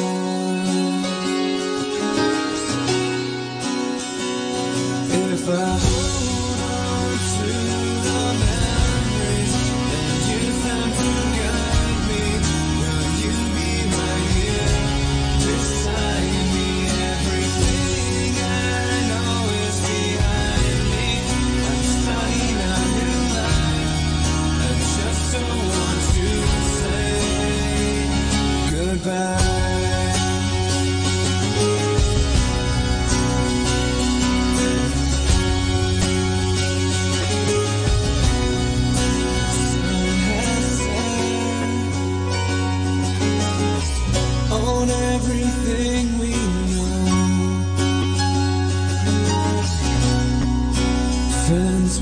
made. I don't want to let go.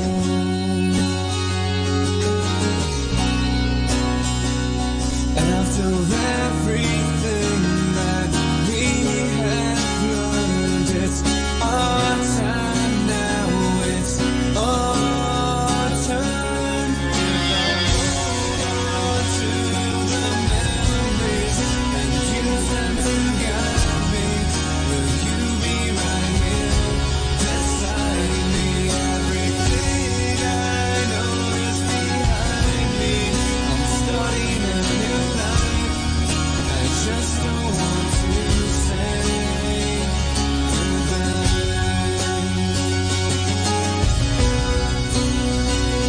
The lights go dim as we suddenly see it's time to find who we're meant to be. We couldn't wait for this to end. Now we wish we can start again. If I hold on to the memories and use them to guide me, will you be right here beside me? Everything I know is behind me. I'm starting a new life. I just don't want to say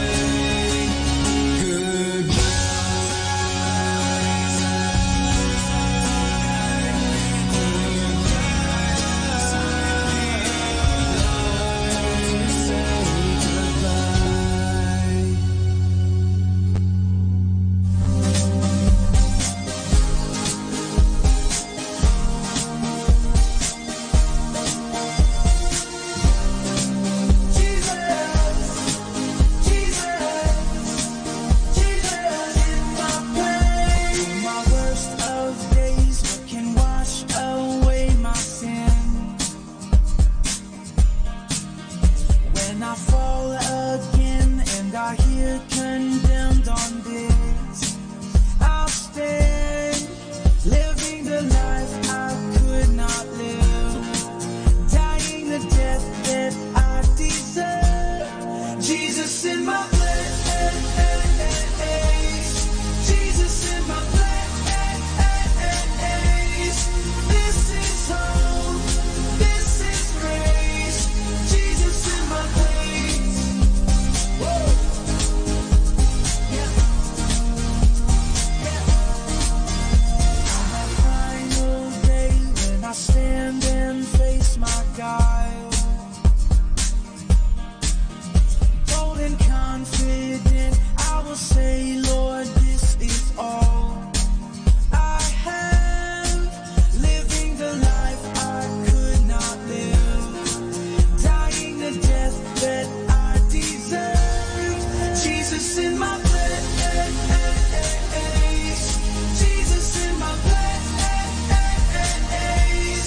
This is hope, this is grace. Jesus in my place. Jesus, Jesus, Jesus in my place. Jesus, Jesus, Jesus is my place. The life I could not live, dying the death that I deserved, bearing my sin to pay the price, rising again to give me life. Jesus in my place, Jesus in my place. This is hope, this is grace. Jesus in my place, Jesus in my place, Jesus in my place. This is hope, this is grace. Jesus in my place, Jesus.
Mga kaibigan, I have something to say.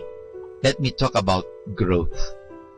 Meron ba kayong halaman sa paligid ng inyong bahay? Nakikita ba ninyo na nasusubaybayan kung paano lumalaki at namumunga? Hindi ba nagsisimula ito sa binhi? Pagkatapos ng binhi, ay nagkakaroon ito ng usbong, tapos buhay, namumulaklak at namumunga. Marahil hindi ninyo ito napapansin. Ang napapansin nyo lamang ay ang halaman na namumula sa maliliit, lumalaki at yumayabong. Sa ating buhay, napapansin kaya natin ang ating pagtubo? Saan ba tayo nagsimula? Ano ba ang ating pagkakaunawa sa ating buhay ngayon? Nabubuhay ba tayo? Nag-aaral, nagsisikap upang mabuhay? Ngunit tumutubo ba tayo sa ating mga ginagawa at sa ating pakikipagkapwa? Ang ating pang pananampalataya ay merong usbong, may uhay, may bunga. Baka naman, mananatili lamang itong usbong at ayaw ng mag-uhay. Kung mayroon na itong uhay, ngunit ayaw naman nitong mamunga. Ang ating buhay at pananampalataya ay maihalintulad natin sa halaman na kailangan magkaroon ng usbong, uhay at bunga. Kung mayroon na tayong bunga, ay makikinabang na sa bungang ito ang ating kapwa. Sila man ay mabibigyan natin ng halimbawa sa ating pagtubo. Ang sabi sa banal na aklat, ang paghahari ng Diyos ay may tutulad sa isang paghasik ng binhi sa kanyang bukid. Ang lupay siyang nagpapasibol at nagpapabunga sa mga pananim. Usbong muna sa kauhay, pagkatapos ay matitihik ng mga butil. Pagka hinog ng mga butil, agad itong igagapas sapagat dapat ng anihin.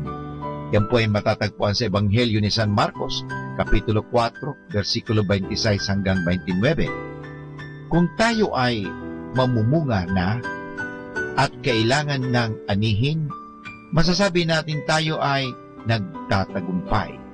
Kung tayo ay hanggang usbong lamang at hindi nagkakaroon ng uhay, meron pa tayong mga bagay na dapat gampanan. Paano ninyo maihalintulad ang inyong pagtubo sa inyong pananampalataya? Maraming salamat po.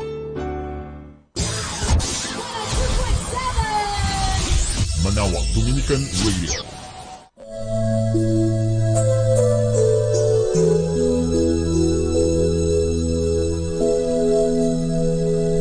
One night, I had a dream. I dreamed I was walking along the beach with the Lord when across the sky flashed scenes from my life. For each scene I noticed 2 sets of footprints in the sand. One set belonged to me, and the other to the Lord. When the last scene of my life flashed before us, I looked back at the footprints in the sand, and I noticed that many times along the path of life, there was only one set of footprints. I also noticed that it happened at the very lowest and saddest times in my life, and this really bothered me, so I questioned the Lord about it.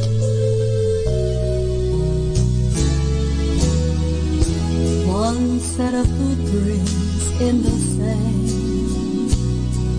Lord, you promised me you'd hold my hand. Tell me why in the troubled times I look back and only find one set of footprints in the sand.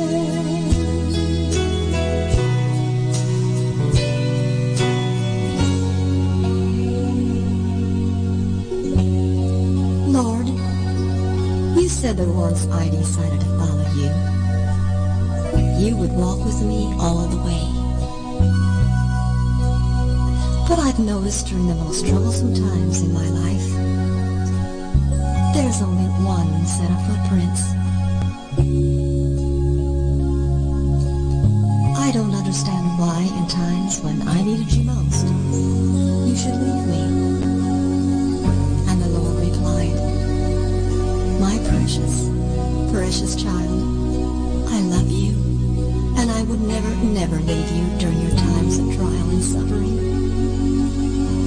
When you saw only one set of footprints in the sand, it was then